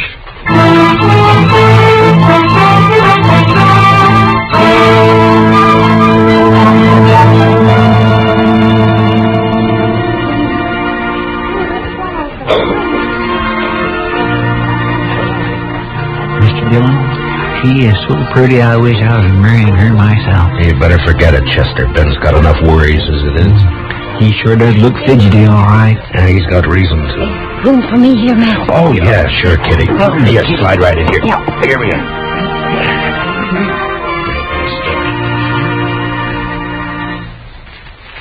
My dearly beloved friends and neighbors, it is the privilege of all of us to be gathered here together in the sight of the Lord and in the presence of one another for the purpose of uniting this man and this woman in the bonds of holy matrimony. It won't be long now, Mr. Dillon. One couple, Yeah, the sooner the better.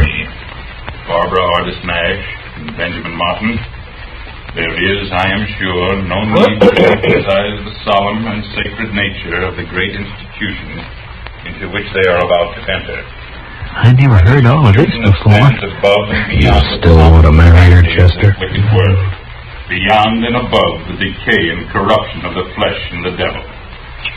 Your manifest presence as you come here together and forsaking all others,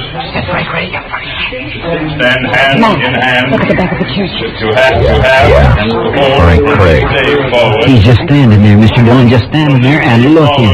Slide out to the side aisle, Chester. Maybe we can get to him quietly without breaking up the meeting. I think it's already broken up, Matt. I descended, Mr. Dillon, fell right on the floor. Yeah. Come on, Chester. Pardon me. Would you let me through, please? I'm sorry, lady. Would you... One side, please. He was right here by the door. Outside, Chester.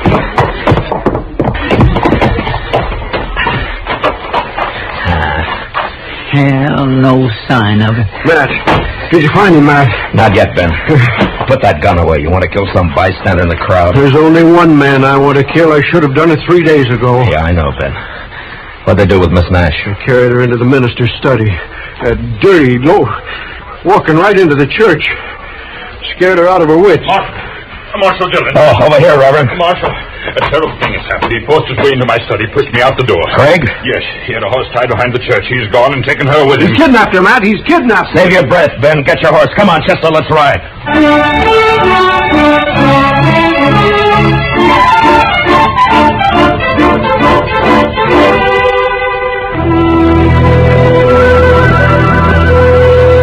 I never did think we'd get back to town, Mr. Dillon. I'm saddle sore and beat. Yeah, Chester. 100 men hunting him, and he slips past all of them. That's where I just can't figure it. Any trace of him, Matt? Not a sign, Kitty. Some of the boys are still beating the riverbed south, but I don't know. Guess he kind of made fools of us, Mr. Dillon. Yeah, I guess so, Chester. Max! Any luck? Yeah, sure, Doc. Oh, bad. Yeah, mine too, Matt. That clerk died a half hour ago. So now it's murder, Mr. Dillon. Yeah. Now it's murder. Come on, boy.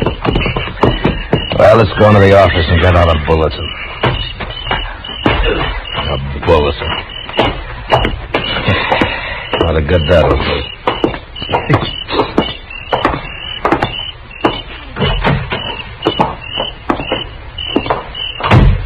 Light the lamp, will you, Chester? Yes, sir.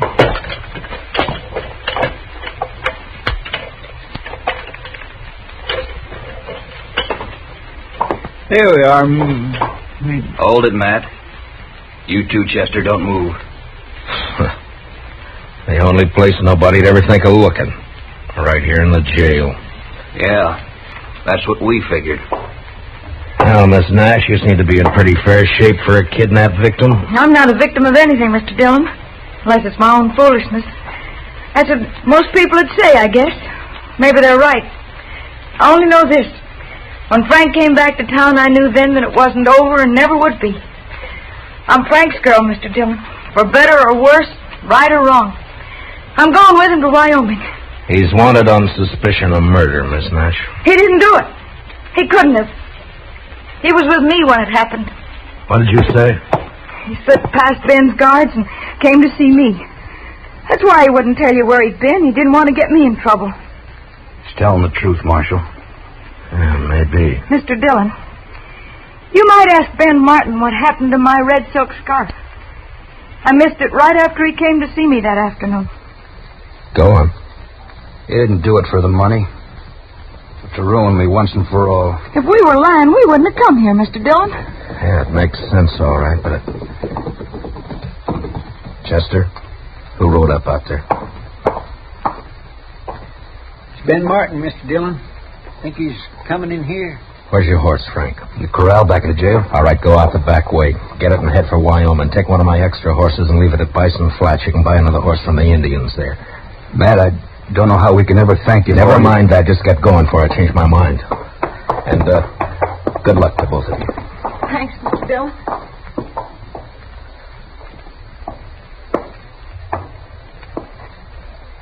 Anybody here?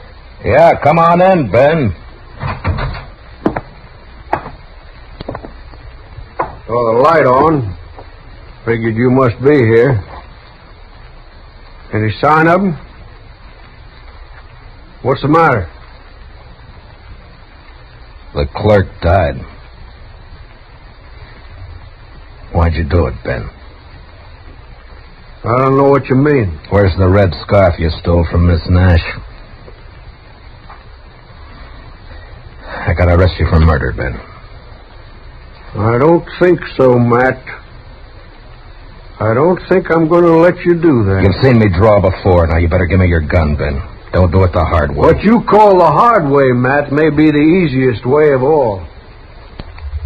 So win or lose, I guess...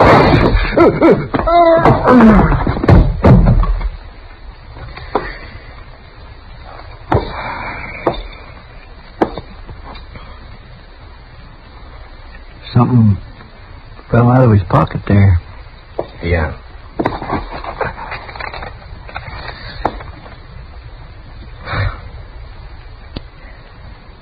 His marriage license.